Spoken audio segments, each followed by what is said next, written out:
Yeah, yes, it's gonna be exciting. Good morning. Are we live? Wait for it. Wait for it. Oh, there it is.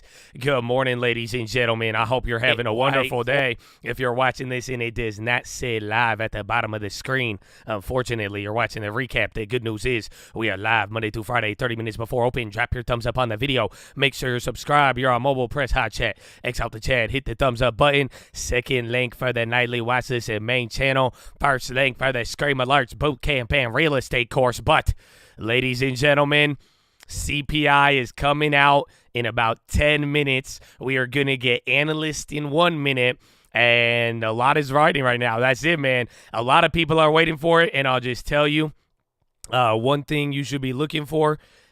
People are going to be looking at services, houses, and just be cautious because no matter what, if this is not a shocking number, everybody is going to start saying, well, we have one more CPI till December. So keep that in mind. But after this CPI, Chatadonia, we will have one more left for the rest of the year. So it's going to be crazy. I got a couple of quick things I want to share with you. Then I'm going to get into all of the data here when we hear from the analysts. And then we're going to have a lot of fun here. And good luck, man. Let's go. It's game time, Chatadonia. So good morning. I hope you're ready. I might have to get into the good mornings a little later. I have a secret to tell you, actually. I'm very excited. I got one big thing. I can't tell you too much about it, but I can tell you enough. So like the video. Don't just like the video. Just run it right now. I got something for you, baby. Good morning. Oh, good morning, Chatadonia. Amen, amen. Just like the video. Just like the video. Just go hit 1,000 likes right now. There's only 1,000 of you in here right now, which is still a shit ton of people, but still.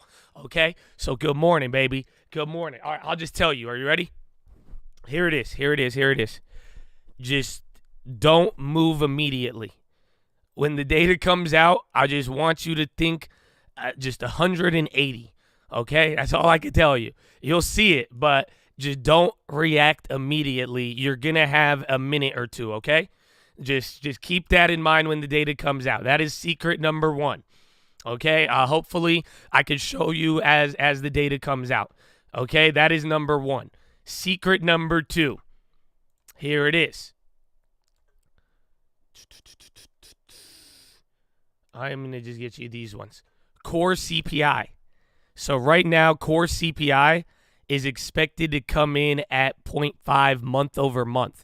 So I want you to look at this month over month number. If it comes in at 0.5, that is still in line with 4%. If it comes in at 0.4, it is still in line with 4%.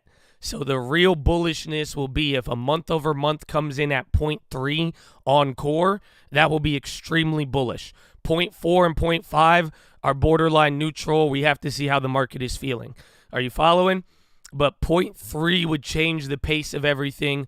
0.4 still keeps you on track for 4.25 terminal. And then I think that's pretty much it.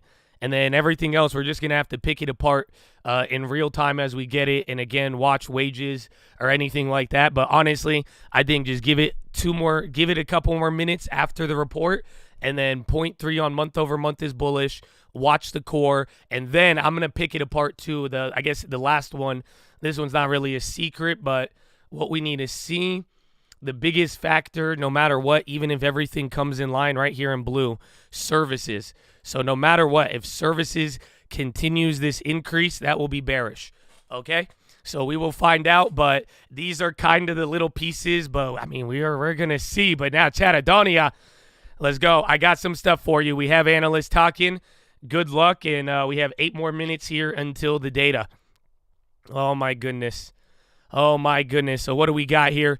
The CPI release for October. This is the first of the 2 CPI reports that we will get before the December 13th, December 14th meeting. It will decide whether they are going to hike 75 basis points for the 5th time or down to 50. In the prior month, CPI's core prices, excluding food and energy, have rose to a 40-year high, and they are projected to stay as high in this report.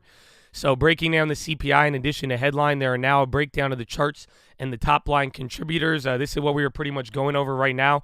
And what you want to be watching for, the green one, services or shelter, and then anything related to services will be big.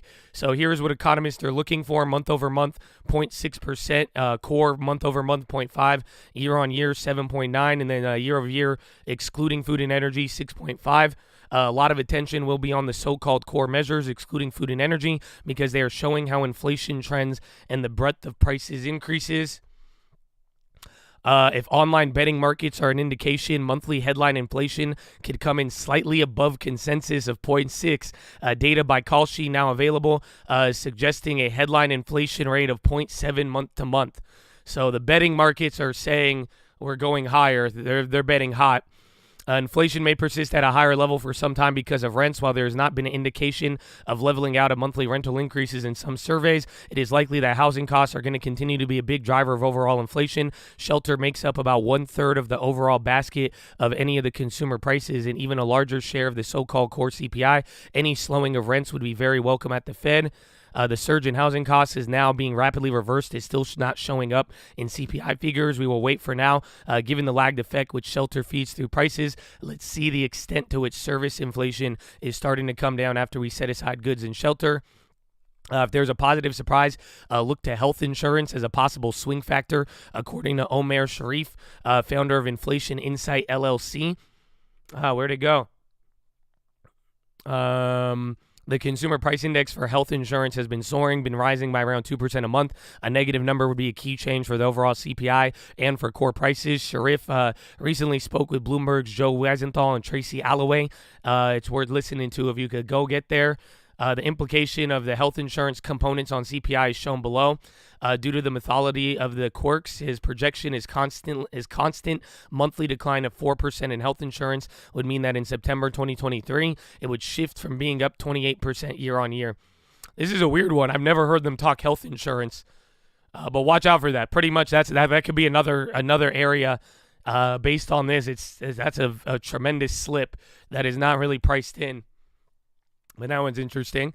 Another component that is presenting signs of disinflation is used cars and trucks, given the drop in the Manheim Used Vehicle Index from negative 0.1 in September to 10.6 year on year. A simple linear regression would show that used cars and trucks would swing by 50 basis points from 0.25 to negative 0.36. So this is what I was talking about. Pretty much, it's like a half a basis point effect on CPI with used cars alone.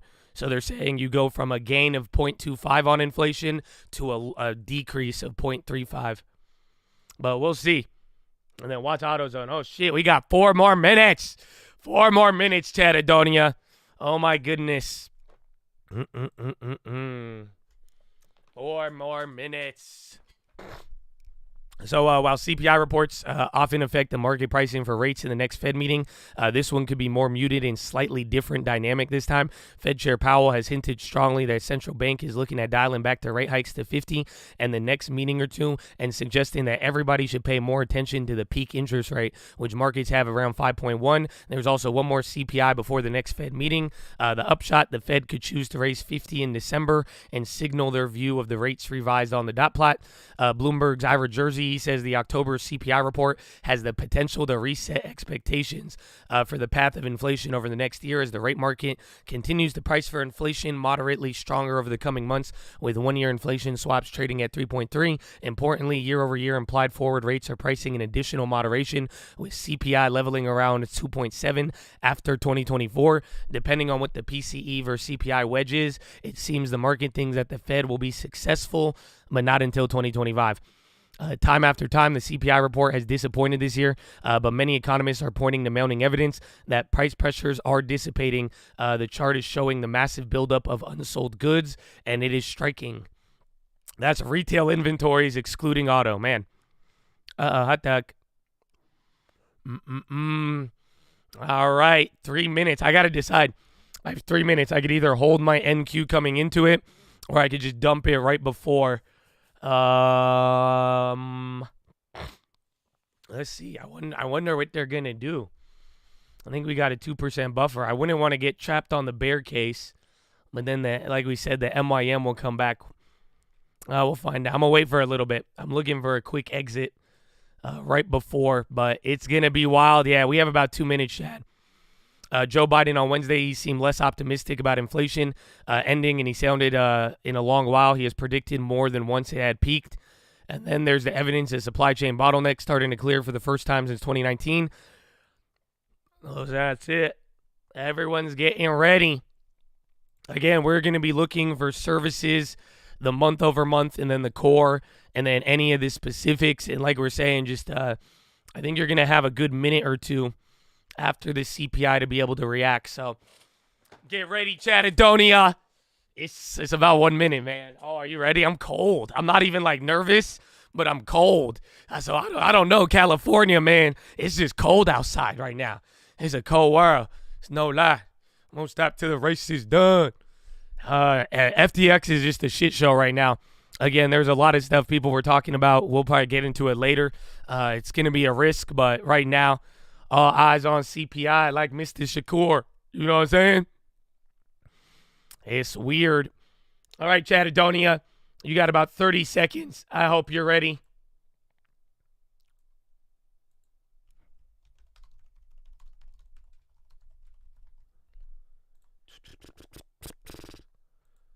Ba-da-ba-ba-ba. All right. Here it is. It's coming in. Again, we're looking for the core number as well. Just again, 0.6. 0.6 is what we're looking, is what it's at right now, or you want 0.4 for bullish, or 0.3, excuse me. And then give it a second. And there it is. It's coming out now. Oh, big pop. Big pop here for now. Oh, yeah, 0.3. Core came in at 0.3. Core came in at 0.3 on there, but give it a second. It's good for now. Hold on. All right, I just sold out the NQ for $4,000, so I don't have as much exposure on that, and we'll hold some of the options, but I'm just taking, give it a second. CPI year over year, 7.7. CPI excluding food and energy, 6.3. That's all bullish. CPI month over month, 0.4, and then again, core drop, 0.3. So give it some, but I think it's positive. I think overall positive. And now I'm going to have the Dow thing killing me. But honestly, I might just cut out the Dow because even I just took literally $4,000 to $6,000 off of that. But if I close out the Dow, they'll just balance out. I might give it something, but wait a little bit here. Hold on. But right now, that's bullish for now. That's it. Core came down notably. The month over month dropped. All of that is what people want. So that one's very, very good. But just give it some time, and then we're gonna see how or if people get squeezed by any fashion. Let's see. I'm going to wait for the first drop, and that looks good. And watch out for bonds. I give you some analyst comments, but right now, initial read was everything was good. Yeah, there's Tesla at 182 now. Tesla just popped up. They're getting a little crazy.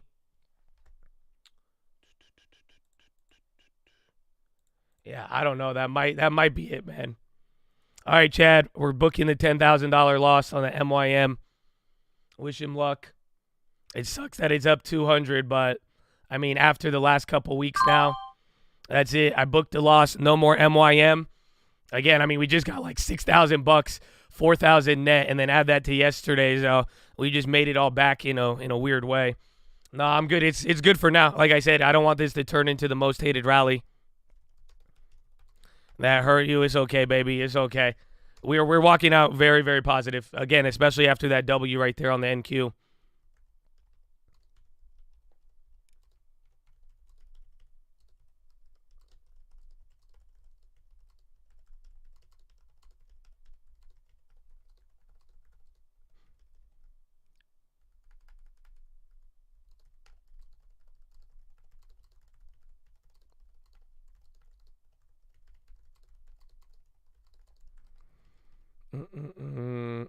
What a good day, man. How is energy? We're going to find out, but this is your first move. Again, now is where you want to be reacting. About 2 to 3 minutes in, the real move is going to happen right now. This one wasn't real, believe it or not. Again, I know I closed out my play there, and that's why I'm saying, but from here, it's just like Jerome Powell, if you remember.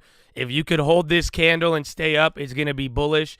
and then we got to wait forever there. But it's, again, just understand this one's very, very rare right here to be able to hold up. Jobless claims, they just came in slightly higher, which is also a little bullish, but that's not going to move the needle. Right now it's core. Month over month dropped a lot. Core CPI dropped a lot. That's it.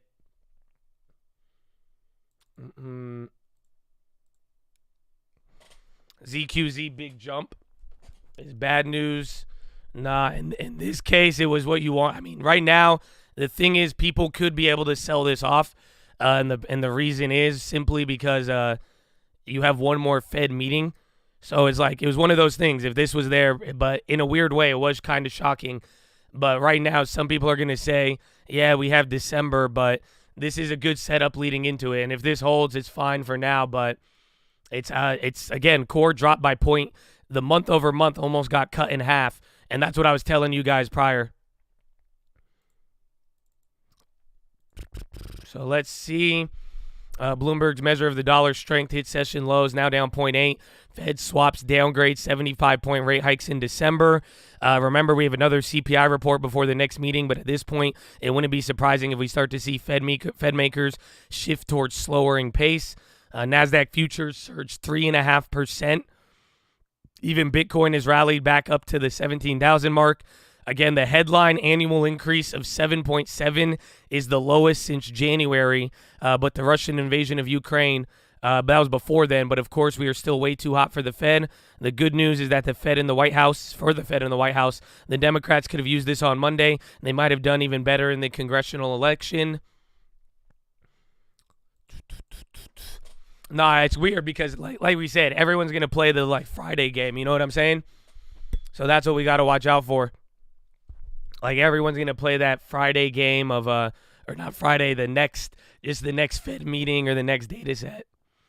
Significant positive surprise on core. Nomura and Omar Sharif of inflation were about the only economists looking for a number as low as what came in. Again, Chad, it's what I told you here right literally in the morning. That core month over month was just too low. That's what we were saying, because if it hit 0.4, it's still priced in a higher terminal rate. But 0.3 was just very, very, very low. And now literally out of the 50 or 60 economists, only 2 of them were predicting that core would actually even hit 0.3 month over month. So let's see. Zaza is moving up, you said? Oh, yeah. So look at December rate hike odds. It's finally holding now. And I think it might be higher than Powell. Yeah. Wow. That's it, man. Yeah, so rate hike odds are dropping now in December. That's the bullishness we've been looking for. You might have follow-through on it. So, again, get ready for the market open here. But for the most part now, I mean, we're just going to write out our shares. I closed out my Dow put. I took, $7,000, but it was a net profit of about like $4,600, $5,000 on the NQ. So that's it now. And then we just hold the rest of our shares. And then I have a shit ton of cash because we've closed out a majority of the futures now. So there's Tesla. Again, bond yields are moving. You can make a play on bonds if you want, but it's already moving big. Let's wait for the first pullback, but now we're saying it's already held this, so it's looking very, very good. We're seeing a 16 basis point jump on the 2-year Treasury. NASDAQ futures are up over 0.3 or 3%. This tells us that we will get the mother of all rallies whenever the Fed finally confirms it's slowing, and even more when it becomes clear the tightening cycle's ending in sight. How do you close? I'm in futures. All right, there's the first one, bro. 3876. I guess we've been a lot higher. So I don't know. It's like big, but I think there's still a little bit more. Yen is crushing it right now. There's going to be a lot of moves. Again, thankfully, the good part is we have the read, and it seems like it's kind of simple because it was shocking to the downside. But I'll give you this now. Wait another 10 more minutes. Again, by 15 minutes in as we start getting open, and then we got to watch the cash open.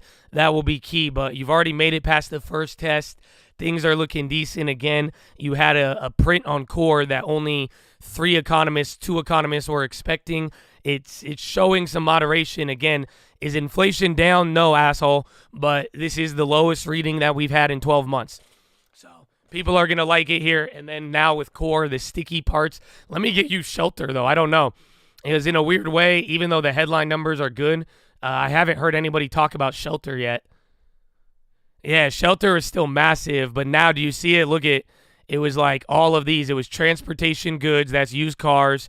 Then it was what was this? Purple, other, and then red was apparel.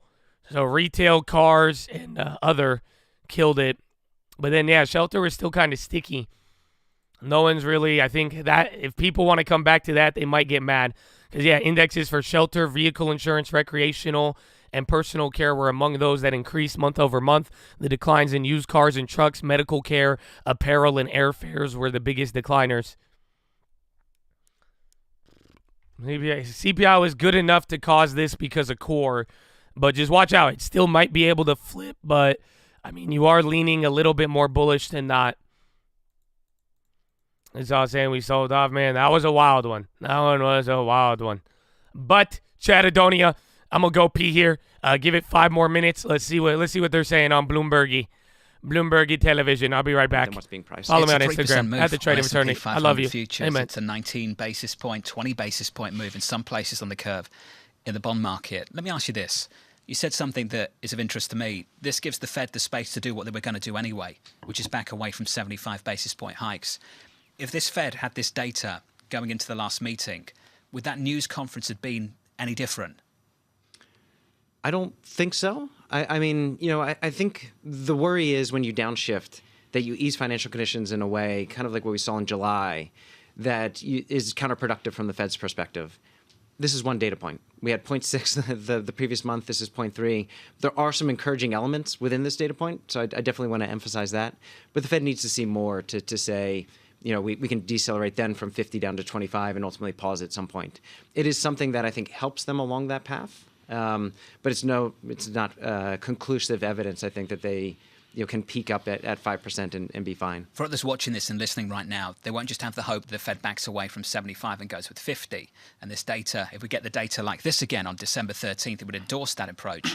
They're hoping that the second piece of the communication from Chairman Powell also gets readdressed. So it's slower, 75, 50, maybe 25. He also said higher. Does this remove the risk or help to remove the risk that the terminal rate, scope for the terminal rate to go much higher than where we are priced right now is removed? Yeah, I think some of the context around those comments was lost. When Chair Powell is talking about a higher terminal rate, he's usually referencing what the SEP dot plot was showing in September. That terminal rate was 4.6 as a median. Up from 380. Up from 380. But I think he was saying higher than what they had projected as of September. Yes, thank you. The market. I want to check bonds out there again because bonds have only moved about 1.5 right now. Again, this is a 3% move. This is absolutely massive right now. And I think it's simply because of the core. Like I said, bullish tilt for now. It doesn't mean it can't fade. We want to see by the open. But now, let's see, 4 more minutes here. You've had 15 minutes to digest. All of the algos have had their shot at it now. Let's see as we start getting here into the open. But Ira Jersey says the strong knee-jerk reaction in the rally in Treasury. It's not surprising given the slower pace, but we think the front end will eventually find support and the long end may rally further after the initial shock of the report is worn off. Only one of the 63 forecasters saw a 0.3 gain in the monthly core reading. That was Nomura. But as Steve notes, we saw yesterday Sharif was predicting 0.3. The shelter index was the dominant factor in core prices, according to Bureau of Labor Statistics. That's important because, as Chris pointed out, shelter has lagged, and we knew about it. It was going to continue to go up, even as there are indications that monthly rents are rising. Fade or not. I don't know. I would be cautious on the fade, but then, and now I'm worried about going long on anything 3%.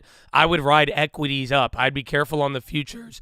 If you could get equities, like I'm even down to buy more stock right now and run it up through there, but we got to give it time. But for now, I mean, it's decent.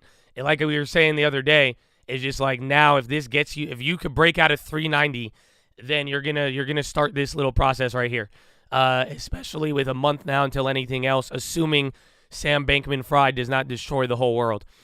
That's it. As long as Sam Bankman-Fried does not become the next Enron mixed with Lehman, I think you'll be good. But this might buy us a week.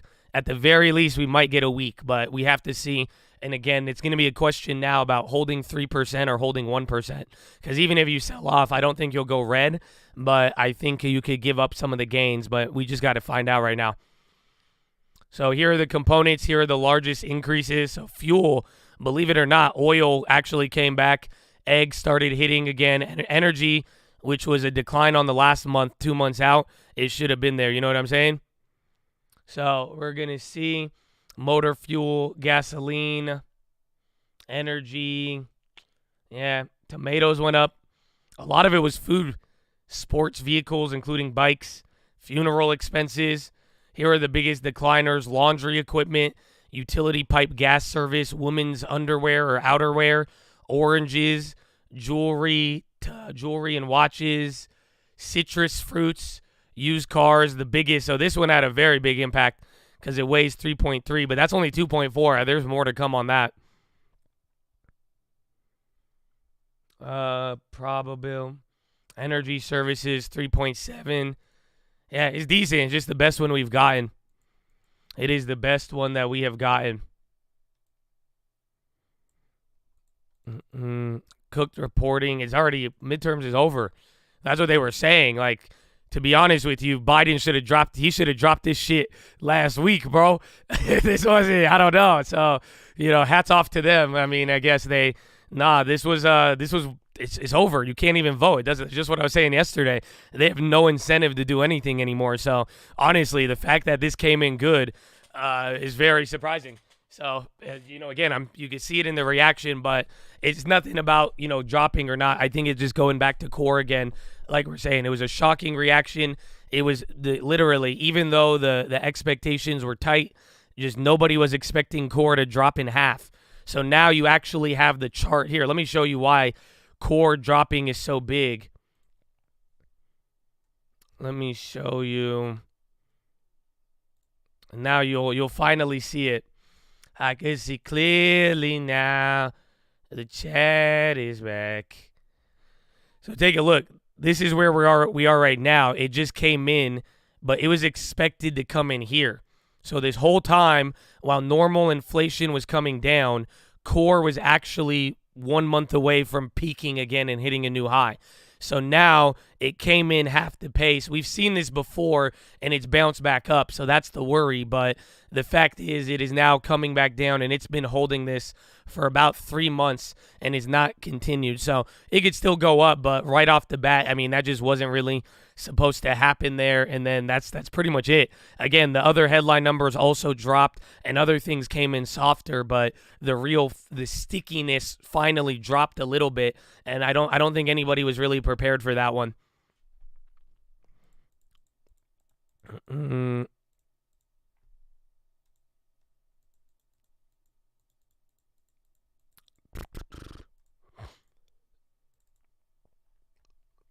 And then I think all we have left is the Qualcomm short. I'm still going to ride that one out here for a little bit. What's still red? And I'm waiting for the bonds, but they keep going up. No.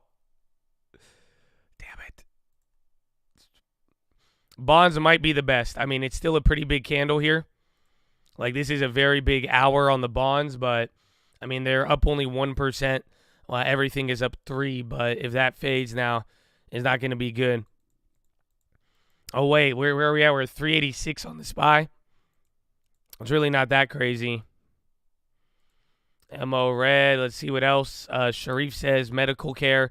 It's been hitting the drum about a week how health insurance would be in July. That fell 4%, a touch worse than the 3.6. Luzetti says there's evidence that inflation is coming down for the peak, but the question is, where does it bottom out? Ratchet down a 50 basis point, but still no pivot. This demonstrates the breadth of inflation. The October reading is 67.5, saying that 67.5 of the basket is increasing in price more than 4%. This is actually up from September's of 65.2 and needs to come down. So this isn't good. I've showed you this before. The diffusion index found a way to go up today. That's odd. So even though core dropped, your broad-based, inflation is above 4% in most categories still. So there you go, Bears. That's something, but they're going to ignore it. No one's going to pay attention to that one, but that's at least that's a little concerning. There's a lot of good news if you're looking for sectors with price declines. Besides that, used cars and trucks fell 2.4 in October, 1.1 in September. The apparel index 0.7 over the month after declining 0.3 in the previous month. The index for airline fares fell 1.1 in October, following a 0.8% increase in September. No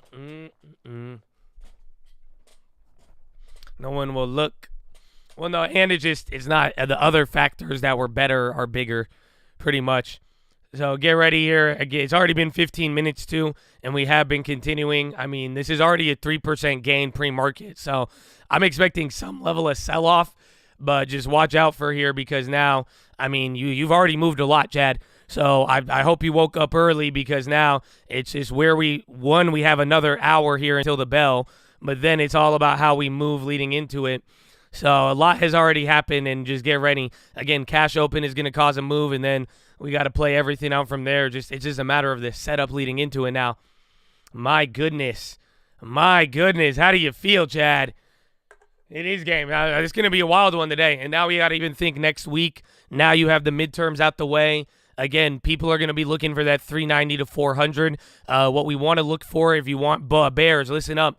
If you want this to flip, you got to watch the bond yields, see if that rally ends up stopping, and then I think we have 2 or 3 Fed speakers today.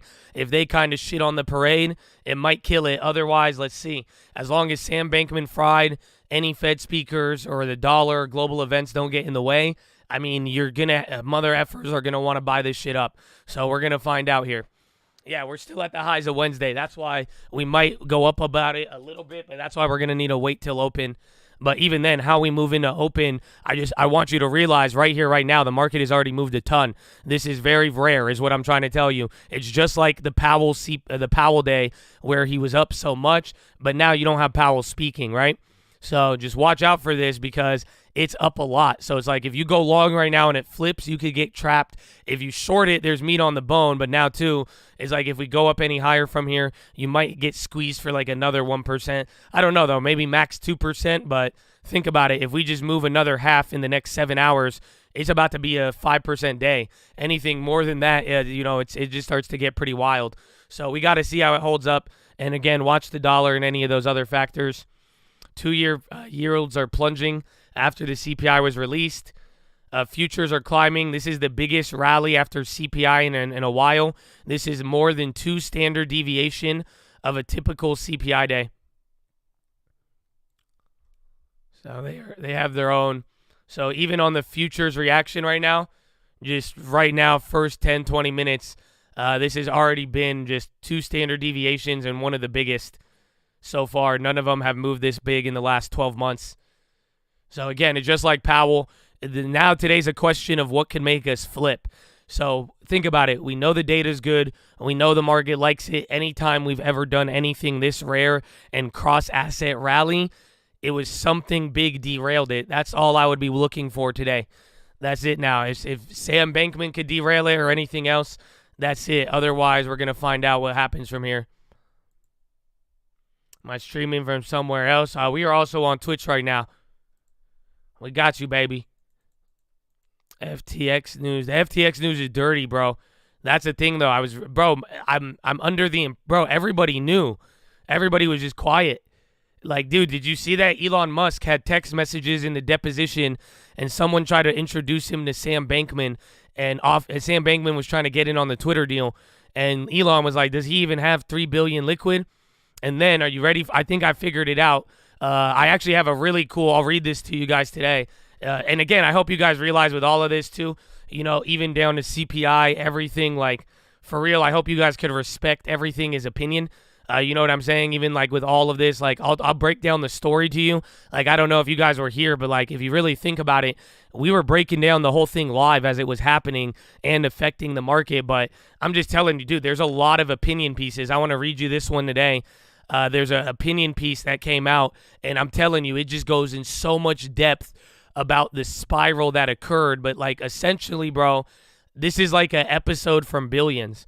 If you've ever watched this show, pretty much, like, there's 2 big factors of what Sam did, and this is what we're going to find out here in the next coming days. But, like, the dude, he did stuff wrong, and we're going to find that out. But, like, one of the things that happened was that the guys, like, you got it, like FTT token, he was buying the token like a buyback. So essentially, FTT token, the better that FTX did, the more the coin would rise, right? So in a weird way, what Bankman was doing was he was betting on his own company. And this is the problem, because people would say the price of your stock going down should never be able to bankrupt your company. Never overnight. You see, like Coinbase, for a matter of fact, like, they shouldn't be able to be bankrupt overnight. No company should be able to have that happen if your stock price goes down. That's just not normal, right? Because your company is not linked to the price in every way, shape, and form, right? Unless you buy back a majority of your company, your biggest holding is your own company, and then you lever buy your own company. So now, if the biggest asset your company owns isn't real estate, but it's your own equity, and you've levered it, that is the only scenario where where you could go bankrupt if the value of your asset plunges. Are you following? So that's why it's getting so weird right now, because it's just that he went full blown YOLO on his own company. So in a weird way, if you wanted to view it without any crime, you could argue that he did that. You see what I'm saying? Like, you could argue that, well, he bet on his company, he believed too much, and he levered his own bet on his own company, and that's why it exposed him to the risk of the asset price dropping, threatening his wealth, right? That's number one. But now, as somebody who tells you a lot about taxes, I'm going to tell you part number two that's kind of messed up now with Alameda. You got to realize Alameda, he helped form it, but it's a separate company than FTX. FTX is a brokerage. So if you go and sign up for FTX, do you guys realize that they will loan you money on margin, and they will give you a loan to go and trade assets? That's just what they do to anybody. If you signed up for FTX and joined in, you put in money, they'll give you leverage. So now here's the next problem. Are you ready? CPI, I'm telling you, CPI, if you are not up to date with this right now, we're waiting for the next market moves. I'm telling you, the 0.3, I gave you guys the secrets in the morning. We need to wait a little bit now, but overall, it's great CPI data, and the core was a very, very big statistical surprise. So hopefully you guys get that, but just one more quick point. You'll like it. But essentially, FTX will let you borrow money if you are a client. So the crazy part is they will take FTT as collateral for the loan. So hypothetically, this is what I know from taxes, and I think this is what he did. His company is separate from him. So he could go and take Alameda. They could have made an FTX account, and they're different, and FTX could have gave Alameda a margin loan. You see what I'm saying? It's two separate entities. It's not Sam giving a loan to Sam. It's just now, so Sam, he didn't directly give clients your money and gamble with it, but he just gave another big client a margin loan. And now here, no, it's not even wild yet. Here's the crazy part. The margin loan is collateralized by Chuck E. Cheese tokens, FTT. That's his mistake. So it's not that he gave margin to clients back, there's nothing wrong with that. But if you didn't get a Bitcoin in return, you didn't get Ethereum, and you didn't get the right collateral, and you received FTT token instead, exactly, it's all collateralized by FTT. And there you go. But it was the company, so even then, Alameda was just a FTX client who just so happened to be one of his companies, but do you see, that's why it's a little bit watered down. So technically speaking, Sam never used clients' money to invest, but a client took out a bad margin loan, and they collateralized it awfully. And there you go. So pretty wild, but that's the only and again, why we're bringing this up, that's the only thing that could stop this right now today. Otherwise, it's going to be one of the Fed speakers or not. So let's jump back now. Let me give you a little bit more pre-CPI. The peak expectation for the implied federal funds rate was 5.06. Now we're down to 4.86. That's the Zaza. Again, Zaza very bullish. Away from the CPI, the story showcases how big the movements underway are in supply chains. Remember, the big worry right now is service inflation, not so much goods, but this is still good news in terms of a broader price dynamic. The BLS gives inflation estimates for a handful of cities each month. Phoenix led with the highest annual inflation at 12.1. Atlanta and Miami were above 10%. These are very attractive Sunbelt metro areas. A lot of folks have moved, so we could presume hot housing markets have something to do with that.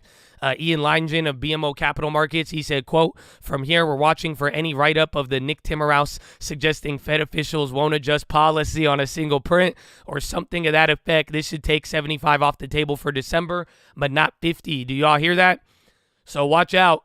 So already BMO, like I'm saying, everybody's just waiting for the next thing that can derail this. And right now, somebody's bringing up the theory, watch out for Nick Timmerhouse and watch out for the next Fed person to say, no, we're not going to move on one data set, right? So keep that in mind. But that's coming out now. Catherine Judge, economist at CIBC Capital Markets, she warns not to get carried away about the Fed downshifting. While the deceleration in core prices is a welcome development, and we continue to expect supply chain improvements to feed through to the index more meaningfully, the strength in core services still supports an outsized rate hike at the December FOMC.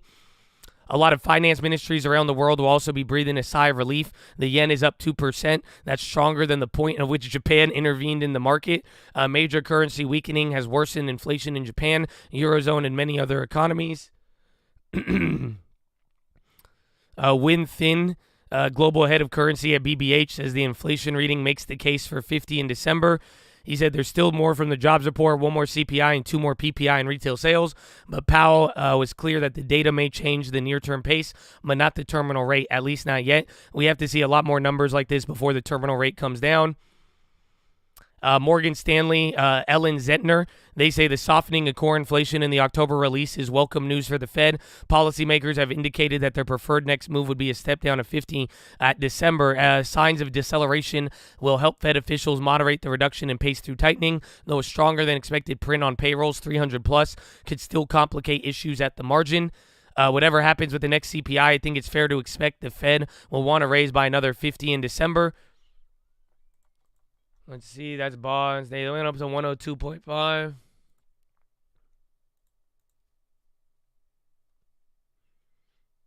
I want the bonds, man. Again, Zaza is the most bullish it's been in a long time. Bull lodges. Don't get carried away. I hope so, Chad. Please don't get it twisted. Again, even if we're saying bullish tilt, like, you got to be able to understand it's good, but right now, like, I'm talking about it, and you already have people saying, hey, be cautious. We know there's something that's going to try to take out our knees on this one, okay? But either way, just don't get carried away no matter what it is. I mean, if anything, I use this move to take profits and close out other trades. We still got another 7 hours right now. So just on both sides, as if you got position in riding, use your runway and ride it. But just keep in mind, we still got a lot on the table here for the day. Rubiel Faruqi, chief economist at High Frequency Economists, he said overall the 12-month changes in both headline and core remain uncomfortably high, and we would hesitate to overemphasize one report. However, the data will be welcome news for the FOMC, which is finally showing some response in prices to 375 basis point of rate hikes. Honestly, that's the best quote. That's what we said. Like, Chad, you got to realize it's like, hey, inflation's not down, asshole. It's still high, but it's just like it's a welcome report right now, and it's finally calming some things down, but it doesn't really, again, we're waiting on more data, and we're waiting for somebody to emphasize how the Fed is not going to do anything after just one thing. You know what I'm saying? Don't kill I'm not trying to kill your vibe. I'm trying to keep the vibe. Hey, man, I hope you feel me. That's what I'm saying. If you had anything good out of here, just be smart with it. And then, even on the downside, if it's going against you, I don't want you to ruin it by getting too jumpy. Again, we've seen too many of these days. Like, the risk is there on both sides. And like I'm saying, if anybody wants to run in front of a train, be my guest. But this is one of your biggest CPI reactions in a year. Last time that happened on Powell, it ended an hour later, and it was awful. We need to know what's going to happen here. So we got 7 hours to figure it out right now, and hopefully you're seeing we know what to be cautious for. overall, the broad picture, it's better than what we've gotten in 12 months. Things still aren't good, but now, you're going to have to battle everything out with Fed expectations. So let's see, and even watch the bonds. I want to buy the bonds, but I feel like I'm a schmuck. I want to buy it on a lower candle. Do you think it makes sense to buy the first dip? Yes and no. It's going to be expensive. That's all. These are the expensive moves. If it gets back to opening level, that's where it becomes cheap. That's all. Bro, this is the Rolex. This is the Rolex. This is the Patek if you want to make a play up here. Very simple. This is the damn Casio in the 25-cent machine. Just wait till if you want to play it. That's all it is. It's going to be expensive if we have it. You have the bullish tilt, and I like it. But at the end of the day, though, it's like, if the dollar comes back, if we give up anything, it's just the move is going to be expensive. So just remember what we said about getting punched in the face. That's what I mean. Like, legitimately, it's going to be expensive. So that's one of the moves. If you buy the first dip, like right here at 380, most likely, it's either going to flush down to 378 or just going to bounce right back up to 382 and you make a bunch of money. So it's just high risk, high reward. That's why I'm saying it's expensive. So I think if you control it the right way, you'll be good. But I am waiting for the broader I want the broader picture to play out here to be able to position where it's like little by little, just go for the easy ones today. And if we could confirm how it's going to play out, then it's going to be great. But just don't forget, the money right now is information. So the first set of information, it gives us a small green light. But a lot of people are worried about a yellow light with Powell, the Fed, and then again, if the bonds retreat, that won't be good. Or worst case scenario, the dollar makes an aggressive move for God knows what reason. You know what I'm saying? It could be Bitcoin or anything of that nature. But in a weird way, this helps up, what's his name? This helps out Sam Bankman in any of the crypto world. This type of optimism, this type of boost, I mean, that just lifted up a lot of global asset prices. So Charlie Bilello, founder and CEO of Compound Capital, he compares the increases from October with September, lower year over year in gas, utilities, gasoline, food at home, and overall medical care, higher year over year in fuel, transportation, food away from home, and shelter. Yeah, so pretty much this quarter is like everything that we didn't want to go up went down, but then all of the old stuff had the increases, and then the cars were able to help us out. Nick Timmerhouse has tweeted 15. No. Really? They might take it.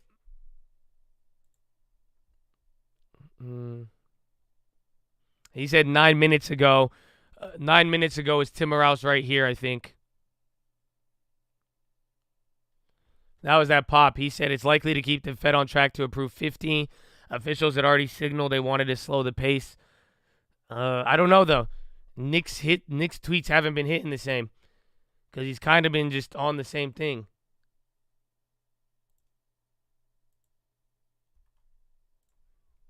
I don't know. I think I'd watch the Zaza and just let that keep going because I think the Zaza is pricing 50 right now. I think it's already priced in there.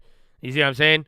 But Nick, you got to be careful because, again, everyone's worried Nick is going to be the guy to tell us, hey, no, the Fed won't react on one meeting. So that one's weird.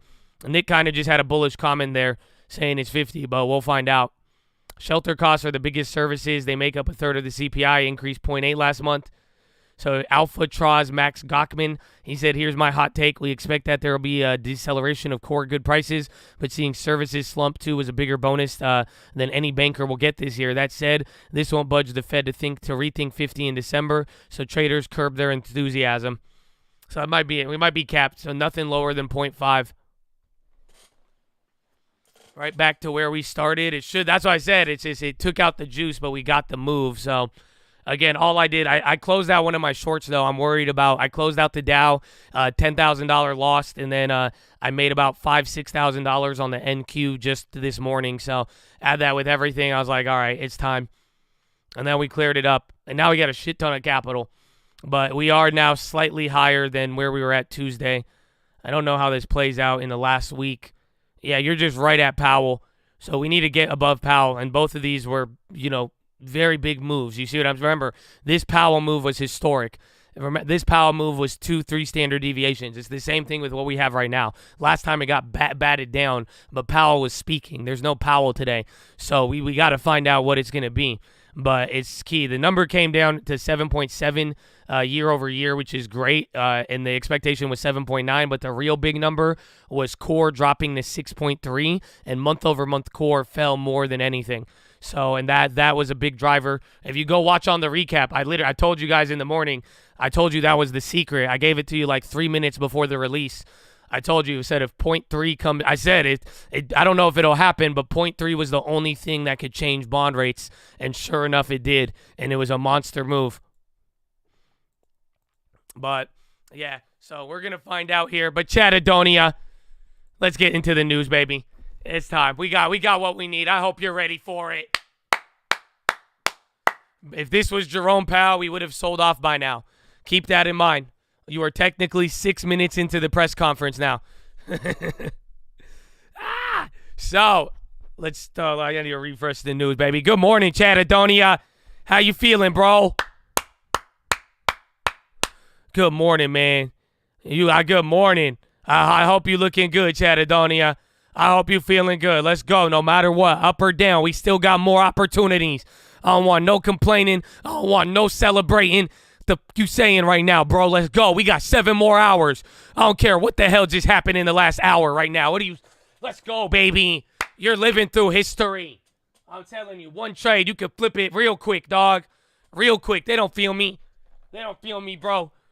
What did Uncle say? Difficult could take a day, impossible take a trade.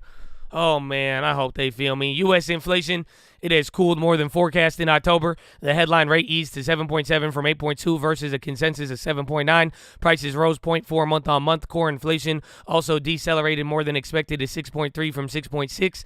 Futures surged after the data, and the dollar dropped with Treasury yields. Shorter-dated notes outperformed. Oil and gold advanced.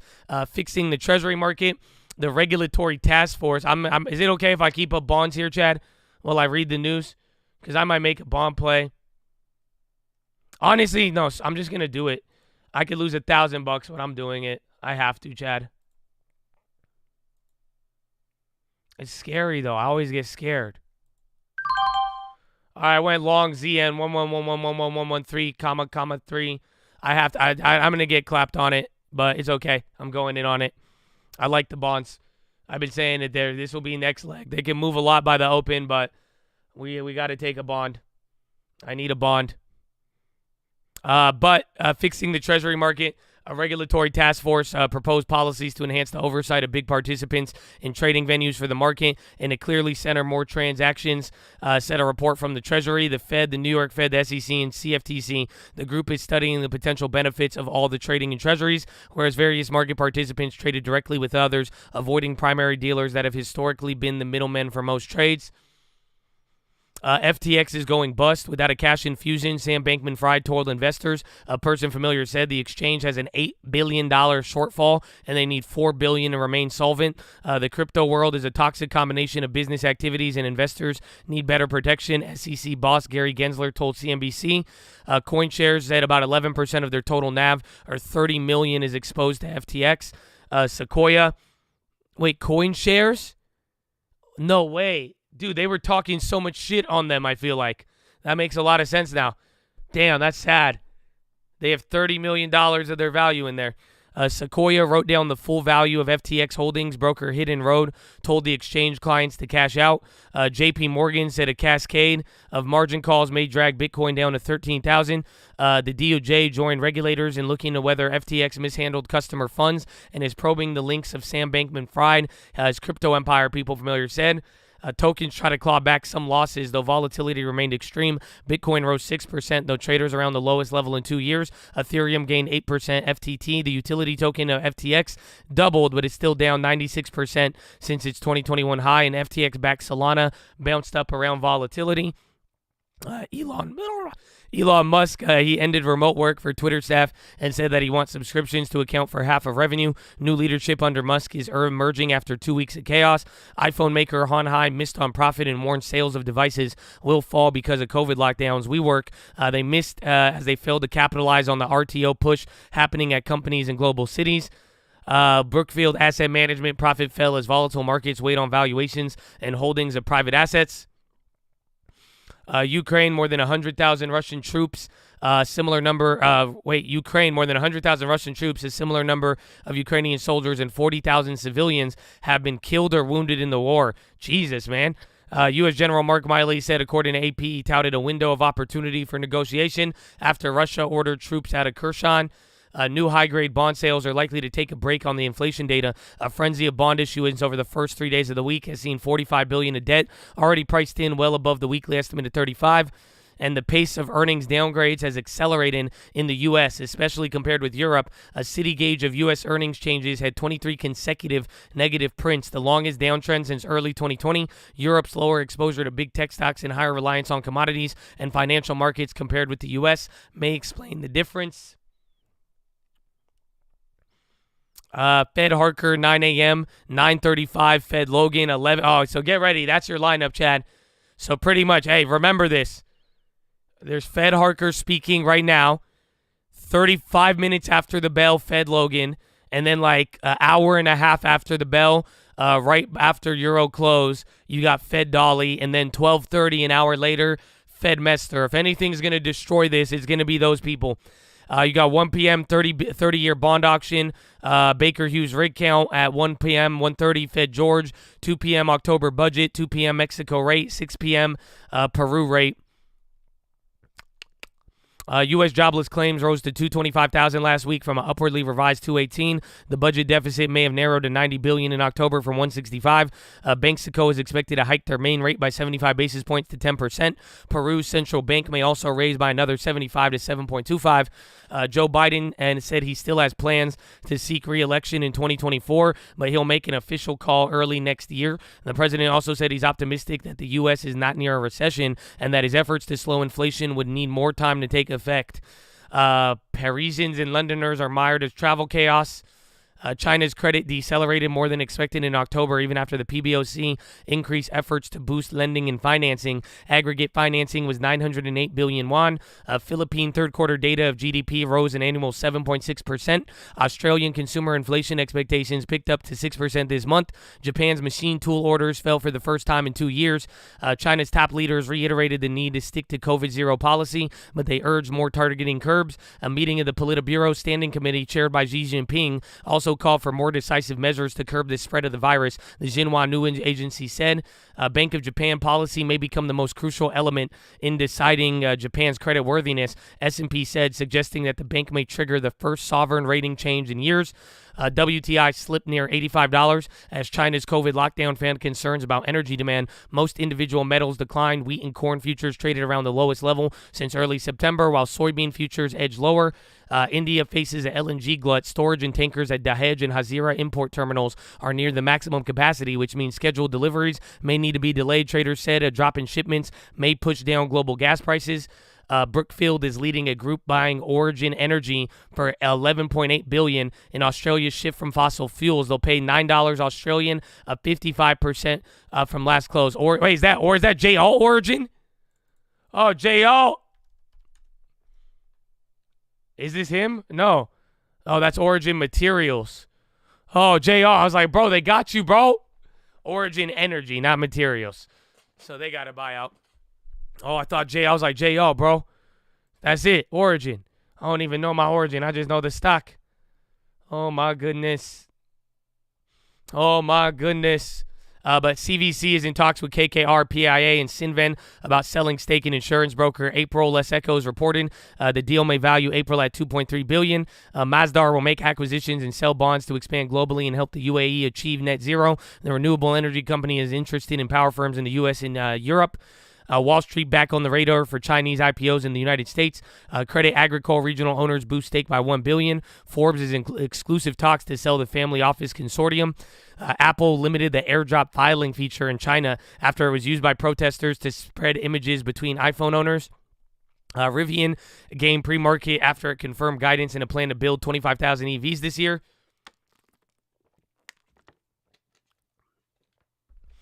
Sam Bankman new tweets. We'll check it here in a little bit. Coupang, they jumped after earnings beat with Morgan Stanley, calling it a breakthrough quarter. Bumble plummeted after revenue missed, and they gave a weak forecast. Altria fell as UBS downgraded it to a sell from neutral. Credit Suisse promotes executives in Asia Pacific in a revamp. BHP shareholders rejected a resolution calling Australian government on climate change. South Africa secures green loan on fraction of market rates. Japan's Skymark Airlines to buy Boeing MAX jets list in Tokyo. Thai Airways scraps plans to sell old jets on strong demand. Pilot complacency blamed for deadly 2021 Indonesia Boeing crash. Apple to fund emergency SOS satellite via $450 million investment. And Skymark Airlines from Japan to buy Boeing 737 MAX. Historic, the auction of Paul Allen's art at Christie's was the most valuable single-owner sale ever. 60 pieces sold for $1.5 billion. A tiny pointillist painting by Georges Seurat was the most expensive at $149 million. Other standouts, a landscape by Cézanne that sold for $137 million, and one by Van Gogh went for $117 million. The shoes were made for selling. Adidas will begin selling kicks based on Yeezy designs in a bid to rebound after scrapping its partnership with the musician. Finance team Harm Ulmer said the company was the sole owner of the rights to existing products, except for the Yeezy name, and that it intends to make use of those rights by the end of next year. I will never buy an Adidas product ever again. Okay, Chad? No, that's it. If they do that to a billionaire, they'll do it to you. So everybody say it with me. If they'll do it to a billionaire, they'll do it to you. That's it. I got a bunch of Adidas. I don't care what you say. That's stealing people's work. You see me give out free work every day. That's fine if they use it. I don't give a shit. But come on, bro. Nah. That's it. You do it to a billionaire, they're going to do it to everybody. They will steal all of your intellectual and creativity, and they will pillage the creatives. Y'all don't know what it's like. Y'all don't feel me. But yeah, that's all I'm saying. I'm never buying one product ever again from Adidas. Thank God I got all them Jordan shorts. I'm so happy I saved them from high school. You have no idea. That's it. At least my Adidas are Yeezys. I can rock with that. This ain't even... Don't burn them. Give them away. Give them to homeless people. Give them to people who need them. I ain't never going to waste anything and burn it, but you get no new money. That's all. There's no new money for you. That's fine. Oh, wow, dude. Holy shit. Yeah, Sam Bankman. All right, I don't know. We only got 5 minutes. I need to go pee, though. Dude, what the hell just happened? Bro, he just dumped on Twitter, man. Look at this. Where's the first one? I'm sorry. This is the biggest thing. I fucked up and should have done better. I should have been communicating more recently. Transparency. My hands were tied in the duration of the possible Binance deal. I wasn't particularly allowed to say much publicly, but of course it's on me that we ended up here in the first place. So here's an update. Is FTX International, the non-US exchange. FTX users are fine.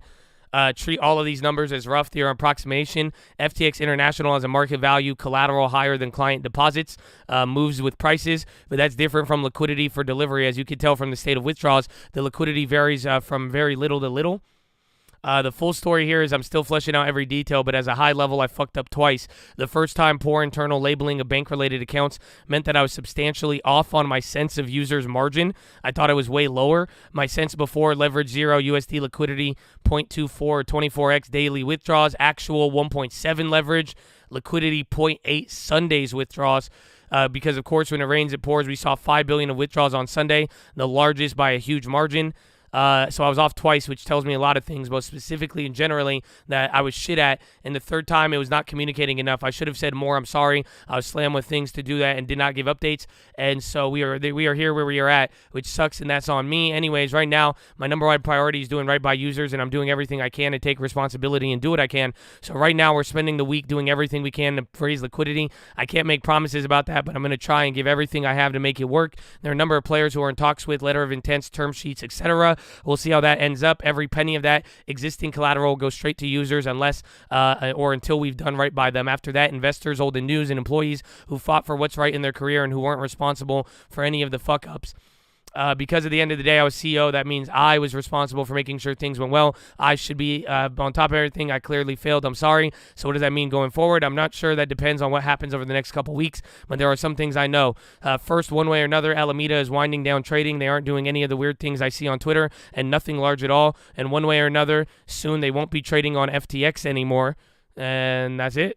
I think there's another thread, but That's crazy. Wow. That's crazy, man.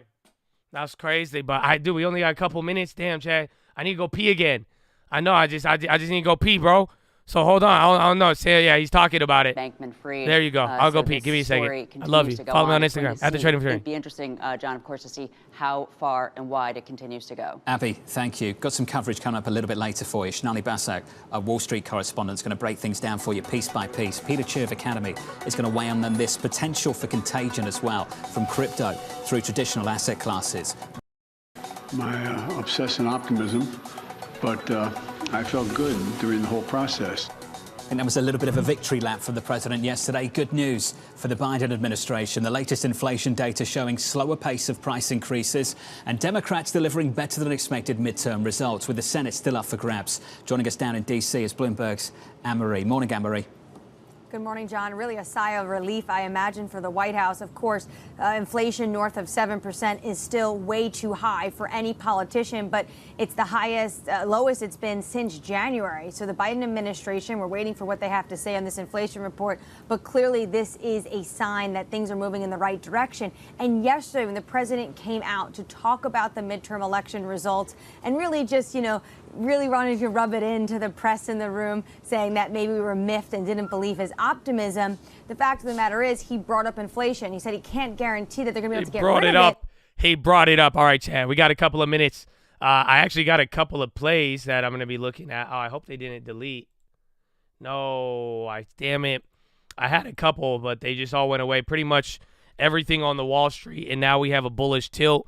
Wait for all of the Fed speakers. I already went with bonds. Stocks to watch at open. Tesla, Apple, who else was there going to be? And then I even have a theory also, too. We're going to talk about it with Robinhood. And then, yeah, China stocks, they could add some, but we will see overall. And then AutoZone. I just like AutoZone. AutoZone is a big one. So we're going to see. But Chattadonia, we got about 2 minutes now. I don't know, we could go over the pre-market movers, or you could drop your plays. I think you should just tell me your plays, man. What do you got for me, Chattadonia? What are you looking at? What do we have on deck? First play, keep it on topic, keep it serious. It's a big day today. 3%. If you don't want to play, you don't have to, but let's go, baby. What you got? First play of the day.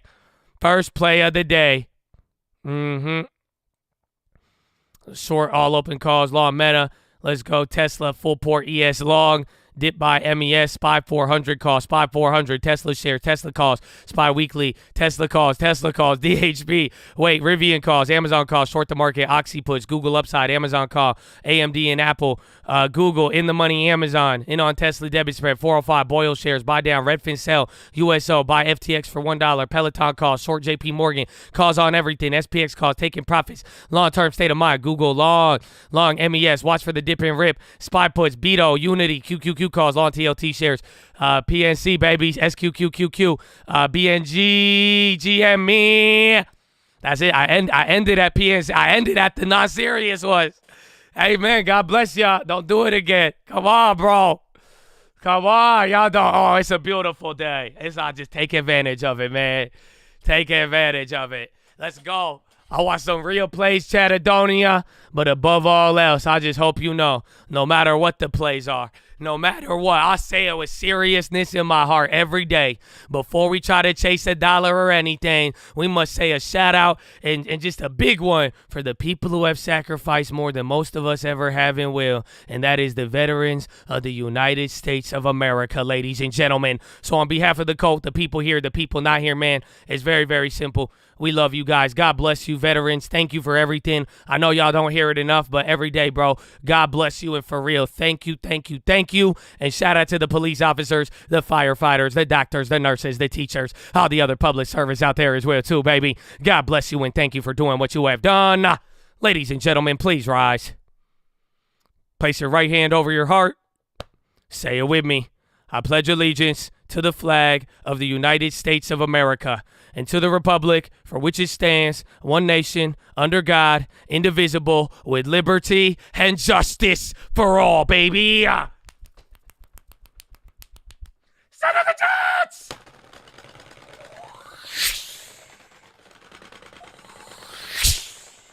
Oh, it's game time, baby. Nah. Let's go, Chatadonia. Amen, amen, amen. Nah. Wow, what a day, Chad. Don't get fooled. Don't get too jumpy. We still have 7 hours. Okay? That's it. Just remember, it's going to be crazy all across the board.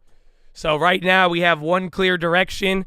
You got the bullish tilt. People are worried about the Fed speak, and people are worried about whichever analyst or bank the market believes when they say the Fed will not react to one data set. Those are the only things that could derail it, and then sprinkle a little Sam Bankman-Fried on top, and there you go. So we will find out.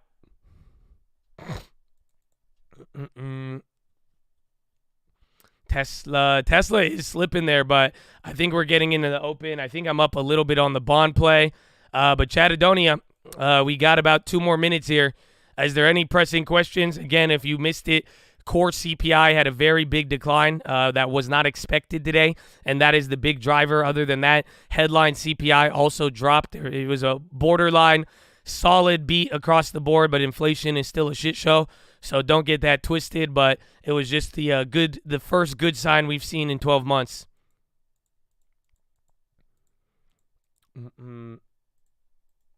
Let's see, and then, yeah, we already got the plays, and just get ready for it.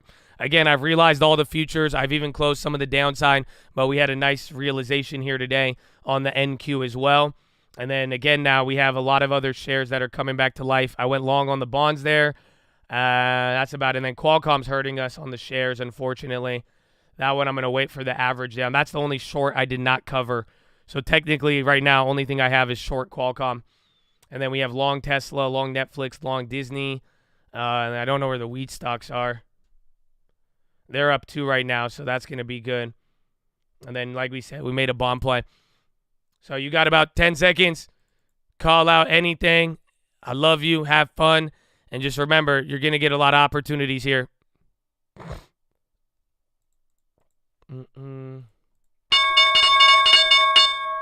Round 1. Fight.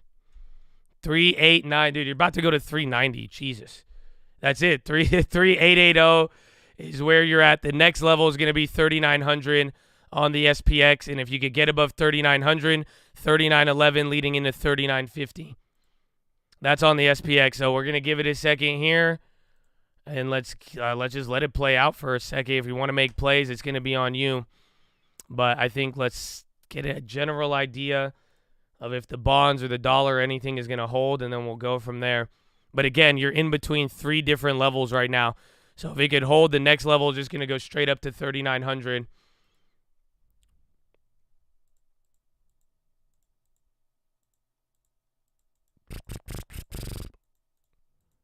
Congrats. CPI was good.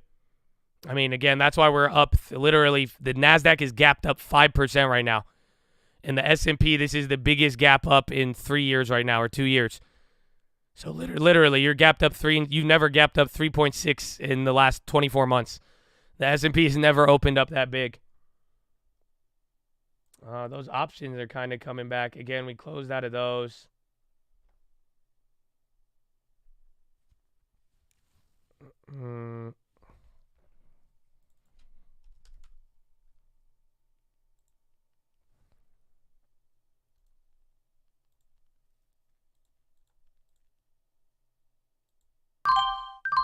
All right, I closed the wheat stocks. It's up, but like we said, the news is past. I think it has good news, but I'm out there. I got $100 on it. It's like 20 cents a share or something.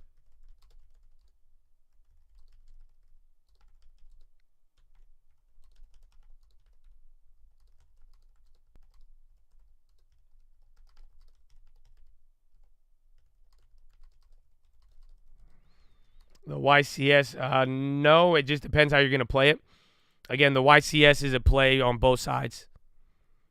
There you go. So there's your first 3. This would be some of your dip right here. But again, Chatadonia, the problem is, like I'm telling you, this is one of your biggest gap up in years.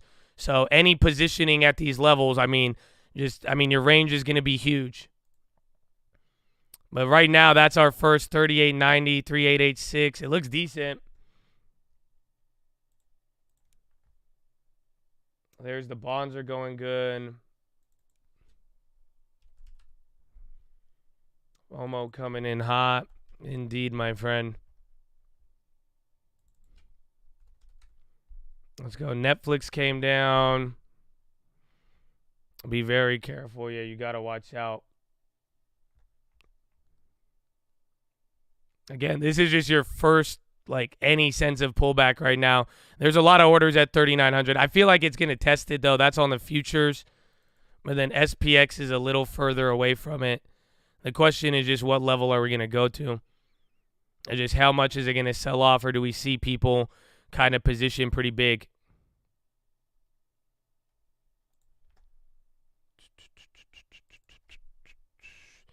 Yeah, Disney's still flushing. Netflix not as good.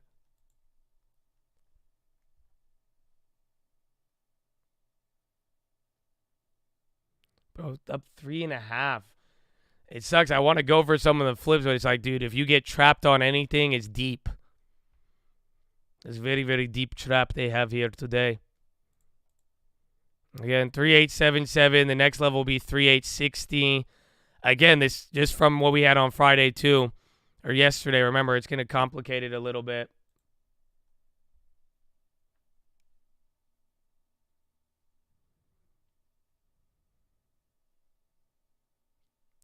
Yeah, energy and food, 387 now. Where does this put us? Again, I mean, like I said, if we could get, recover a lot more of where we're at, that would be great. But we will find out. I think the bond plays are up.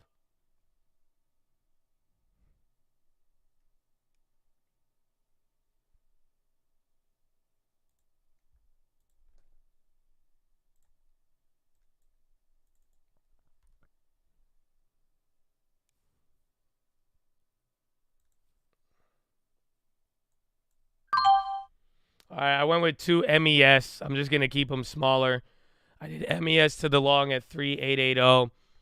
I think you flush down to 3,60, and then I think we're going to get one test at 390. Say Roblo halted. Oh. And then TLT, the bond play is still working for us. Again, just going for smaller flips on this one now.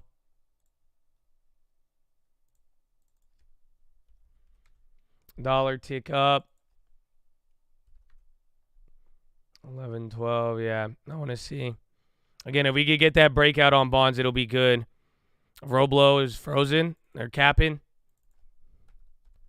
Roblo clapped. No. Fed futures are very, very bullish.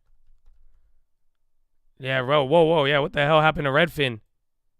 Bro, I thought we were down on Redfin. Bro, what? I didn't even see that one. I think that just today's effect plus their earnings, because they missed on earnings yesterday. Jesus.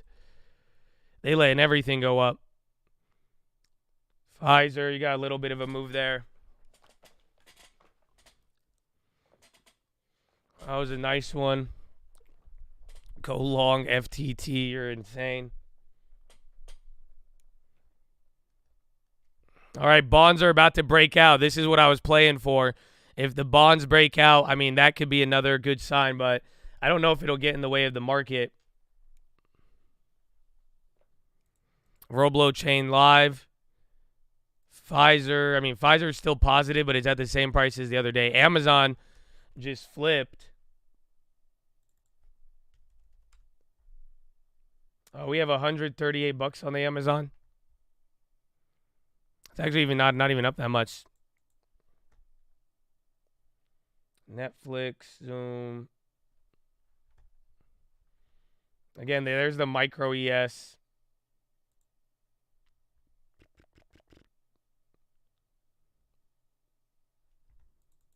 I went long on the bonds. I didn't short. I went long for the breakout here. I just want to flip it, like I'm saying. In a weird way, it's just way easier to hit the bonds than not. The gap on the market is way too big, but bonds have only moved 1.5%. So you can still lose a lot of money if it goes down, but there's way more safety on the bonds for this, and it's moving kind of the same. But I'd like that better than going for everything else. We're negative now. Bro, that bounce did not last. I went for that first shoot on the MES, it's not holding. So, again, I think you have a lot of sell pressure to start out when we were very bullish. Again, pre-market was crazy, but you've already smashed below 2 or 3 levels now. 38.60 will be the real danger zone, and then we go from there. Volume's pretty big to the downside in the short term, but we've been selling off for the first 7 minutes.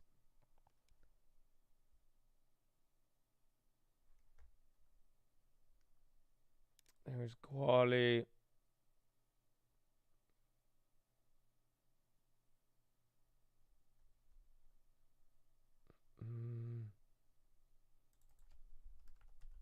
Where's Tessie? There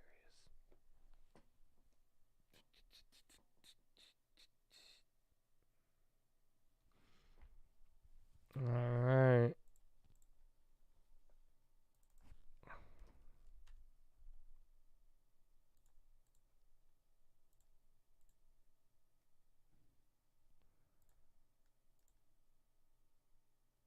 Yeah, but I think this is the... Bro, last time the bonds were, I think it was the Japanese stuff.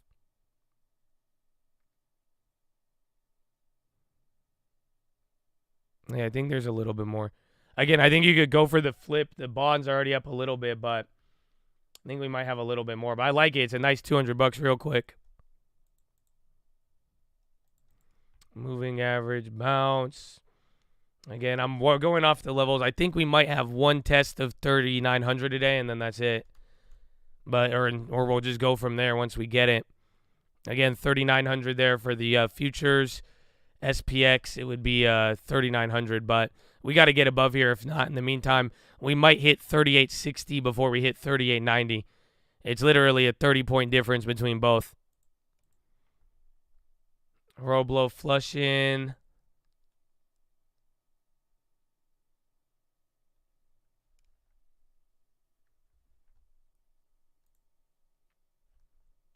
Well, bonds are up 3 now, so they're starting to go.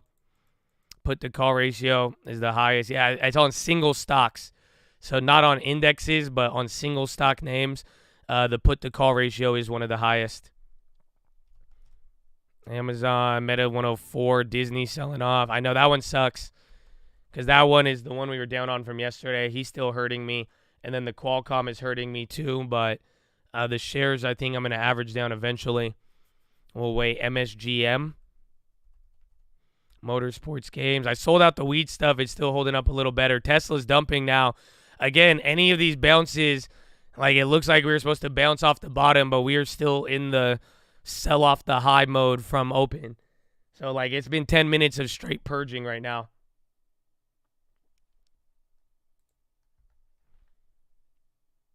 All right, screw it.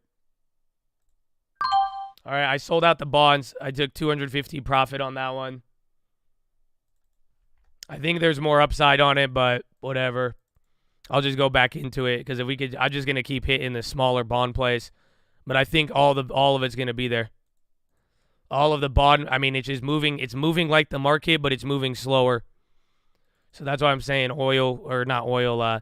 Bonds could be one. Yeah, everything's starting to dump now. I'm down $60 on that one future, so not too bad. Again, maybe it goes down to 30. Right now, you're in the middle of the range. If we don't bounce till here, I think everybody shows up at 38.60, or they show up at yesterday's high. Is that 38.64 or 38.60? Damn, you're dumping now. See it, ELH, or earnings continuation.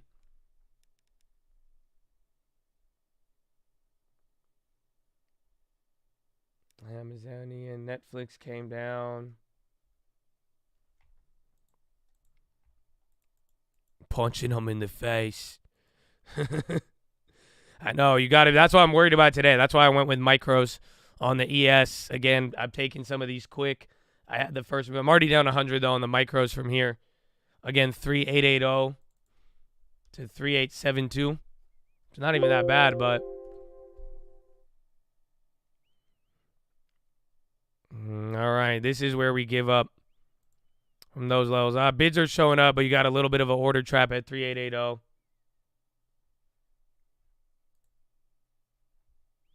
Bro, the NASDAQ is still up 4%.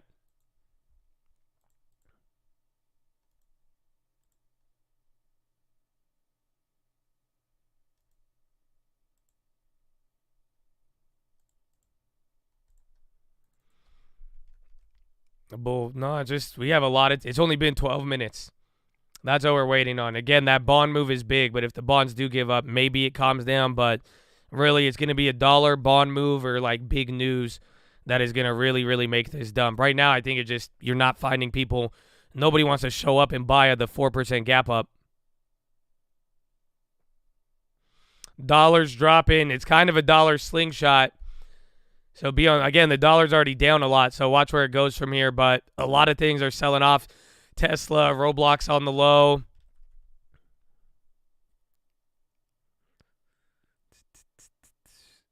Sam Bankman apologizes. Again, those headlines are coming in there.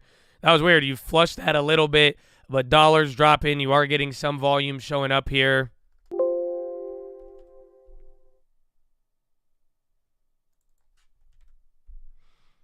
Russia to deport U.S. citizen Sarah Kervanik. I don't know. No Sarah. I don't know why. Who is she? 3874. Honestly, I'm back up on that future, surprisingly. Again, I'm keeping it small. We've already taken a lot of profits here. Amazon's working. Disney's not. Netflix was, but came back. Qualcomm's killing us. And then Tesla just back to normal, unfortunately.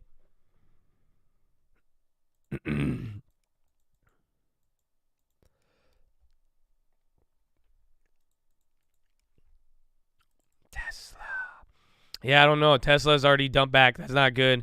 Netflix did the same, and Disney. So a couple of names that like were down, went up off in the news, and then some of them are coming right back down. So be very, very careful with that one.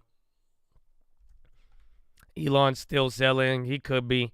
I don't know, man. When it looks like he's selling and I say it, everybody's like, no, he's not allowed to. And then when it's finally dumping after he announces it, people assume more. So I don't know at this point, but I think he might be done. That's my opinion of it, but, who knows? We'll find out when we find out, but I'm just playing the levels on this one and getting in on the volatility.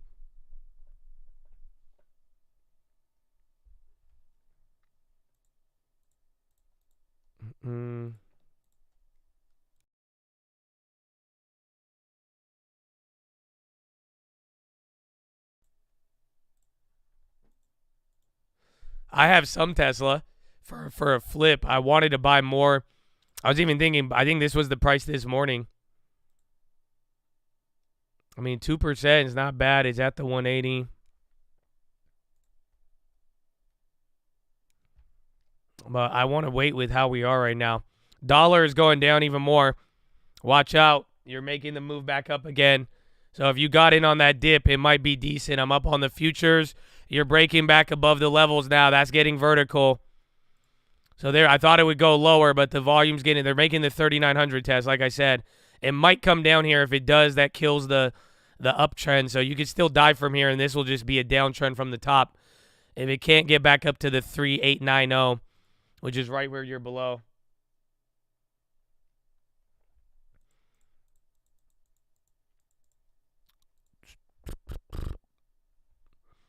Again, if that could hold, it'll be good. Watch the dollar. Tesla off the bottom. I mean, Apple's already up 4.5%. Microsoft is the key leader right now. You got Toyota on the high.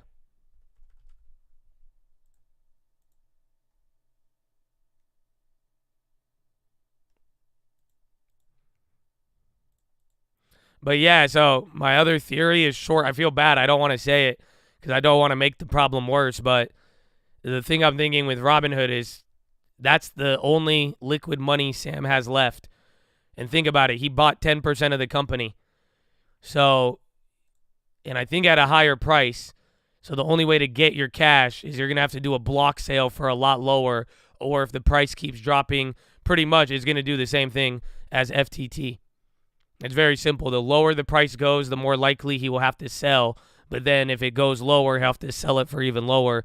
And then it's just like a thing. Yeah. No, but that's it. It's the same thing as FTT. His last remaining wealth is in that company. He has it. That's why I'm saying if he wants liquid cash, wants a credit line, or he wants anything. Simply put, Robinhood is his only money there, and he owns 10% though. How do you get rid of a 10% stake? You have to sell a block trade to a bank. And usually you do it at a lower price because that's the only way you could get someone to give you $600 million on one trade. So if he wants it, if he hasn't done it yet, he's going to have to do it. But the lower the price goes, the more likely it's the vortex. That's all. Robinhood is Sam's next vortex, pretty much, is my opinion. Again, this is all my opinion. Do whatever you want with it. I have zero play in it as well, too. So I have no interest in this, what I'm saying. But that is my full opinion on it.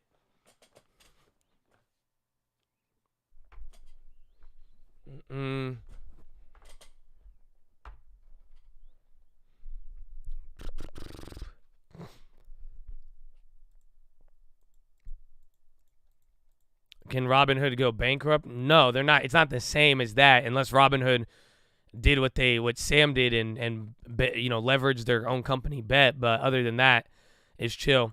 It's just now that's Sam's literally only real piggy bank that exists right now. Nick Timmerow's tweet. Another one. Again, watch out here for you're a little bit higher. Again, it's right now I'd say we're borderline neutral on the day. I know you're definitely uptrending from the start, but if we fail here, the bouncy ball could continue. Otherwise, if we break above here, like I said, 3,900 test, and then that's it. If it goes from there, game over. All right, here it is, Nick Timmerhouse. So watch out. In recent months, Jay Powell has used the phrase keep at it from the title of Paul Volcker's 2018 to describe his approach. See who else is using the phrase today in his statement on inflation. Is that Joe Biden? We will keep. That's it. He's just saying. Nick Timmerhouse just said Biden, Powell, and Volcker all like to use the same phrase.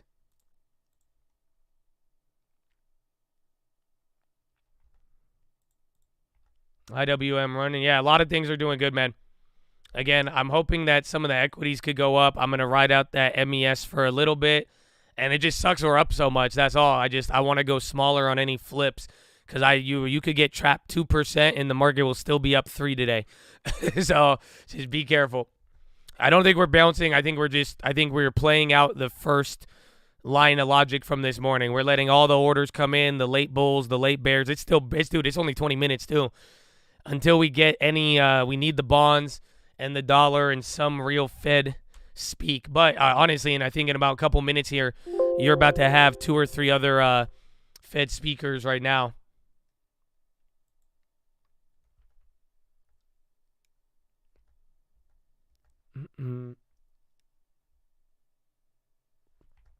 Let's see, 3,900. Again, 3,897. You're making a move towards it. There's a couple of bid supports here. A lot of contract. Oh, wow. No, they ate it. Bro, they just ate it with 1,000 contracts. So watch out. This might turn into support here, but it could easily fail this again and come right back down. So it could be slower, and it could pretty much wick into the highs, hit a new high, come back down and do the dance. It's not as easy, but you hit the level now, so let's see how everyone feels.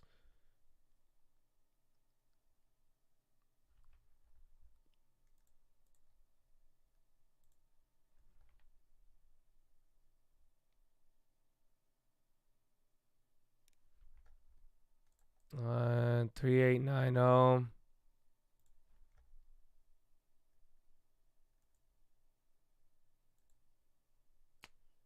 Damn, I just missed that one. Damn, 150.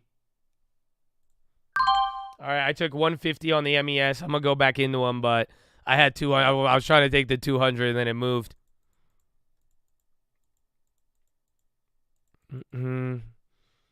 So I got out of the MES there. Let's see what happens. Again, I got out of the bond play too. So honestly, I'm just holding equity now at this point. No futures on the table. I mean, I still have the currency futures. Those aren't up there now. But I'm not, again, as far as today and even from this last week, this is pretty much what we got remaining. The Qs are 2% away from being halted to the upside. So good day. Very good day.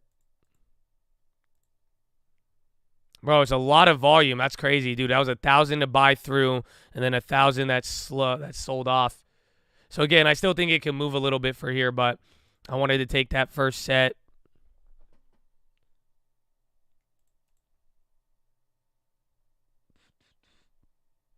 Very weird. Again, you wicked. It's still holding up though, like low key. But if it comes right back down, it just might just be big. There's upside halts. Yeah. 1,800 on Meta. Good work, baby. Good work. Make sure you book profits on either direction, up and down. It doesn't mean do it right now, but in general. I feel like the last couple days we've seen a lot of I was up, I was down. Even myself.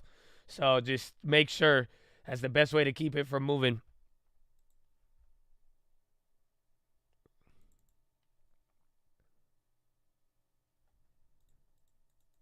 Maybe off 39. No, I think you could go past. I think 39 is going to open up the floodgates. That's why I want to own some of it. But even then, 39, it gives you 30 more points to 30. So it's like you could get a little bit, but then if it goes past 30, then we're talking 60 points.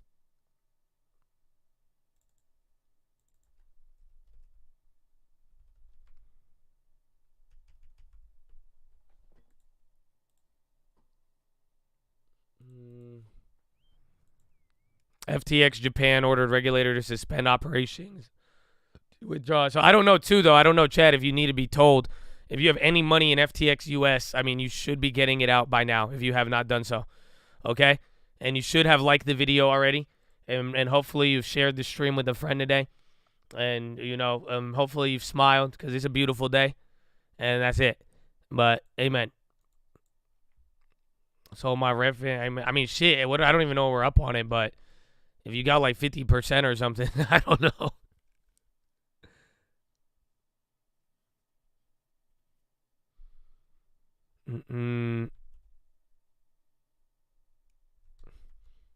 Oh, big volume coming, dude. It's still holding up here. Again, a lot of transactions at this level. Get ready. You got a little bit of a test here at the order.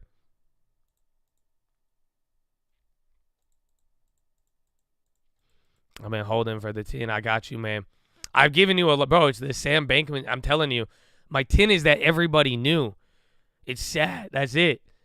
I've realized with Sam, they will let the general public believe it. All the rich, every billionaire in the world knew he didn't have money. That's it. That's all I know. But then it's like, who gave him the banks, the underwriting? So I need my 1,000 likes for that. But I'm just saying, it's just, that's it. That's the only one. Everybody knew. Everybody knew. Everybody with billions of dollars just knew he didn't have it. That's why CZ did all of that. I think he called him out. They're on there. And listen, everything, Chad, I love y'all. Feel free to even call me wrong on any of it. That's okay. Even as I've explained this, we've been talking about this since it's happened. All of this is my opinion. So I don't care if I'm wrong, but I'm going to have my own opinion. And this is all opinion. So hopefully you don't take anything as factual. We're discussing a very dramatic situation that is still developing and nobody knows the truth in the matter of. And that I believe is the reality, is that nobody knows the truth. But, this is just my opinion, man. I'm just like, literally, I'm playing investigator trying to put two and two together. But I'm sharing my opinion. Feel free to do, you know what I'm saying? But it's just like, I know as I was talking about this yesterday, a lot of people, it's like, and it's cool. I take no disrespect towards you disagreeing. Amen. I love you and thank you for being positive towards it. But I hope in the nature of all this is like, all of this is my opinion, even down to the stock market now. Like, you guys are going to realize that these are just my opinions. So even if I have a wrong opinion, I'm going to have my own opinion. You know what I'm saying? So it's just, but with how it's going right now, we need a lot more truth, man. Yeah, book profits on these three. Again, you've had movements, and if we wait, I mean, I'm glad I booked a lot of profits. I even booked a big loss, but it came with a big win, and I was able to balance some things out. But, ride some things out. But just, if you haven't gotten paid on the last couple of days here, we've moved now 7 to 9% this week. So if you're not taking profits on 7 to 9%, I mean, shit, man, I don't know what you and Sam Bankman got in common, but you crazy, dog. So just take a little bit at the very least, and that's what people are using this day for. And again, there is opportunities to speculate and get in there. Just be prepared to get punched in the face and all of that. But, it's going to be a challenge. But right now, bro, look at all these orders. 3902, big sell wall. But it honestly looks like it's about to hit it. Oh, my goodness. You could go for the greedy breakout if you want it. I kind of want to. But I'm not. I need to wait. We're doing amazing today, so don't push it. And then again, if you're not doing amazing, wait for a free throw. Trust me. That's all. This is greedy. Greedy is trying to get the breakout. Free throw is going to be wait till it sells off, hits the third low of the day, and just buy into it when it's easy. Wait for the dollar to slingshot. Wait for the bonds to rally or rebound. Wait for the currencies to move. You see what I'm saying? So if you don't have any good plays on this right now, you don't force it up here, but wait for the free throw. And then if you want to go for greedy, there it is, 3906. Very vertical. 3900 now is getting tested on the SPX. This is a big level. Again, we have a lot of time. Don't let this first, even though this is a big move right now, you got 6 more hours, man. 38.9 though, big level on the SPX. There you go, Netflix. We need Tesla to come back. Apple's doing pretty good.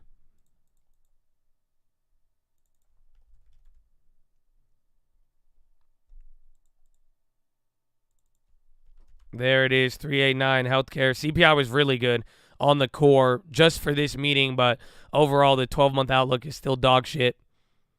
Again, the best way to describe it, this was the best CPI of the year, but inflation is still high, asshole. That's it. I have to add asshole at the end of it so you understand. That's all. That's what you need to understand about today is that inflation is still high, asshole, but this was a good report in terms of core. That's it. If you understand that, you'll be. I wouldn't say overreaction because statistically, what should have happened shouldn't have happened. That's it. Even then, it was 50, 60 economists, very tight, and only one of them was expecting core to drop. Again, if you were here in the morning, if you were the first 1,000 people, literally 3-4 minutes before everything came out, I even brought up that core number, and it hit, and nobody was expecting that, but that was the real bullish thing. New Timmerhouse tweet.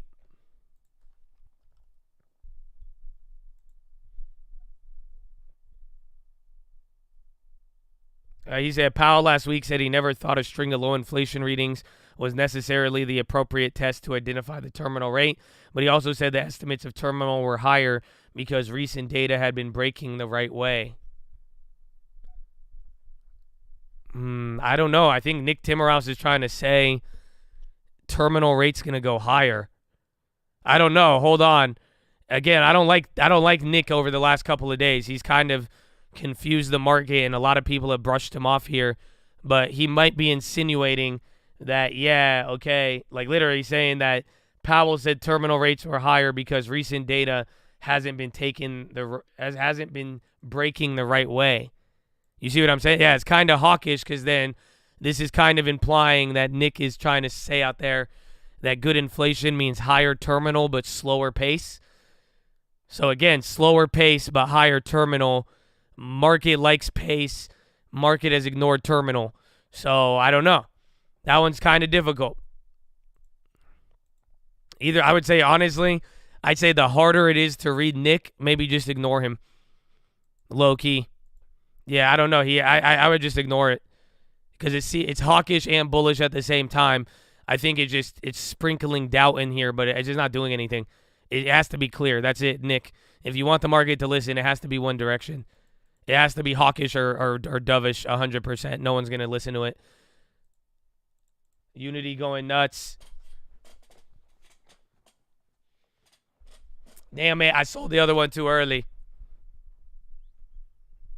But we good. Now we're just writing equities. The Netflix is doing good. It would be nice if my Disney could come back, but he still has the earnings death.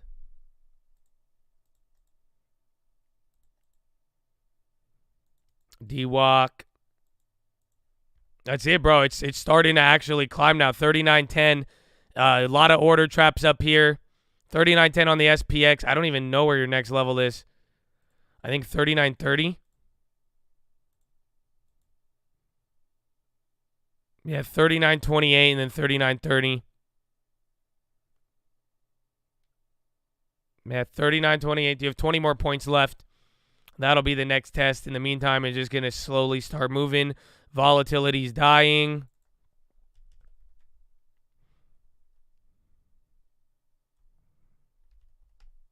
Apple, Meta. Damn, Meta at 107.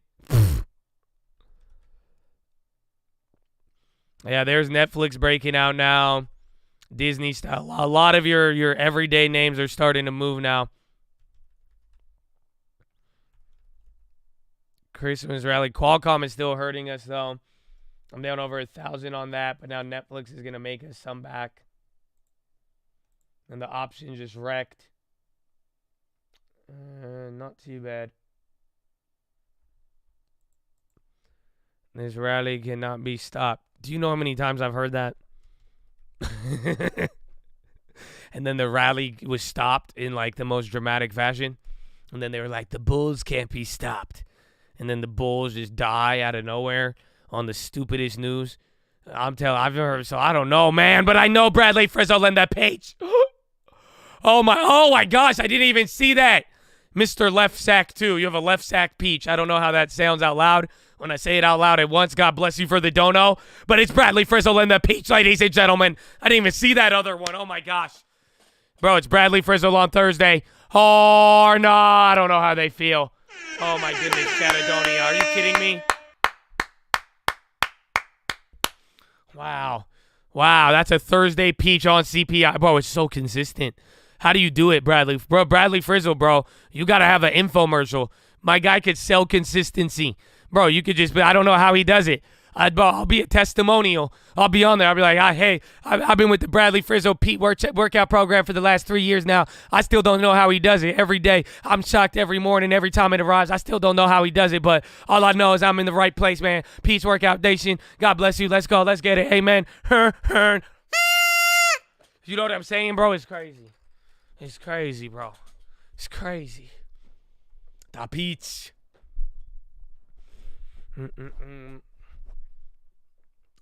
This is getting retail excited. Well, I think it's like if you understand the data, you know you could get excited, but not too excited. And then if you're buying it and you don't know why you're excited, that's the only risk. But there's reasons to be excited. There's reasons to be cautious right now. And then the one thing you can't ignore is that today is one of the biggest gap ups on the stock market in the last 2 years. That's it. So that's something I know we can't debate, is that this is the biggest gap up on the S&P in the last 2 years. Even then, the last time the NASDAQ opened up 5% from closing down, that just don't happen a lot. So it's like there's reasons for good. There's reasons for bad. Again, I think there's the bullish tilt, but it's like you could easily get swatted down here, and that's what we got to watch out for. But it's like the initial response today is huge. It is statistically big. Again, inflation is still high, asshole, but it came in at the lowest reading in 12 months, and now you have people, reacting. Again, just even the indexes, this is one of their biggest, strongest opens in a very long time. T-Mobile calls for 5G home internet for 6 million more homes.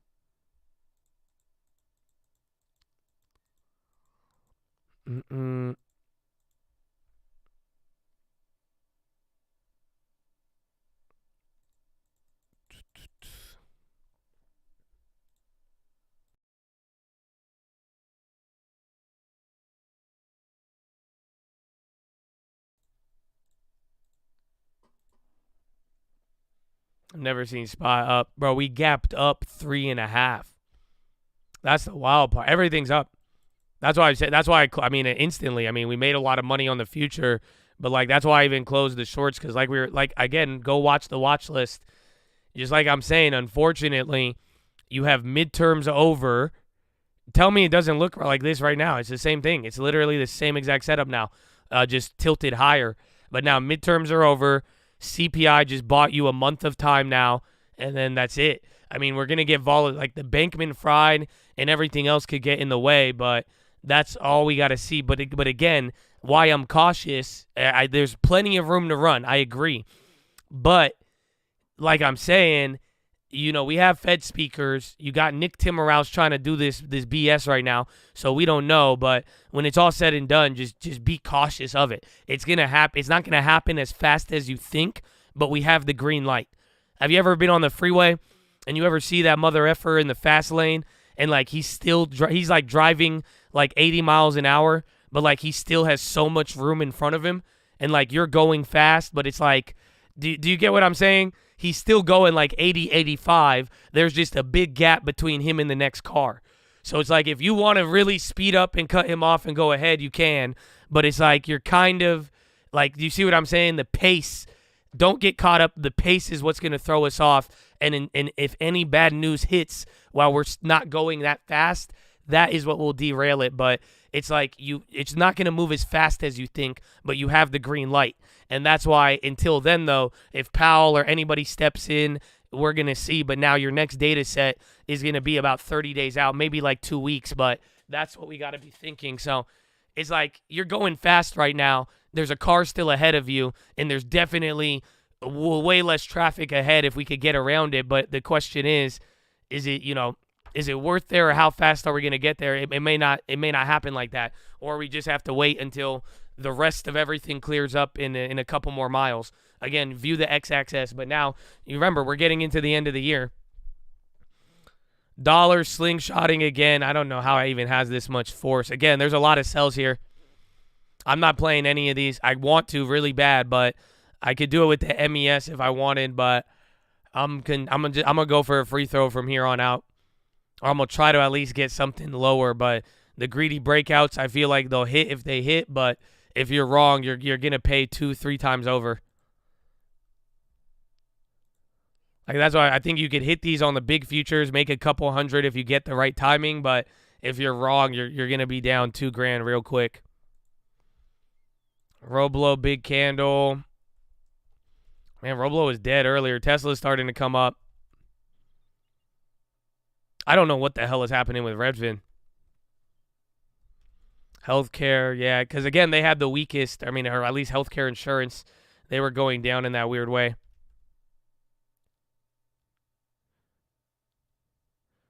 With you find your spot. Or really, I would just, right now, it's just better to like actually buy the dip. So if you want an easy play, just buy the dips. And that's in that sense, because like even if you get trapped on it, assuming the news doesn't get bad, that's it. But like I don't want to be into the high. That's it, because then you're going to be down 4% if you go back to break even. I would rather just buy the lows if you want. Other than that, you wait. Or again, there's even going to be great short opportunities. I'm not against the shorting. So please, I hope you realize that too. It's just I really hope nothing that I say just gets interpreted as like, this isn't dummy bullish is the best way to put it. Is that this is a very good sign, but this isn't like, yeah, you know what I'm saying? It's not there just yet. Just we have too much in the background going on.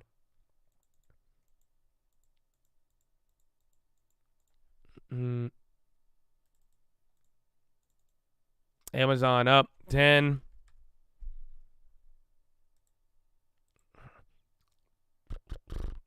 He needs to go more. He need to go more. Kathy bought more Tesla.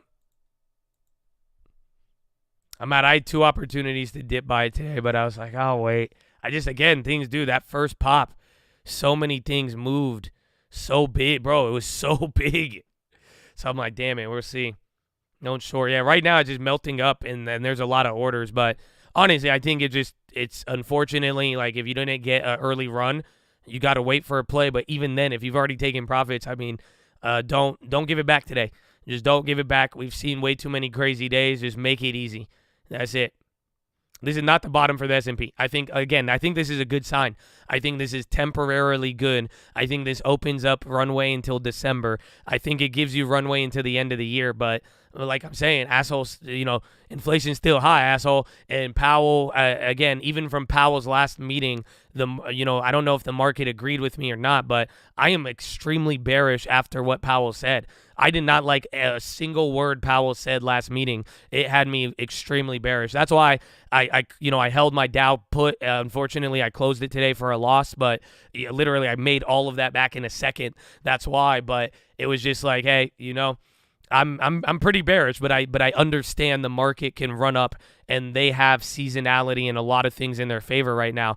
So I'm bearish. I am bearish, but I know that there is big money to make on these rallies, and I'm not going to let the rally stop me, but my bearishness tempers all of my bullishness to the degree where, what Powell said is just, it was awful on the meeting, but doesn't mean the market won't go up 10%.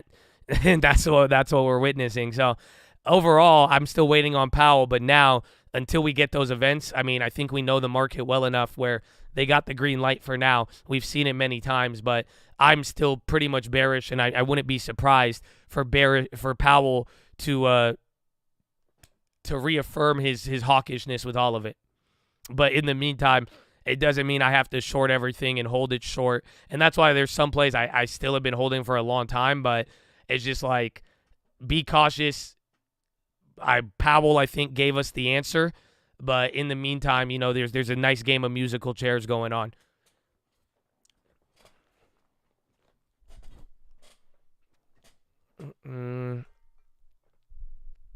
Is it done nothing in the terminal? And that's what I think Powell was trying to say, but it has chilled out the ZZ and the Fed futures for December.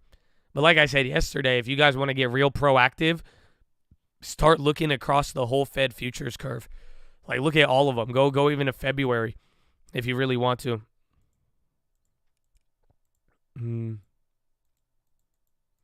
Someone's going to cut this down. Good. You should have that fear. That's the fear of the Lord.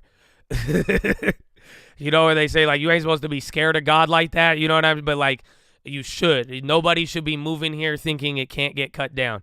That type of hubris will clap you. But either, as long as you know something, just respect it, and you're going to be great.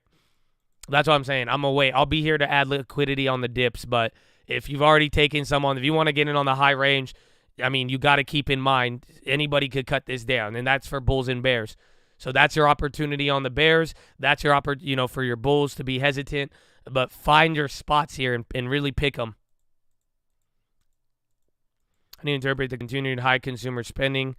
Rates might be curbing housing costs, but everything else seems high. I think it's doing what I've been saying for years now. I think we're going to watch inflation in phases. So you're going to watch it in spikes. It's already spiked up. Now we're finally going to get our real spike down, and it's going to spike down. But then a couple years, it's gonna rear its ugly head again. So in a weird way, I'm kind of just watching bonds and the rates now at this point. I'm not good at predicting CPI. That's never been my thing. I could interpret it, but predicting it, I don't know. It's like, and we know the factors and services and all that. And really, what I see on the data, it looks to me like it's playing just like the 70s. That's it. You're getting big giant pop, freak out. The rates are correlating. Then boom, it comes down, big rundown, but the dollar's still strong. So the deflation, it plays out weird, and then people still feel optimistic, and then inflation comes back up, or services and real estate never comes down, and then oil does its waves by that time frame, and then we go back up again. And then once we decline after the second peak, then I'll be more confident that inflation is gone. But right now, I'm still worried. I'm more worried about the money. I'm more worried about the deflation, but not like not Cathie Wood's deflation. I'm worried about the value of currency right now, all across the globe. But right now, I think inflation is going to do it, and we might now be on the favorable side of inflation coming down. But that's why we're going to find out. And just like the thing that could bat down all of today is what everybody else is going to say. One data set doesn't tell us anything. It's a great sign right now, but we're going to play this whole game in 4 weeks again at the next CPI, unfortunately. And then we're going to have to listen to Powell again, and then we're going to do this again. So that's why it gives us something, but not enough. And, there's a bunch of lags, and there's a lot of history, and we've kind of seen this before. So it's very hard to say, but great question, Daniel. The weed results are in. That's why I sold out of the weed, because pretty much like it passed in 2 big states, but then 3 states it didn't. I don't know why. South Dakota, North Dakota, just give them weed, bro. Like, what? I don't get it. That's it, man. It's just like, that's what sucks about it, because they got the 2 states they needed, but South Dakota actually in 2020, they voted for weed and it passed, but then somebody in South Dakota challenged it, and they challenged the ruling and put it back up on there, and then this time around it didn't pass. So Maryland and Arkansas, I believe, were the killers that did good, but then South Dakota, or was it Missouri? But then I think Arkansas and South Dakota missed, but the Dakotas not doing good when they should have had it. It wasn't good. That was for recreational. That's why I sold out. We had gains, but pretty much the news is over. So sell the news. It was yesterday, and a little bit about today, but that's it.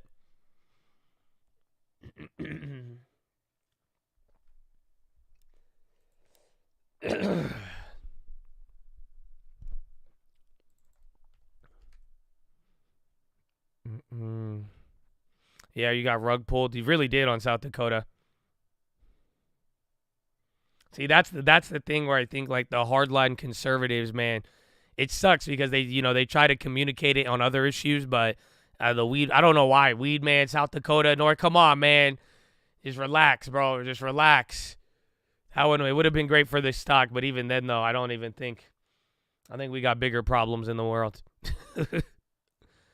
YCS, honestly, YCS, if you're not playing the currency to the other side, I wouldn't really even be touching it.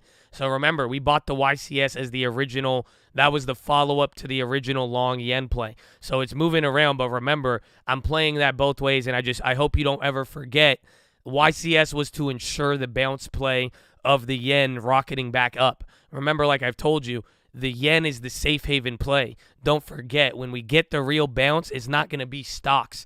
It's going to be the damn yen, and that is what you want on Fed pivot, on market pivot, anything, is the yen coming back and regaining that status it had. That has a lot of money in it. So remember, we made money. I was shorting all year. I've shorted the yen, and we took a big profit on it. And then what I started to do was position to my long side while getting the YCS as insurance to make sure I expose myself to more downside. But the real play is going to be at the end. So if you have the YCS, I'll tell you this. You have till February. Do I think the yen is done? No. You have it there, but just don't forget, the yen has 2 sides to it. It's not just, the yen is not a one-way road down. And don't view it that way. And if you want your opportunity, I want you to view the yen as a 2-way street. If you understand that, you're going to be golden. But other than that, though, I think YCS, if you have till February, you have time. But try to tie it into something bigger and let it kind of help you build your portfolio in that sense. Otherwise, again, trading the yen back and forth, I mean, it's just going to be a wild ride in this environment. You could trade the yen through like YCS, YCL, FXY, I believe, stuff like that, or even the futures. But it's just that's the money play, and we have discussed it many, many times.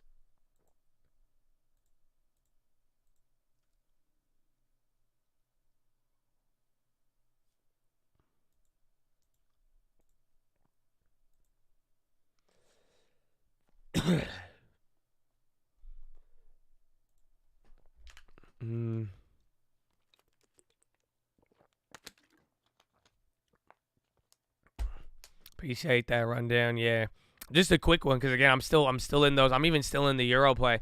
The currencies are gonna come back and do their thing, but the yen is literally the most important, without a doubt.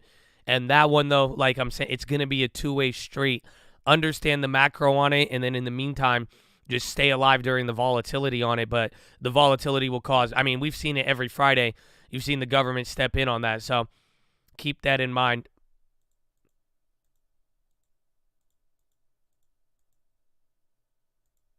Other than Powell, it could be any of the Fed speakers. It can be Bankman-Fried. Again, I said it yesterday.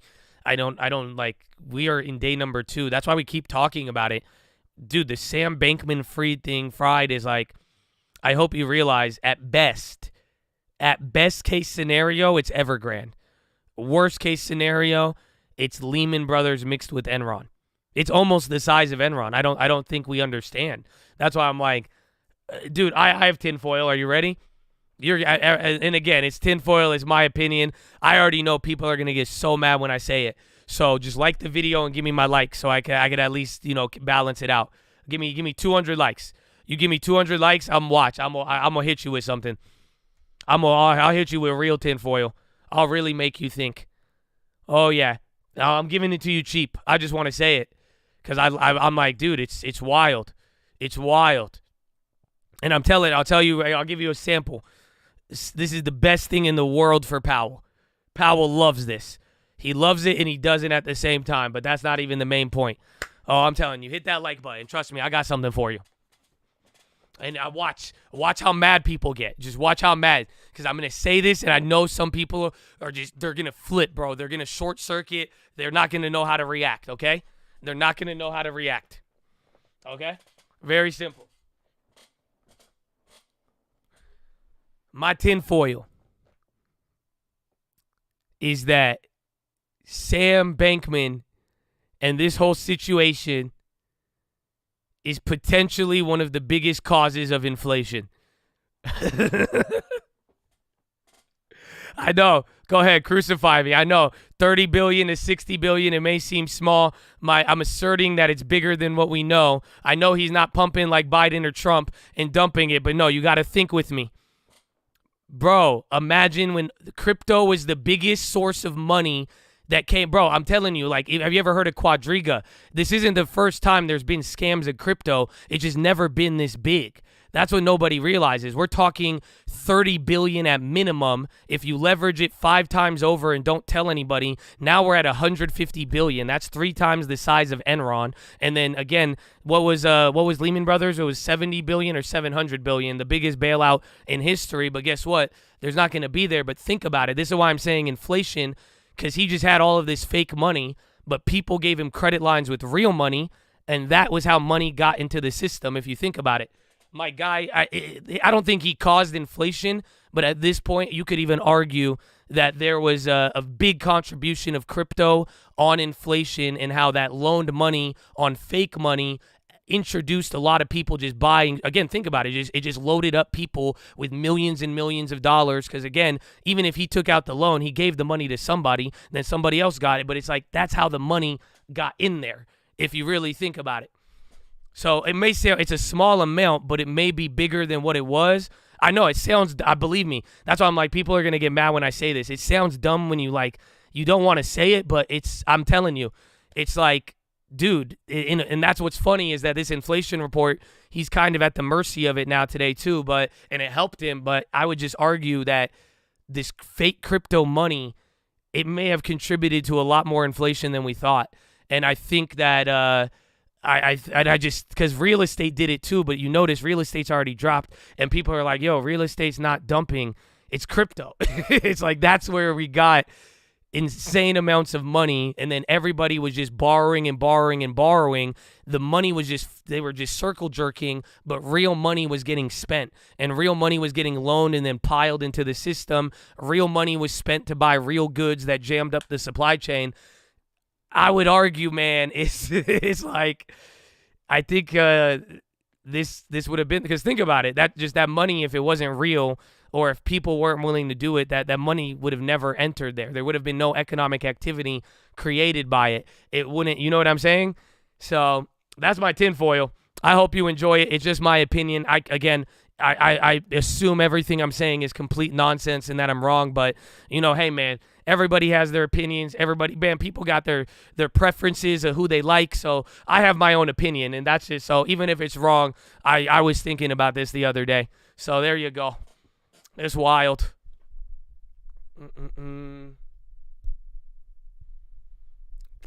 Nice disclaimer. Well, yeah, I know, so it's okay. Like, again, if you think I'm wrong, just assume that you're right, because this is just my opinion. I'm not claiming anything as fact, and I never have. Again, if there's news, I'll tell you, but even then, I mean, in the nature, we've seen a lot of fake news and a lot of unconfirmed stuff. Just assume, everything is it's purely my opinion, right? You know what I'm saying?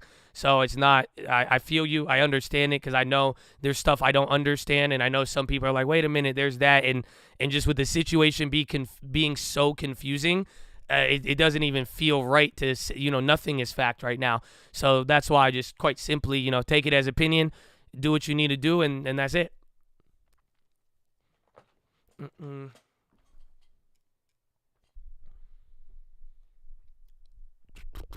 Did run up inflation. Like that Chad had his down payment on void. I mean, we made a lot on it, but it's just like, it was different though. Like, because all I'm saying is that if somebody had $30 billion of assets and everybody was willing to borrow it and let him have that money, you don't know what could have happened. It could have been so much money. So yeah, we bought Bitcoin at $10,000. We sold out at $50,000. We did all of that on stream. You got to see it, right? But we weren't borrowing against it 10 times and then sending it into another business and then doing this and then doing, you know what I'm saying? So it's like, it's just the scale, the potential black hole of this and how deep this goes. You don't know, but it just, like, people were on a false assumption and just loaning them and just throwing money out. That's it. Sam told an investor they owe $10 million. Yes.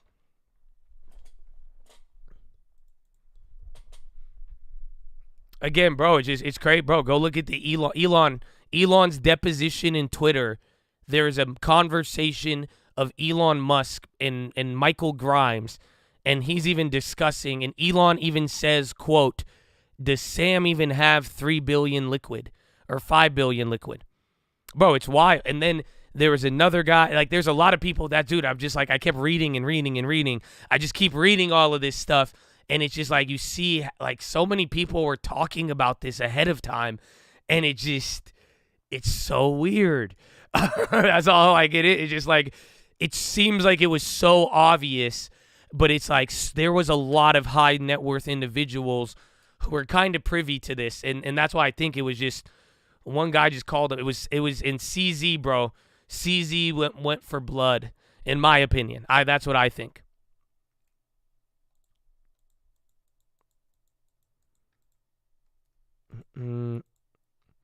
They had $16 billion in customer assets. They lent more than its customer funds to sister Alameda. You gassing it. That's just let me have my opinion. You know what I'm saying? I'm not trying to do anything, but I'm like, dude, this shit is crazy. That's it. I think it's very big, and I think we're on day number 2. If you disagree, you know what I'm saying? That's fine, but, you can tell me I'm overreacting or this, but I just like, this is what I believe, and I keep looking into it, and I'm like, this is not, something's weird with this, man. It's not. That's all. That's my opinion. I hope I'm wrong, and if I am wrong, I'm wrong. But I'm just thinking about this, and just, with all the info that I have, I mean, it's crazy. FTX tapped into customer accounts to fund risky bets. Department of Justice, or is that Dow Jones? Hold on, no, Dow Jones. Excuse me. Department of that was close. Yeah, those headlines are coming in. Archie Calderon paying the plug, baby. God bless you guys. Thank you. EIA gas stockpiles rose 79 BCF. Watch UNG. Oh, my God. Calderon, God bless you, man. Even all the donos today. Yeah, we even got some gifts in there. Thank you, Archar. Honestly, bro, it's been a great day. I'm just happy to be here, and just all the love y'all are showing anyway. So God bless you, and thank you. No need for donations, though. We love y'all either way. Horn. Amen. Anything you do, baby, God bless. Thank you for being positive, man, and contributing, for real. Because without positive people holding it down, we wouldn't have this. SPY's dropping now. So, again, first little drop-off. Kind of big. And a lot of sells. What the heck? I don't know if it could be the FTX news. That's it. Otherwise, I don't know. I really doubt that it's the UNG stuff. But watch out. JPM, if banks are taking them, not too much. That was just their biggest drop so far, but no news. Again, the FTX news is hitting right now, but I don't know. I don't know if the market is going to react as jumpy as they were the other day. Again, FTX is almost borderline already destroyed, so we'll find out. But again, just expect a delayed reaction. If you want to monitor it, I would watch Bitcoin futures or the price of Bitcoin. Pretty much let that kind of determine it here because, again, even Bitcoin is up. So until this starts dropping, I don't think anything's going to go crazy.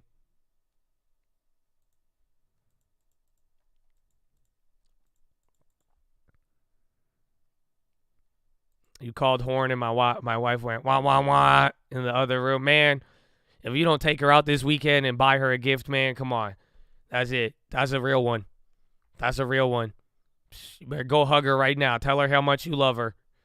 That's a real one right there, man. That's a real one right there.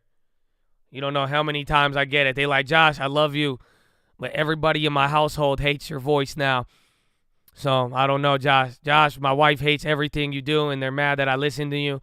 So I feel just go hug her right now, man, and just tell her how much you love her, and you better have that long term, okay? And take out all your money out of FTX, because I have it there. That's it.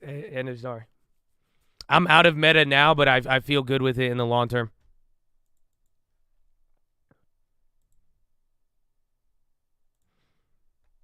I regret not buying. Well, good thing for you, there's plenty of fish in the sea.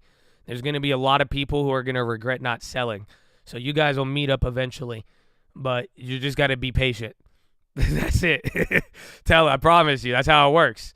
There's some people who regret selling. There's some people who regret buying.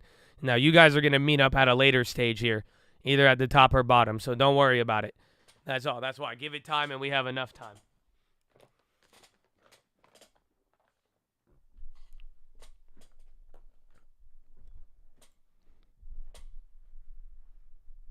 Me and my wife are laughing right now. I just hug her. That's good, man. That's good. It's good. Hey, Ben, hug your wives that support the stream, bro, and go get them something nice, bro. That's all I'm saying. Y'all got a real one. Y'all got a real one, and it's not that doesn't happen everywhere. It doesn't happen. That does not happen everywhere. That's all. That's. And listen, even if your wife don't like this stream, go hug her and tell her how much you love her anyways. There you go. See, boom, win-win.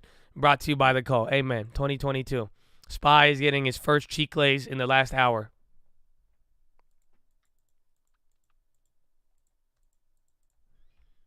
All right, you're kind of breaking down here. Again, we're positive, neutral. Let me get an eye on Bitcoin. Because I might forget throughout the day, but someone just keep an eye on Bitcoin because we're getting all the FTX news. I don't think it's going to hit as hard today, but just watch out just in case. So, again, we're kind of neutral now, but if this, I think if we get below 38.90, you'll start looking more neutral downtrend. It'll still be neutral, honestly. It'll just be a downtrend from the top. ASML Holdings to buy back 12 billion euros of shares. That sounds like a lot. Yeah, ASML buyback. I saw the news earlier, but now it wasn't that big. 12 billion ASML buyback, and they're already up 10%. That's coming out right now or within the last 5 minutes. Oh, they're giving guidance too. ASML sees annual revenue between 30 and 40 billion euros.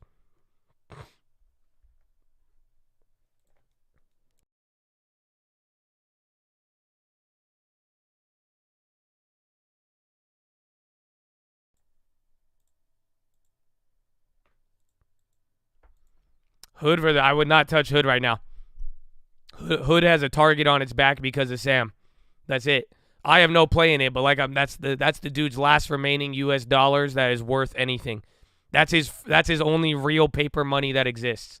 AKA the value of Robinhood has real money right now. For him to sell out 10%, he's going to have to sell it at a 10% discount, but either way, that's his biggest amount of money. That right there could even help clear his personal debts, depending on what he's going to do. But that is there. I don't know about selling. That's the sketchy part, because eventually he's going to sell. It'll bring it down, and then it'll come right back up.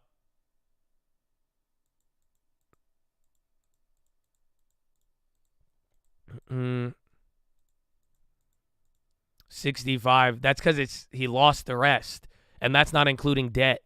That's the problem. He still has access to stuff, and this is why, here's the thing you got to realize in the next coming days, if anybody gives him a credit line, he's good.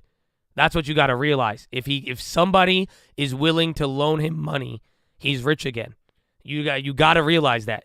But now with it crumbling, now people are, it's just like, bro, it's like getting close to Kanye when Kanye's going crazy. Now nobody wants to give him a credit line. You see what I'm saying?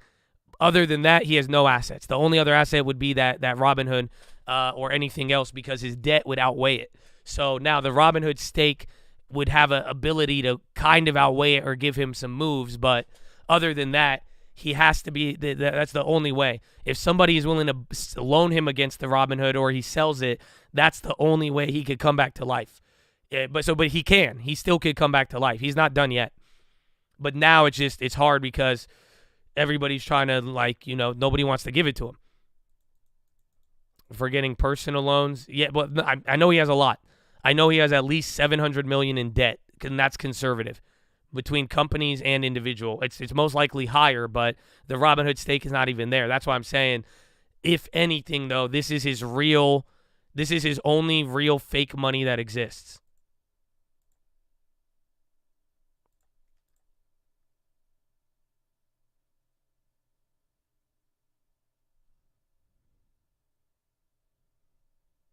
Yeah, the risk to reward just sucks. I would short it, but it's down. But even then, there it is. It's just the risk to reward on Robinhood's not even good. It's like what you make $2 to the low, or you get squeezed $7 to the high. So it's not like, that's the problem with it. Could Twitter buy FTX? No, that's the problem. If nobody is willing to keep the loan Ponzi scheme up and give another loan, it has too much debt. So if nobody's willing to fund it, they can never stay alive to grow out of their debt. And then that's it. It's just now FTX, bro, it's sad because FTX is beautiful.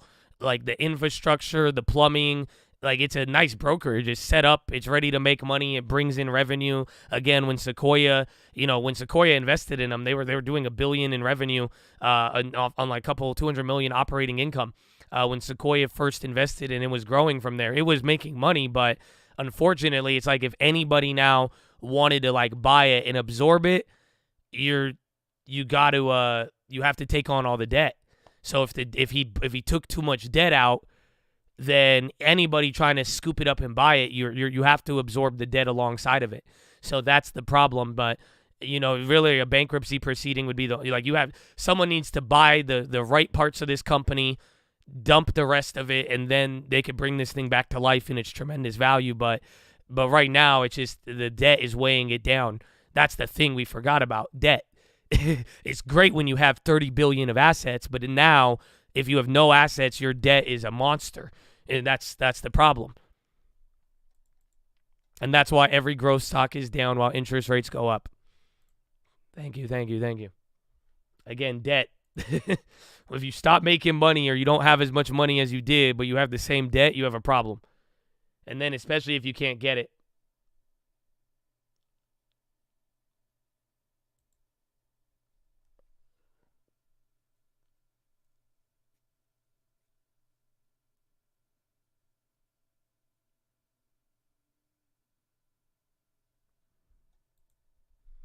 You should fund the money and buy it. I can't. It's too much debt. I cannot get $700 million of debt. Why? That's what I'm saying. It doesn't make sense for anybody to do it. It's in a weird, it needs to die. It needs to die, and then you pick it apart, and then you get it at the BK proceeding, assuming the judge will let you take what's of value, and then or if you could find a way to buy the company, spin off the good assets, and then just BK the rest, take the BK stuff and then just write it off and absorb the loss. But it's big. It's so much money. That's what people aren't realizing. It's $700 million at minimum. 3901. So let's see if 3900. Again, this was the first. I can't believe we even went that high. You literally went another 20 points. Again, 3928 is the high on the futures from the other day. We did not get there. Amazon cost cutting. They're going up. They might wick down. But yeah, Amazon review is led by Chief Andy Jassy, Wall Street Journal. They've lost a cost cutting review focused on unprofitable businesses. Amazon launched cost cutting review. That's good. We're still in the shares. I'm riding those out still. Again, UNG was running from the inventory numbers. But again, we need a 6% move. That means cloud. Cloud is profitable.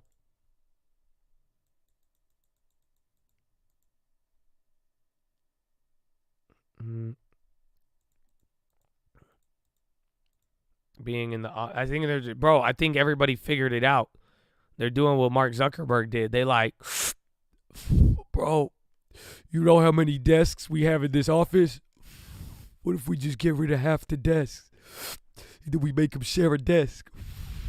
Bro, we just saved $2 billion on desks. So I don't know, man. I think they might have learned. You never know. They're like, we could keep everything the same and then, and then go from there.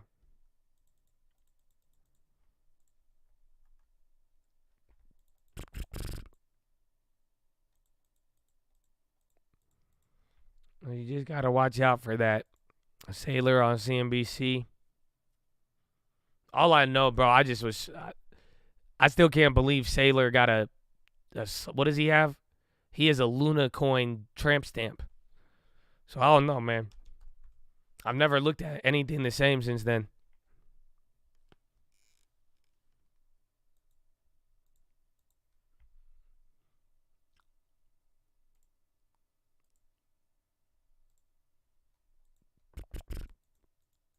Oh, that's Novagrass? Okay, my bad. Not Sailor.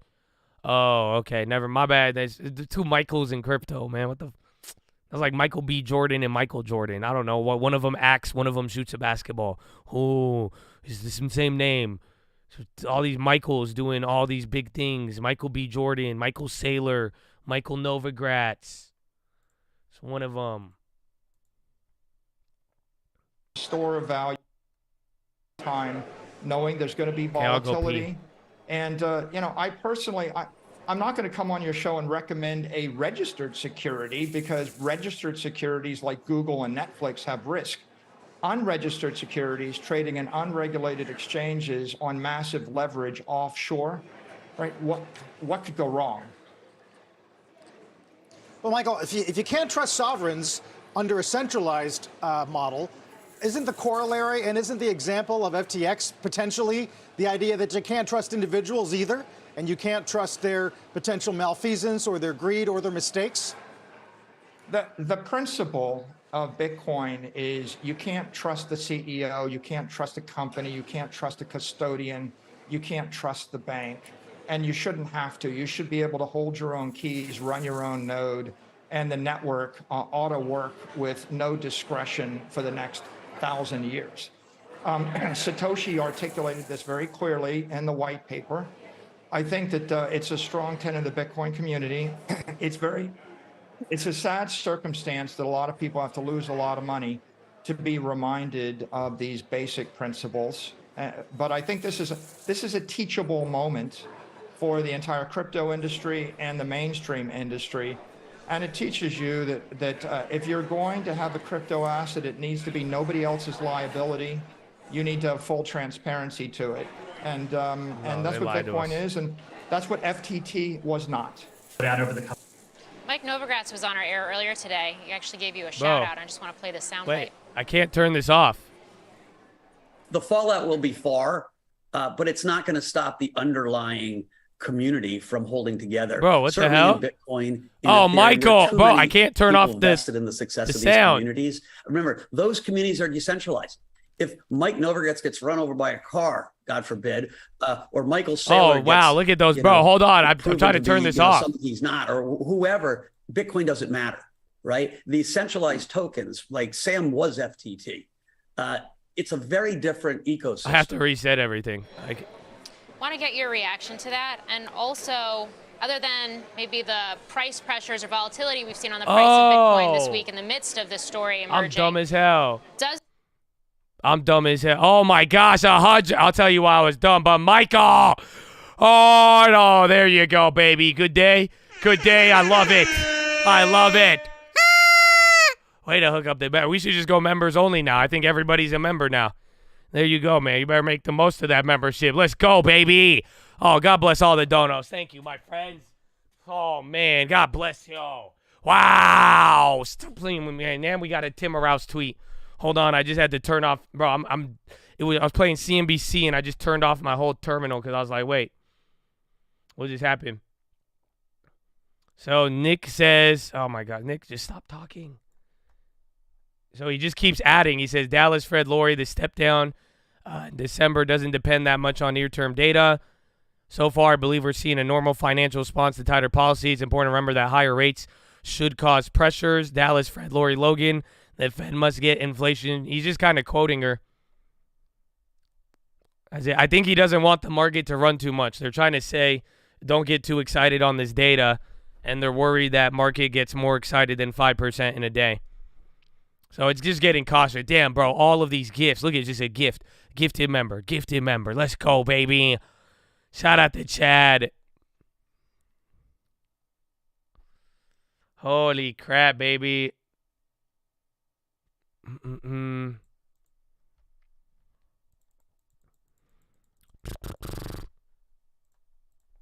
All right, let me reset it. Again, the latest thing. You're not missing anything important. Again, we're giving you the updates. If you could hear me, you're not missing anything, man. I appreciate the positivity in the chat, man. Shout out all the donos. Don't worry. We're still on game, man. And only thing was that Amazon news. We're already in shares, and it's already running up pretty big. Other than that, we got to keep watching the bonds. You have the Fed speaking a little bit, and then now just everything Timmerhouse is saying. Again, it's just saying have that caution, but the markets are loving all of this.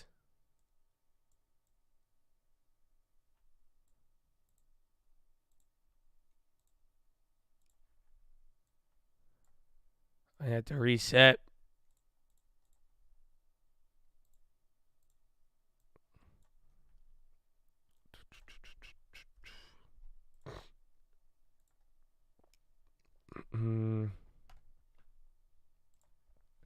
All right, again, you're above the 3,900 on the futures.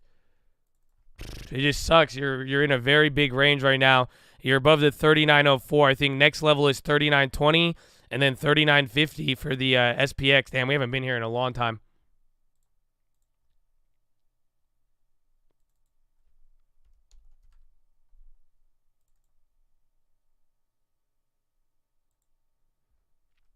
Alrighty. I'm going to go for the greedy on the MES. I'm going to keep it small, though.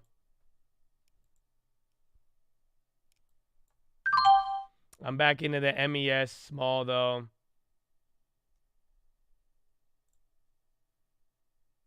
$39.13. Why are we high? Just the data. Again, it's very risky on this. Remember, any greedy entries here, like you're going to get clapped if this don't hit. So, again, that's why I'm keeping it small. I'm not even going on the big ones. I just did 2 long. Long, get ready if we get a breakout. But because otherwise, again, past 39.20 will be good. And then it'll clear up some room. But we will see. Yeah, Amazon's killing it. Again, we have those shares now, so I'm just going to keep letting him ride. He has till the high 90s or 100s, right? Like 102-ish maybe or 100.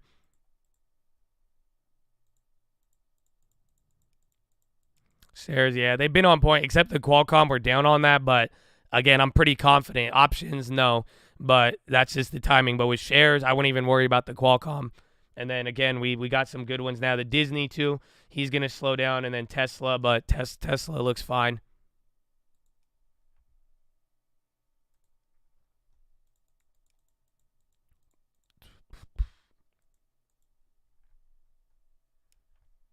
All right. Oh, you sold the I know. I feel. I mean, I don't know if you took the Meta either. I'm mad. We could have made another 1,000 or 1,200 on the Meta.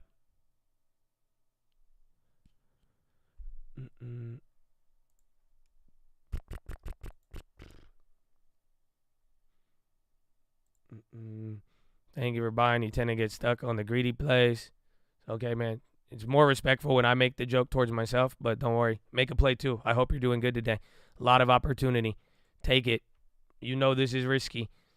Again, if you think I control the market, this is all a joke. It's not that important. That's all. So let's go. Let's go. So we still got 6 more hours.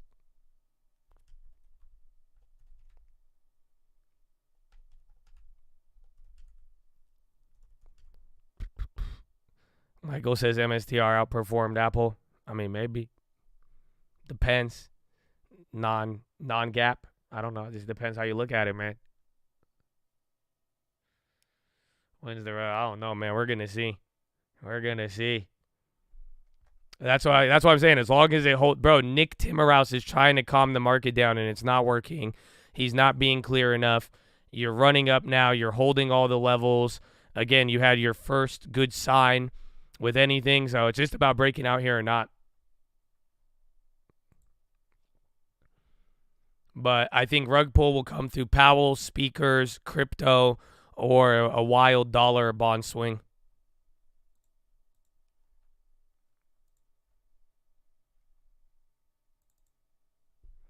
Team is on the high. They're up 18%. Jeez. I think Nick just doesn't want the market to I think he just wants to avoid Powell, getting, being in one of those situations where the market gets like shocked very, very big, if you know what I'm saying. So like, cuz that's, again, anytime Nick is the reason we had the most hated rally. Remember that. It's the data supported it, but it was all of that shit Nick was saying ahead of time. I don't know if you remember. That was when I started bringing up Nick a lot more for you guys, and you notice since July, a lot more people have been paying attention to him. Again, he's a very important reporter with the Wall Street Journal, and he's part of the Fed. But you see what I'm saying? So that's where I'm like, keep that in mind, because he's he's the one who last time, maybe you could argue he kind of hyped up the market too much. So it seems like this time he's like trying to temper it, but he's just not being as clear as he was last time. Amazon, yeah, we're in it. We're riding it up. I mean, that's our upside here that we're going to need. So it's great that we have it. Again, I went for another long here on the micros. Again, we're about to break out. I mean, it's only been an hour and a half. That's the crazy part about this, and we have 30 more minutes till Euro close. So that's why I'm thinking, by anything, we'll probably get a rally till Euro close, or if it dumps right now, the rally will happen after Euro close. So it's one or the other, but even then, though, if it does fail from here, I don't know if we're going to I think we need big news to flush. Otherwise, worst case scenario, this 5% turns into 3%, 2.5%. But I don't think we go red today unless anything hits overseas or anything negative, crypto, dollar, bonds, all of that.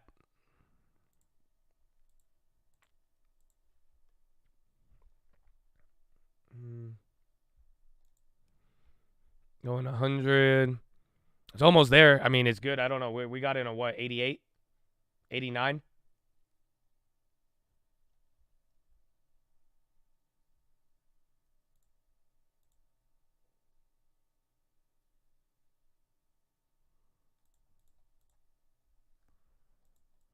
I don't think we can unless it's big.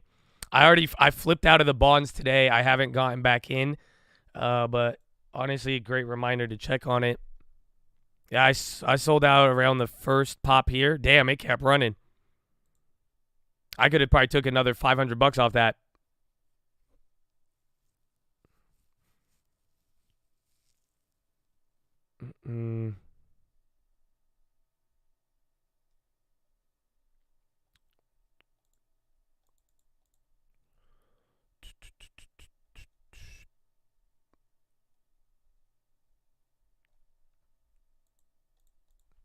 Switch gears. We're back. I'm still up on that small future, and again, the drawdowns are going to be much, much smaller. I'm worried about drawdown. That's why anything I play, I'm going to play it soft. Epic battle. And then again, just keep in mind Euro close versus not. Again, it's either move down before Euro or we move into a lot of volume here. Again, there's all these orders trying to stop it, but that's what I'm saying. If it breaks through these orders, that's it.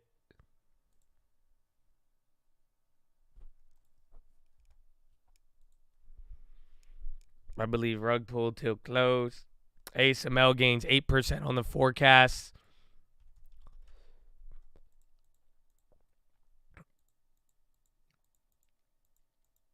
Difference between 7.9 and 7 doesn't change much on the macro. You are correct. The shape of the curve, though, does. So the shape of core inflation, this is the first time it's pointed down in like 6 months. So you at least have the shape of the curve on core inflation after today. It looks like you might have a peak, and everybody was worried because core is actually the stickier part.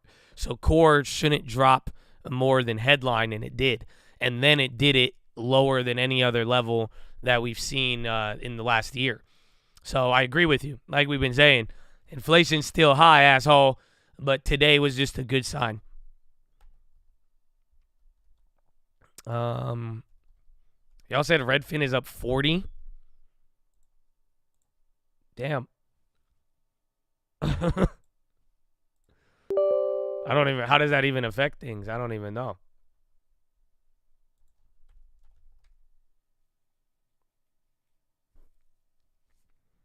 Longeveron news, you're coming up here. You're making another hit. So watch out again if it cleans up those orders. He'll be able to go nuts. 318, you're near the high. You've already cleared out one set. It's doing it a little slower, so let's see.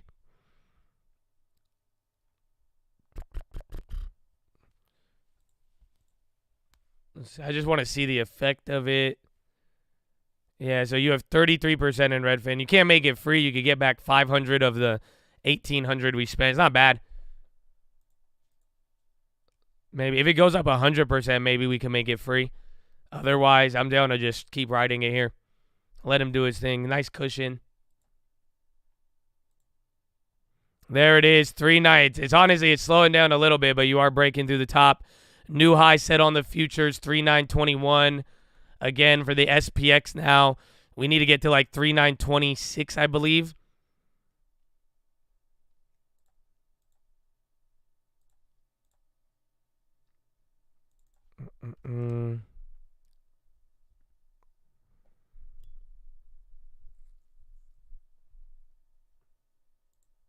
Yeah, volume's killing it on there. Again, it's still going to. We're still just getting squeezed up.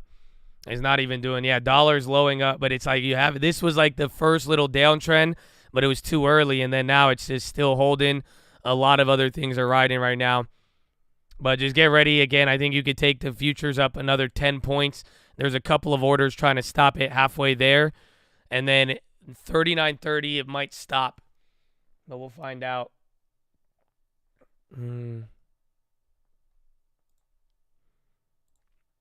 22. Yeah, Tesla has a little bit more work to do because he was staying pinned. Remember, he was down a lot yesterday, and then it moved up a lot. Bro, I bought Redfin for the long term. If it doubles, should I take it? I wouldn't be if we could buy a long term and then 5 days later it goes up 100%. I would not be opposed to just making it free, aka get your deposit back and then just hold free shares of Redfin for the rest of your life. That I wouldn't be against it. It's definitely not what I usually do, but you usually don't make money that fast on the long term. That's what I'm saying. If you mean to tell me I could get all $2,000 back if it goes up a little bit, wait, hold on. Biden will meet Xi in China November 14th. A lot of China news, and then Treasury to auction. Hold on. Biden China news. It was a dump. It might be positive. So Biden will speak on the 14th in Bali. U.S. officials to speak to reporters. Biden wants to build a floor for U.S.-China ties. He'll expect to be honest about China activity near Taiwan. U.S. and China will discuss war in Ukraine. U.S. wants to keep military communications. Policy towards China is not one of containment. They expect substantive talks with Biden meets. I don't know. We're not even going up off of that. And I watch the China names, but there's nothing crazy. It's just kind of weird. That's all coming out right now. Just a big dump on that. Biden and China.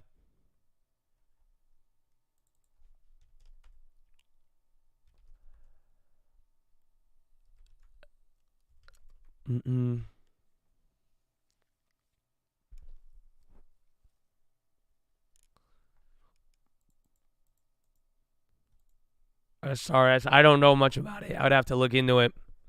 But yeah, that just came out.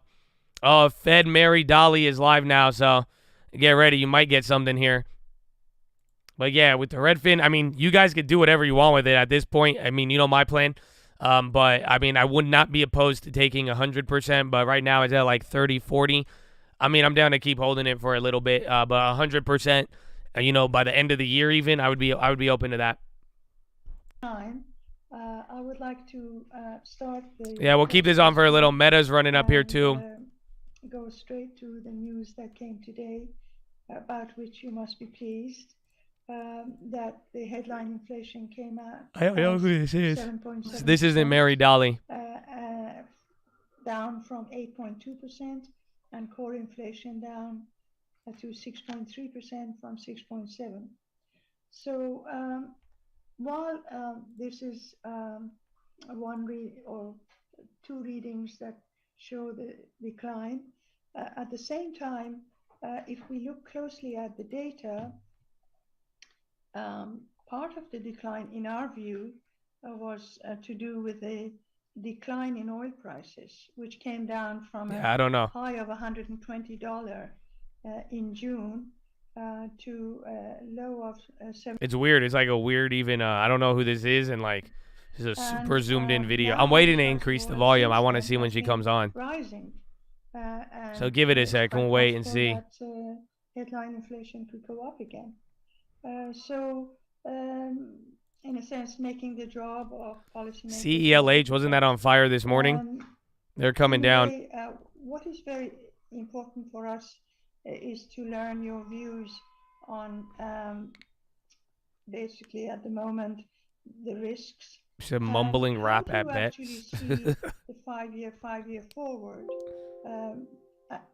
other than five-year forward, other indicators of inflation expectation that you would regard as inflation is more persistent? So over to you. Okay, thank you. And let me start off by saying, so this is who we want to hear, her. I'm just making sure it was her. I'll turn up the volume now. Couldn't make the trip. I really do appreciate it, and it's an honor to be part of your series. But be careful, because she is going to be louder than the speaker. That question you asked had multiple parts, and I'm going to unpack it a little bit because I think it's useful to treat each of those parts as individual items. So let's talk about the numbers that came out today. It was indeed good news that inflation moderated its grip a bit. And the focus I'll draw really is on core inflation, which, as you said, was 6.3% over the year, coming down from its 6.6, I think, was the rate last time. So I can't. I'm sorry, I didn't look at my note, but you said 6, right? So it's come down a little bit. Most of that drop was attributable to the declining core goods prices, which we've been expecting to I'll have to double check. She might not be a voting member, but this is just one of the Fed speakers. We'll listen to it a second. I'll turn it off soon if you don't say anything good. Back to services consumption and away from such a focus on goods consumption. So that just helps bring demand and supply back in balance. That's a welcome piece of news, and so we see that starting to happen. But 1 month of data does not a victory make, and I think it's really important to be thoughtful that this is just one piece of positive information, but we're looking at a whole set of information. On the other side, core services continues to rise, and that really can be attributed to a variety of things. But one of the things that's really important to focus on is housing. Shelter costs continue to be high in the United States, rising. The inflation tends to be high. That's a lagging variable. Once you get that in there, it takes a while once house prices start to moderate or house price growth starts to moderate, it takes a while to come through all of the rental agreements and really ease the consumer pocketbook. Video popping at the high. And so that's going to stick with us for a while. But it's good news that the goods price inflation is starting to moderate. We'll have to see if that continues. It's good news that consumers are getting a little relief. But I'm going to, in that part of the topic, with one piece of information, we're about to come up on our Thanksgiving holiday here in the United States, which is a big holiday for family and festivities and importantly, food. And if you're at the grocery store right now, you see it in any grocery store you go to, people making trade-offs. How many people can they invite? What are they going to serve? Are they going to trade down? Are we having a different kind of meal? Are we not having as many options? Because it's just very expensive. 7.7 is very limited relief. I mean, it's just better than over 8, but it's not close enough to 2 in any way for me to be comfortable. And so it's far from a victory. Now, on terms of inflation expectations, which is the other thing that you asked about, we absolutely focus on. They've been remarkably well anchored despite the high realized inflation that we've now had for 18 months. And so short-term expectations, of course, have risen because they move almost in lockstep with food and energy prices, really. And food and energy prices have been rising at a rapid clip, as you mentioned. And energy prices are quite volatile. So we could have some easing one month, then turn around and get, some higher readings the next month. And as winter rolls in, and especially with the ongoing war in the Ukraine and energy supplies being so constrained, there's just some real risk that energy prices come back. So that is an important thing to keep our eye on. But I think that what we see is that consumers and businesses and the five-year forward market participants, everyone really is smoothing through those pieces, putting them in short-term inflation expectations, but they're not really bleeding into medium and longer run inflation expectations. And, that is comforting. Whoa. But we can't Apple be dropping. complacent. And one of the reasons you'll hear Fed officials repeatedly say we're resolute in bringing inflation down is we're not hanging our hats on, inflation expectations in the longer end haven't moved very much. So look at us. We can just they got me for be 30. I easy. closed out We the have to be MES. resolute to bring inflation down to 2% on average. That's our goal. That's what Americans depend on. And that's what we're committed to doing. So there's we're a gonna lot of bid continue to support adjust here. policy I was going to until take it that at job 20 bucks profit. It is turned to fully done. $20 loss. That's But you're very dropping it. I don't know if it's interesting on what and, she's saying, but it did we sound a share little your bit views. hawkish for the most Now, part. But then Apple started basically, dropping really big over I there. mean, from the recent press conferences and speeches you've given, you seem to be an advocate of moderation of the upcoming interest rates hikes and keeping monetary policy tight for longer.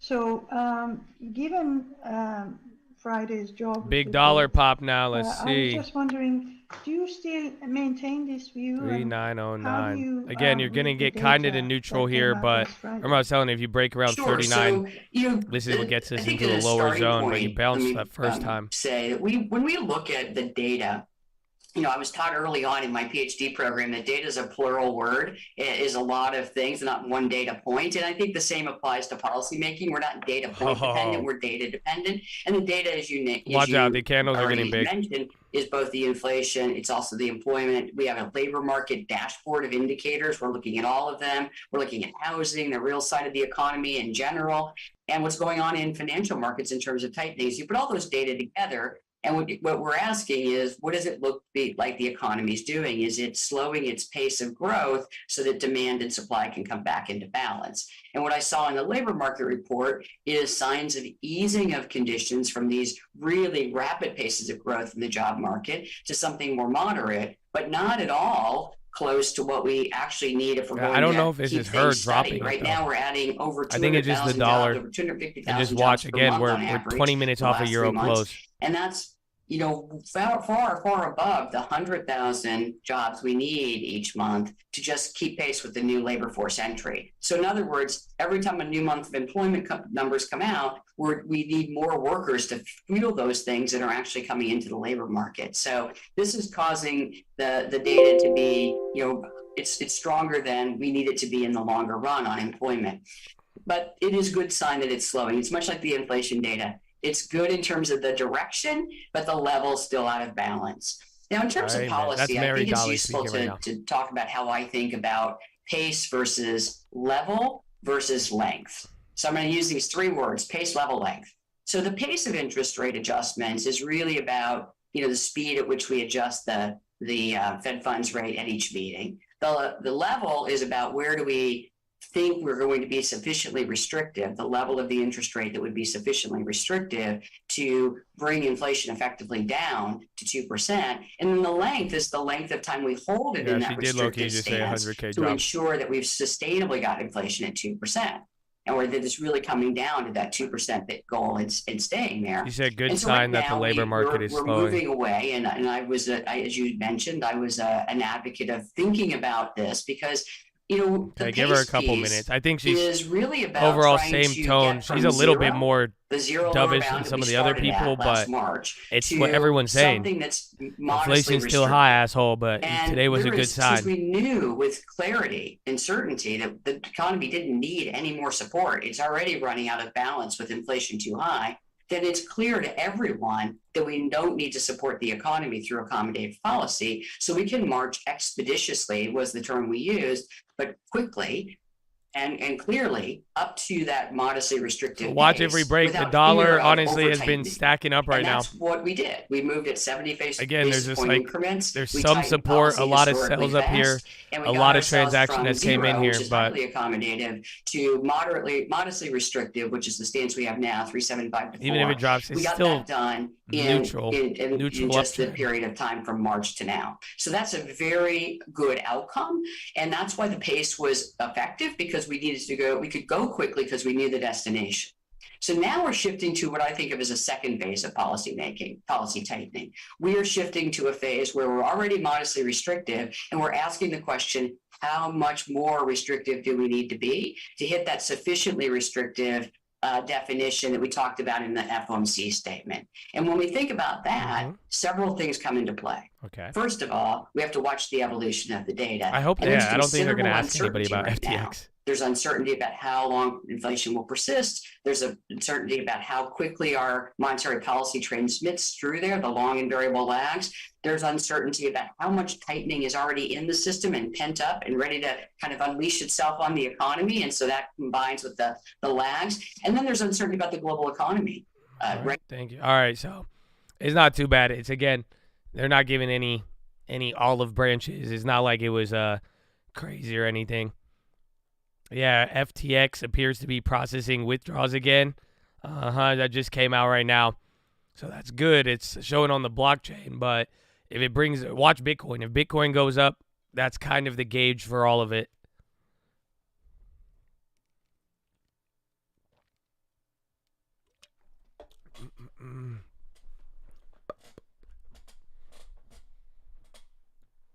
Adobe. Yeah, we're making the move again. I think I cut out. What was the other one? Oh, I guess I did make money. I thought I lost on it. I only got like 1 point or half a point. But I cut out of the ES on the greedy one. It was doing it slow. But if it does pop, again, any of these levels from above here, I mean, that's going to be good. It sucks that the dollar just went up, but it's doing pretty decent.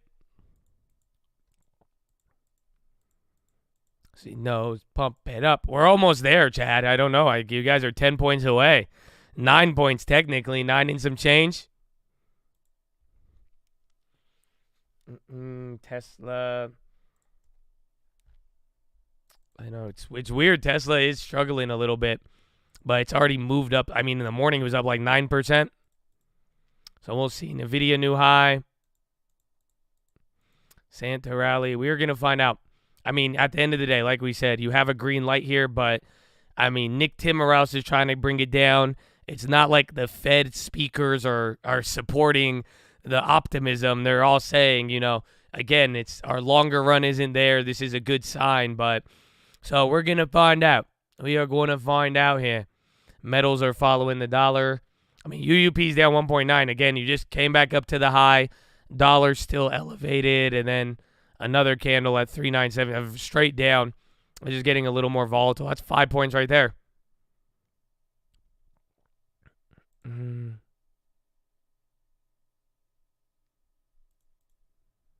That candle's getting bid. Fitch ratings. Euro close, 15 more minutes. Daily says pausing is not even a discussion right now. That could be on her comment. Hold on. That could be it. She just said it. We're not listening live, but I got the headline of it. That would be the only thing, but again, I don't even think her speech was affecting too much. But keep that in mind.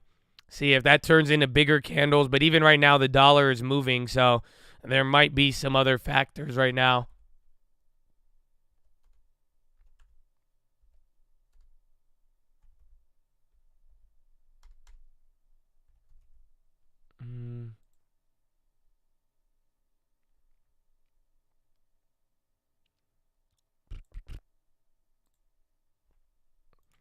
Fed bid for 4-week bills totals $2 billion.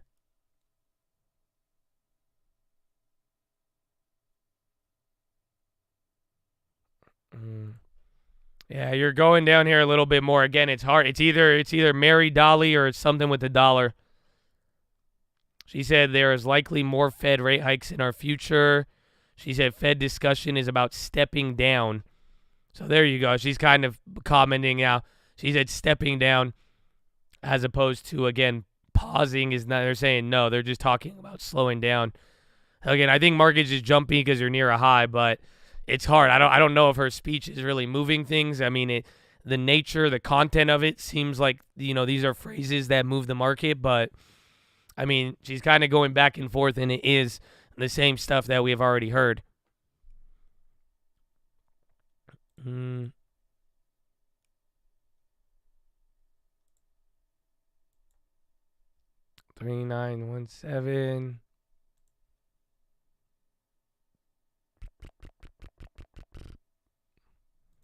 UNG new high, Beto new high.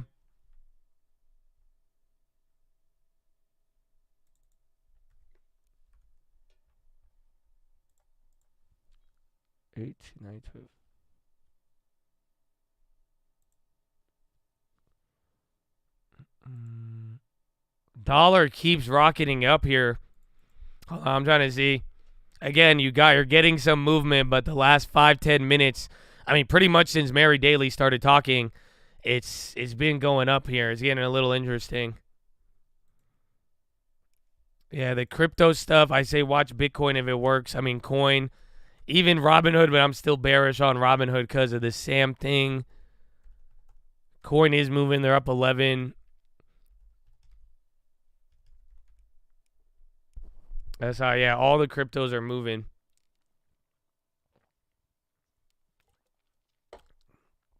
Dollar way on the lows. It is. I mean, it's still down. I'm saying it's coming up, but I mean, this is that top in the dollar for the most part. It's just right here. It's like the market really wants to break out and hit that greedy zone, but you're 12 minutes to euro close, and then, I mean, the dollar's going up here. So I think, again, it's either big move before euro close and then afterwards, but I definitely think after euro close, we might get a nice little trend up or down afterwards for a little bit. The Zaza's bullish right now. Still been holding up. Even the bonds, too. Bonds are dropping here.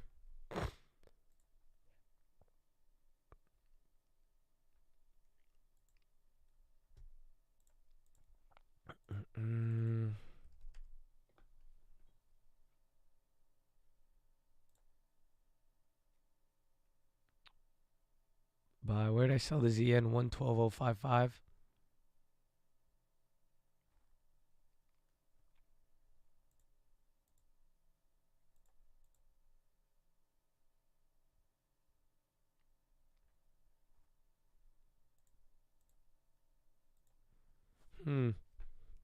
SPY's still fighting, man. Futures are going up. I'm thinking bonds are starting to slip. There might be another bond play, like I'm saying again today. The bonds are going to do good. There's also ZT for the 2-year if you want to look into that. 390. Bro, it wants to do it so bad, but it's struggling here. Again, it's not even the volume's actually not even that crazy here, but you do got orders within a 5-point range lined up. Not the biggest, not the smallest, but we've been getting a lot of activity here. Bonds keep continuing to drop now in the 10-year. Again, 3,917. You're 5-6 points off the highs. Dollar has been climbing for the last 5-10 minutes. Yeah, you got FTX positive news about withdrawals in the last couple of minutes as well.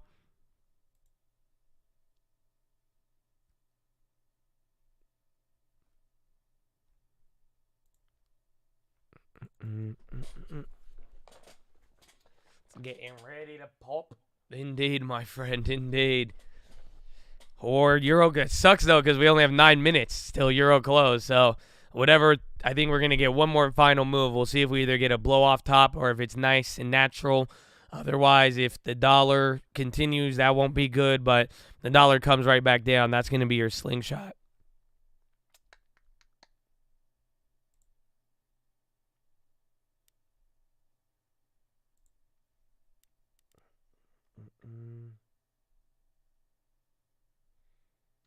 Wally, Netflix is up. There it is. You just actually wait. You haven't even hit a new high yet. Hold on. You're 1 point below the high, but you got to eat that. It's moving 924. That took how many minutes? And we hit that little breakout there. 758. That took 30 minutes. So you hit your first high, wicked out, and then it took 30 minutes to retest. And then now, I don't know if you hit another high on the year or on the day. 3922 is what we need. Again, you hit as high as 3921, 2176. And then let's pull up the SPX. 393 again. 39 like 27. That's going to be another level. Again, 3924, 3933 on SPX.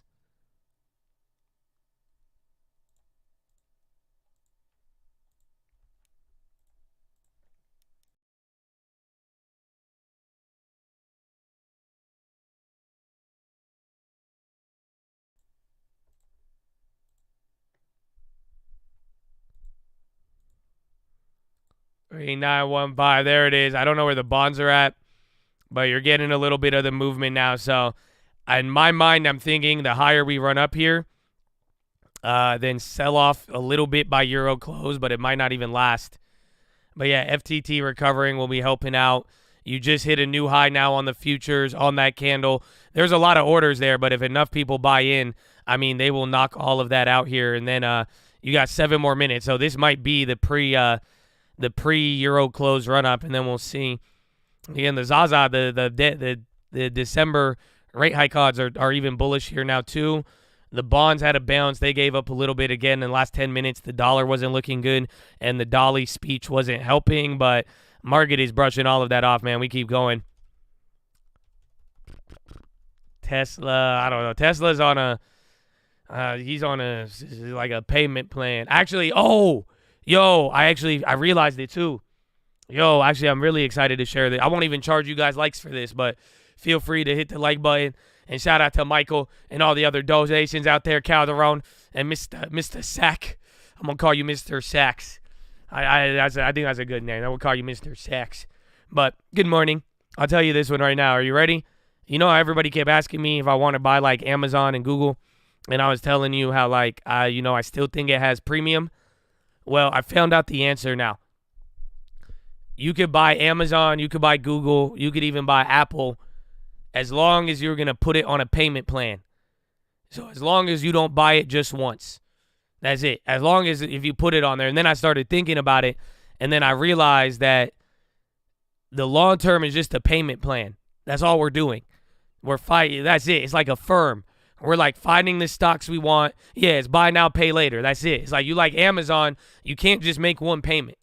So it's like if you want Amazon, you have to at least be ready to, we got to buy it in payments, month after month after month, or, maybe every 6 months, whatever it is. But it's like on a payment plan, I like them. But, straight up, nah, I'm not down at these prices.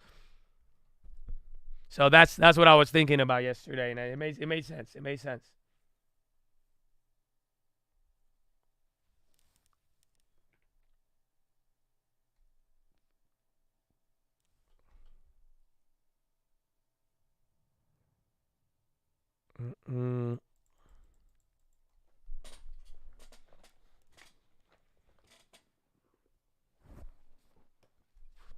There you go. You're coming in. I don't have any futures, huh? Yeah.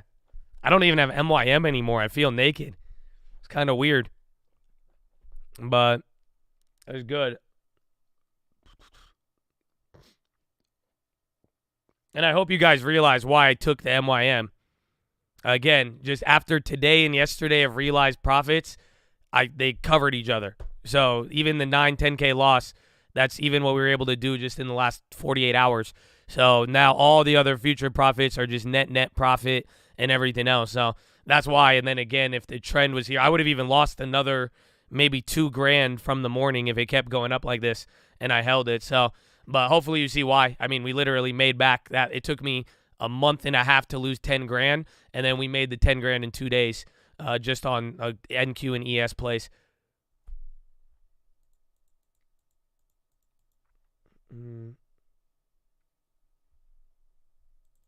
Meta. I know we would have made even more on that, but that one's a good one. Shout out to long term. You're going up here again. Just get ready now. 4 minutes till Euro close. UP DXY. DXY just doesn't show up easy on the charts. That's it. Very simple. We do it for quickness, and I've been using it for a while, so I know any of the gaps or in-betweens. And then depending on my analysis, if it's not intraday, I will look at the DXY or just everything else. And if you don't know, too, there's also other indexes beyond the DXY a lot of people don't know about. There's trade-weighted and non-trade-weighted dollar indexes that also exist. So we use UUP intraday on the charts. It's easy. It's fast. But, the macro real analysis of the dollar, hopefully you're looking at everything. Yeah, what a damn day, bro. What a damn day.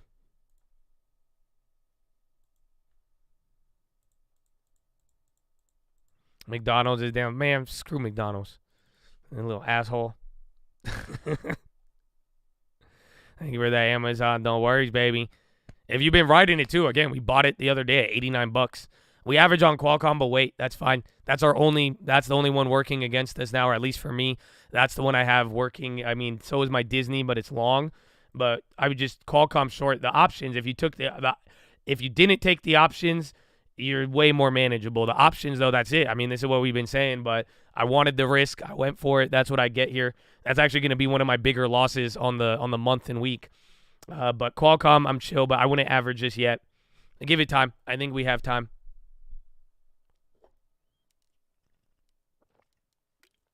I don't even like the name Ronald anymore. I went light on them. Yeah, then you're chill. Don't worry about the shares. Qualcomm, that's fine. Again, $10 a share, but we're on 100. I wish we were only on. If you went heavy, if you could go for another reload, it'd be good. But even then, give it time. I mean, worst case, I think you got another $6 more left to squeeze in you, maybe $9 more. So every $100 could cost you another $900.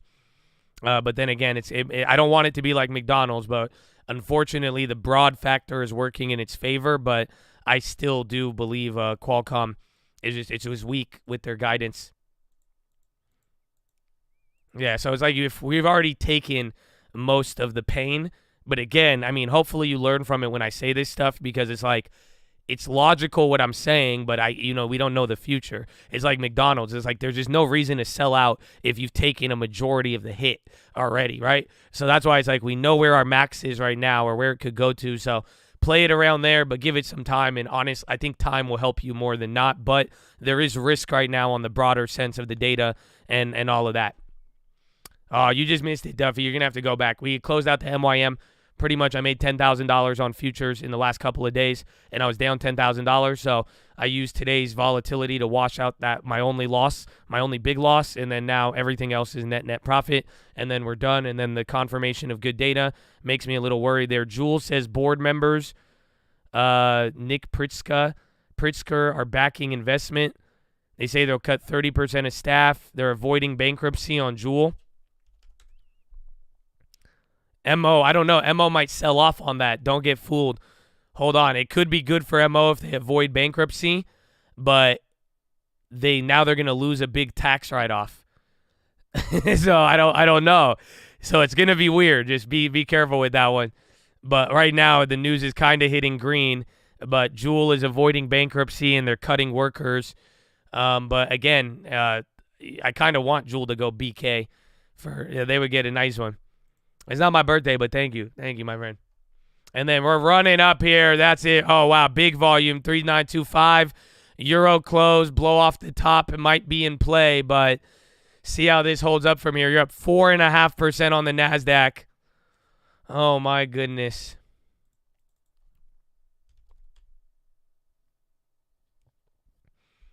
Coca-Cola. And they're moving. I mean, Microsoft is too.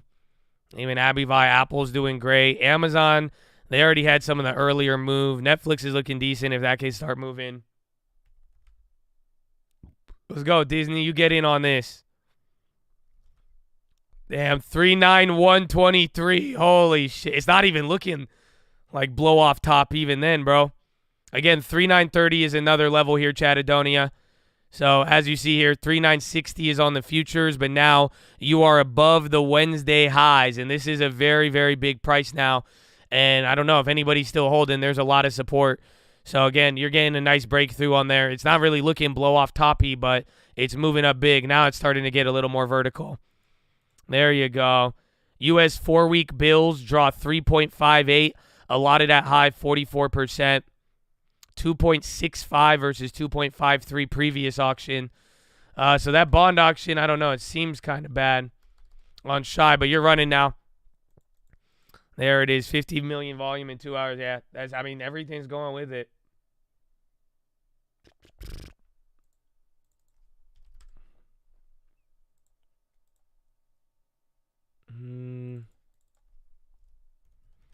Yeah, that NVIDIA allotted at high 3.85. So, again, bond auction is coming in there. I mean, the 500 dividend per quarter, bro, that's impressive. Congratulations. That's a great place to compound from, man. Let's go. Hey, that's more than my dividend portfolio is putting on the YouTube. Keep it up, man. Already squeezed another percent. I know. I wish I had it on the upside, but I feel very calm not having anything right now. I don't know. Again, you've seen me tied up for so long. I don't really have any fires to put out. That's it. I mean, there's Qualcomm, but we have way more in shares now to the upside, so it's looking good.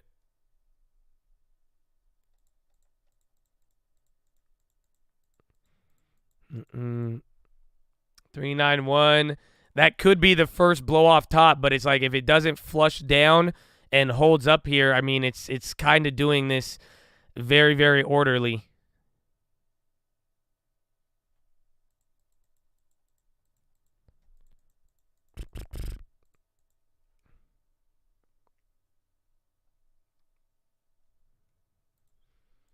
Let's see, where's the banks at?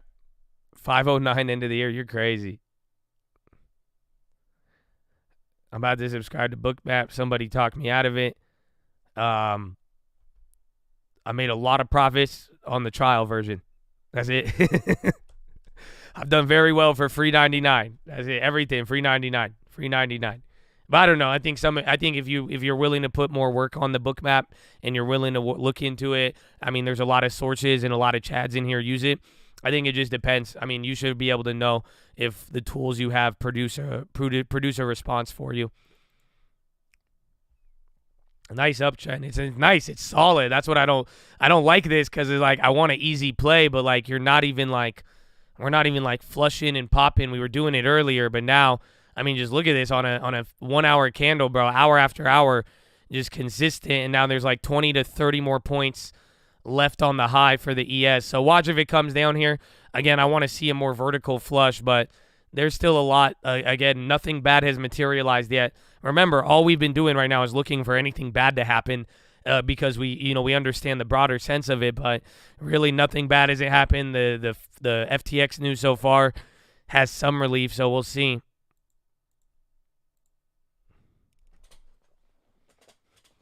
As I say that we've been through. Amen, man. Amen. Even though we got a lot more, Chad. That's it. No complaining, no celebrating. We still got just under 60 days, and the market is giving us, they're giving us the landscape. So we got to keep fighting, baby. We're almost home. We're almost home. Yeah, let's do it. Let's get some push-ups. Let's see if this turns into a blow-off top. But in the meantime, I think you got time to move the body. So, ladies and gentlemen, boys and girls, we are live Monday through Friday, 30 minutes before open. Drop your thumbs up on the video. You're on mobile. Press hot chat. X out the chat. Hit the thumbs up button. Second link for the Nightly Watchlist and main channel. First link for the Scream Alerts Boot Camp and Real Estate Course. Follow me on Instagram at the Trading Fraternity. But ladies and gentlemen, we've been here for 2.5 hours. We got 4.5 long hours left. The day is already crazy. We got the data. A lot is going on, but sitting is the new smoking. I need you to get beside your desk and do 10 push-ups. Can't do 10, you do 5. Can't do 5, you do 4. Can't do 4, you do 2. Can't do 2, you do 1. Can't do 1, get on your knees, do a push-up, plank the worm, anything. But get the body moving. Then, optometrist recommendations. Stare at object 10, 20, 30 feet away. Blink a few times. Relax those pretty little eyeballs. Blink, blink, blink, blink, blink, blink, blink, blink. Blink, blink, blink, blink, blink, blink, blink, blink, blink, blink, blink, blink, blink, blink, blink, blink. Oh, feels good, huh? Feels good. Feels great. Wow. Woo! I needed that. Wow. There you go. Now drop the shoulders too. Relax that nerd neck, bro. Nobody's attacking you. The pal and the data ain't attacking you. Don't worry. We're always going to have another move. So drop the shoulders, relax the shoulders, chest to the sun, flex the core, tuck the hips in, and boom, baby.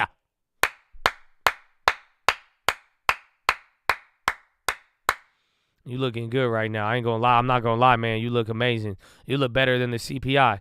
I know CPI don't even look that good, asshole. Inflation's still high, but still, you look like way better than just a sign, bro. Why you look so good today? How you looking so tall, bro? You looking like you sell workout plans. Man, that's amazing. God bless you.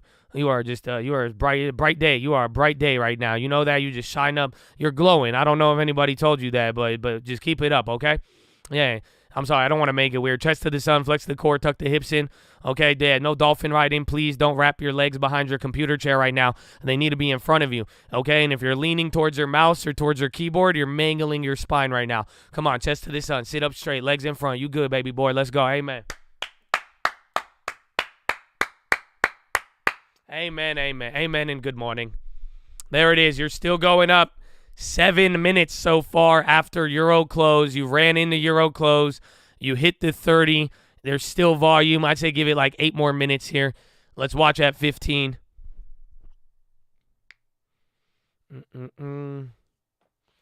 U.S. is sending $400 million in military aid. Hot dog.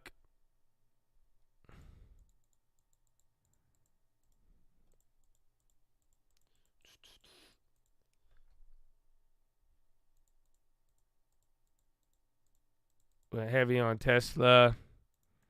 CPI. Dude, CPI saved Sam Bankman today, too. That's the irony of all of this. You got to realize his Robinhood stake just went up $60 million today just off of this news. It's crazy. You're going up, bro. It's running up there. There's no blow off top yet, and we are only 8 minutes after that. This will be the most hated rally again if nothing bad materializes, and if Bankman can't kill it, then yeah. I mean, again, that's what we were saying the other day, or even this morning. It's just that if this confirms, I mean, if you go watch the watch list, here, I probably have the keys for you. I'm sad by it because it's quite unfortunate. Oh, I don't have the keys because I didn't save them. They're just on the Google Doc. But if you remember the watch list, you should remember me bringing up this part of the chart right here where we're saying it's like coming into CPI, if it ends up being good, I'm worried that we are going to replicate this exactly. And honestly, it looks like we're already doing it. We just packed 2 days into one, and now we're already breaking out there, getting past the prior point. And that was the second half of the most hated rally. So unfortunately, I am believing it, but it just depends on what happens. I'm still skeptical. I mean, technically, you know, I'm giving this to you with like I'm telling you what I believe about it, but it's not like I'm not piled into the long side. Do you get what I'm saying? I've already taken profits. I've cleaned up. We got a couple here, but nothing's big. Nothing's like, you know what I'm saying? It's not crazy. I have the old options that are going to come back, but, you know, I don't say this to you as somebody who's buying it left and right. I'm just, you know, I hope you could take some confidence where it's just like you got your green light. It doesn't necessarily mean you go all in right now because there's clearly more downside and on the midterm scale, but it's just what it is right now. And if it does play out like it did last time, if those Fed futures and bonds continue in this direction, you got a little bit of a lane to run. So we'll see. But again, it doesn't come without risk is what I'm trying to tell you. Because even if I believe that and could see it happening, the ranges are going to be big. And it's not going to be free. It's not going to be cheap if you want to get in there. I mean, just think about if anything falls from here. Have you ever watched Price is Right? That's the problem with this right now. Have you guys ever seen the cliffhanger game on Price is Right? Come on, asshole. That's what you're dealing with right now. And it's like, you know, the yodeler where they play the music? And it's like, if it hits, you can make $1 million. But it just, remember, if it stops too early or if you don't stop it, yeah, that's what's happening right now. That's why I'm like, if you get in right now and it yodels, you're clapped, bro. You see what I'm saying? But if it is going to go up even more, you're going to be able to run it up a lot more. But that's the scary part where I'm saying every play has risk right now. So you got to be careful. You're playing the yodel game. Like, that's all it is right now. So just keep that in mind and be cautious. First drop after Euro close. I wouldn't call it a blow off top yet, but this is your first drop here. We got like 4 more minutes. What, 32?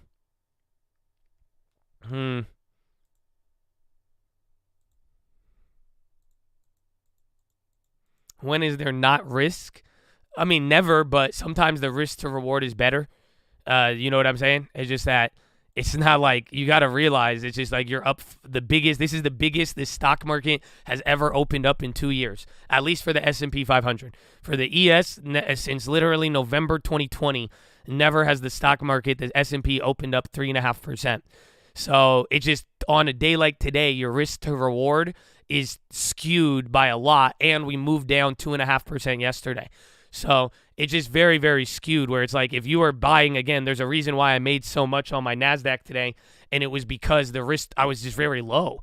Like, think about it. On the NASDAQ, I was, if you were positioned around here, it's like, yeah, if you're long, you have more upside, but then if it goes down, you'll get support at the PAL. It's like it's balanced out. Now, you're at the top end of the range. Yeah, you have the ceiling. There's no ceiling above you, but if it goes down now, even before hitting the ceiling, you could trap yourself depending on what it is. Now, I'm not trying to talk anybody in or out of anything. I'm just trying to say, though, be cautious on it. I'm feeling bullish, but my bullishness does not come without a price.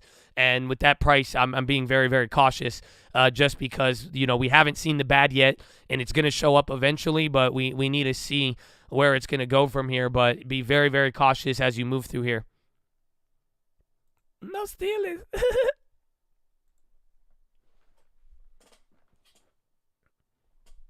Spotify.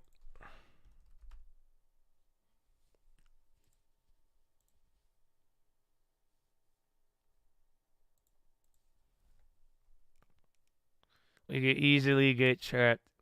That's it. This is the start. No, this is a temporary dollar top. So again, that's what I've been saying from the beginning of this week. Feel free to go back and look at any of the watch lists.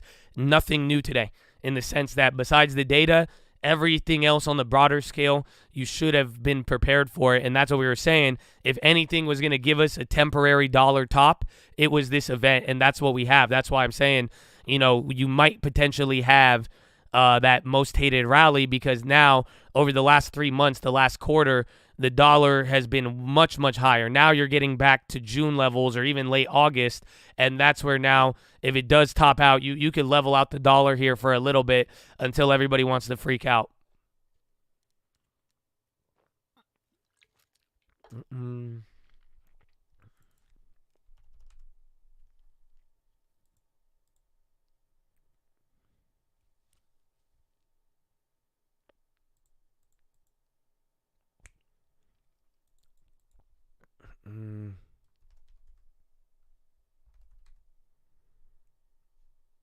I don't know. I forgot. It might be. So we could wait for dollar confirmation, but if this is the top on the dollar for the next couple of weeks or months, UNG could be even more fire right now, or any commodity. Again, it's going to get dragged down with other things, but keep that in mind now. If that's like we were saying, if the dollar does weaken, it is going to open up commodity space from the BS that it's been dealing with. Just don't forget, UNG started acting crazy when the dollar started acting crazy as well, too. So just keep that in mind. I'm not concerned about the repos just yet, and it's because it's the problem they've already fixed. Again, that was 2018, 2019, but even now, it's just like how it's working with everything. In a weird way, it's better that it exists than not. Again, at least we know there's $2 trillion somewhere. I mean, I can't even find 8 for Sam. You know what I'm saying? So we're going to see, but for the most part, it's not a big deal. What would be a big deal is if the repo market broke, if it ceased to function. That's what I was talking about the other day, where it's like bonds can go crazy and lose a lot, is like if some of these mechanisms cease to function or don't work how they're intended to. So if the repo market breaks, and now that money and how people are loaning between each other, or even collecting the interest on it, if for some reason that mechanism gets disrupted, that's more of an issue to me than people using it. The real scam is that the repos and all of this shit is giving the banks now 4% on interest on excess reserves. That's all, but yeah. Let's see. CVC said to discuss financing for IBEX.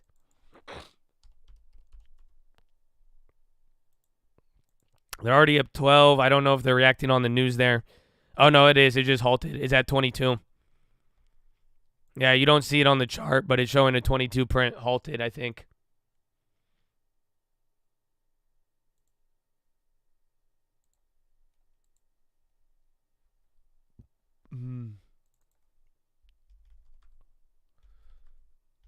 So there's Amazon. He kind of wants part 2. It's been 15 minutes since Euro close here. I say one more push, and then I'm down to short the next top. Otherwise, if it drops from here, I'll be content doing nothing or until we get an easier one. But otherwise, I think one more top. But then it's so damn early, dude. I hate it. Early day. And it's already, dude, we're up 6% on the NASDAQ. My goodness. We weren't going to move today because of yesterday's move. That's what I was thinking. But like I said on the watch list, it has to be a shocker. And today was a shocker. I mean, we talked about it in the morning, but that's it. I mean, core CPI wasn't supposed to decline. And core CPI wasn't supposed to be the biggest decliner. And that right there is just the biggest sigh of relief for anybody worried about inflation beyond where it's already been at. But that's it. But again, I don't think we're out of the clear just yet. But things are looking good for the most part. There's Tesla. Took SPY put 390.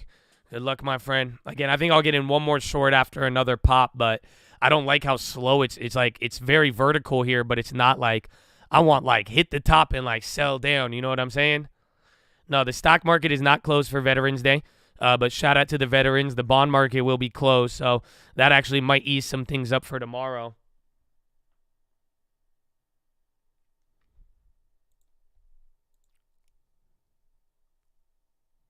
EQT. Honestly, I'd rather play a natural gas stock, honestly. But now that the dollar's chilled out, I think the commodity could get freed up a little bit. But I'm with it. Yeah, Netflix and Tesla are going up, so it's good. Even Disney.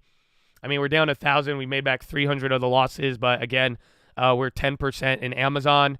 Again, I went smaller on Amazon, which killed me, but Netflix is doing good for us. Disney, and then Qualcomm. It's just options. $1,200 though on the shares. That's my last short play that I have.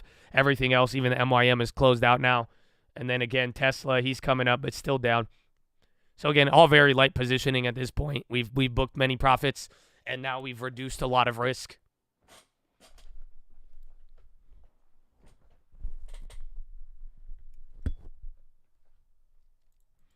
Buy up over 10%.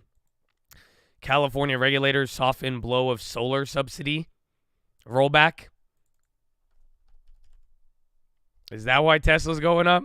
Check First Solar, Enphase, and Sunrun. They're all going up on the news. They're all moving. Oh, damn it. I sold out too early today. That's the one I cut too early. GG if you're still holding. I thought the news was over with it and there was too bad, but I only made $100. You should be up like 400 or 300 now.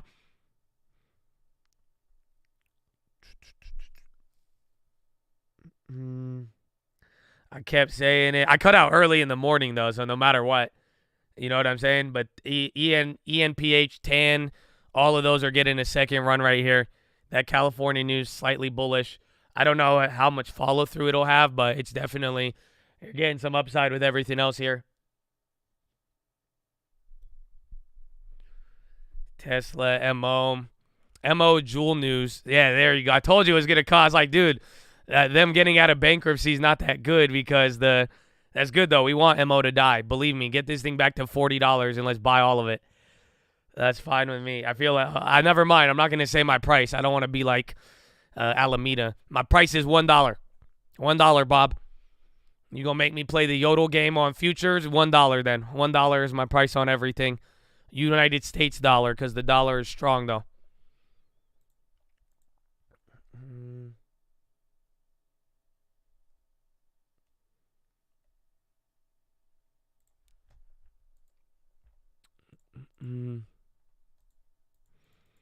About to go in on SPY puts.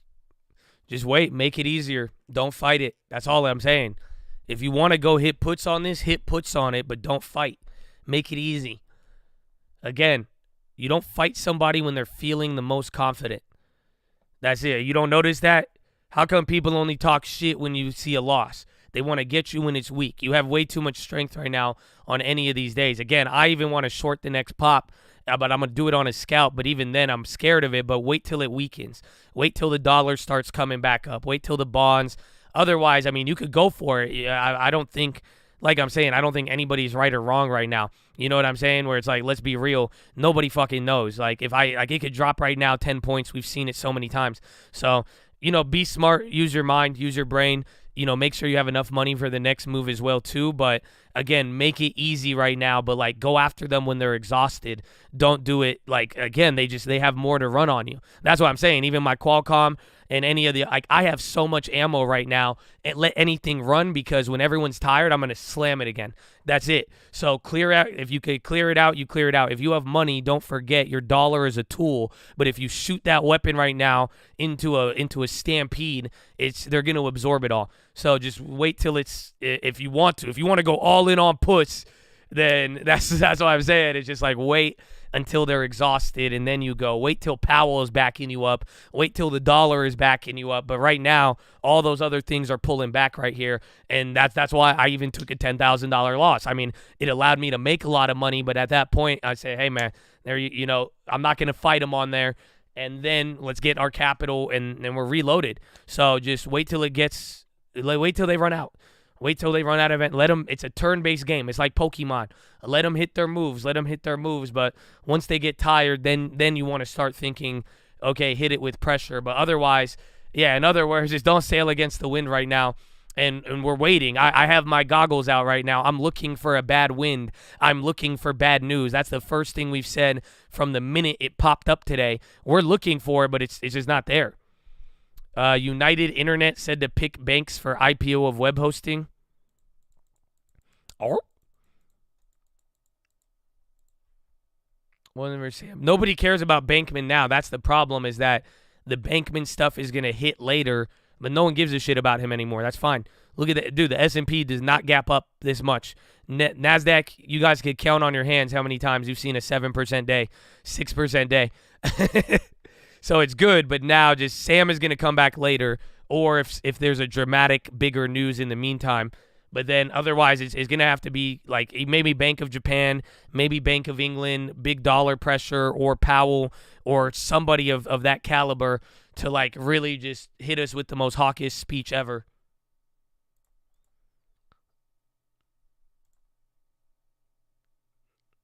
Oh, there's still big sells.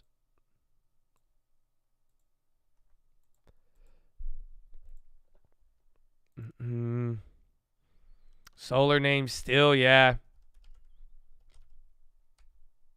Yeah, bro, it's like another percent since we got the news. Even weed stocks, man. JPM is positive in the long term, yeah. It's been positive.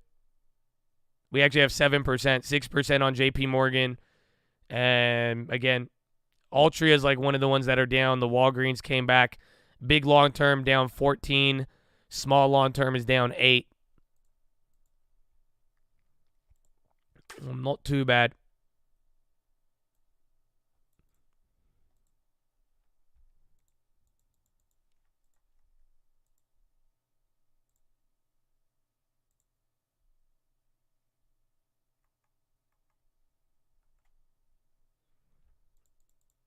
Outlook on oil is getting very positive. Same thing even with gas. Again, the dollar's dropping. That's what everyone forgets. You trade every time the market moves, you're trading something in. Someone's like, yeah, inflation's lower. This is great. But guess what? If that dollar comes down, it's going to make your stocks go up. But now all energy and commodities, they're going to ease up on the pressure. So I'm bullish on that. There's your blow off the top. Like we said, man, just be careful. They keep running it. 3392. All right, I need it to like really fall. But again, the next level, man, it's like 3960 or something.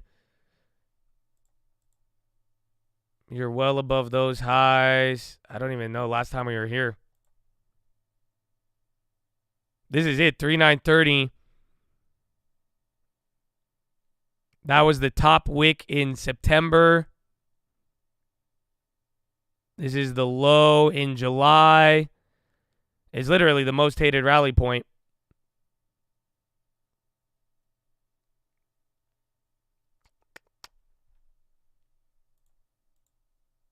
Limit update for NQ.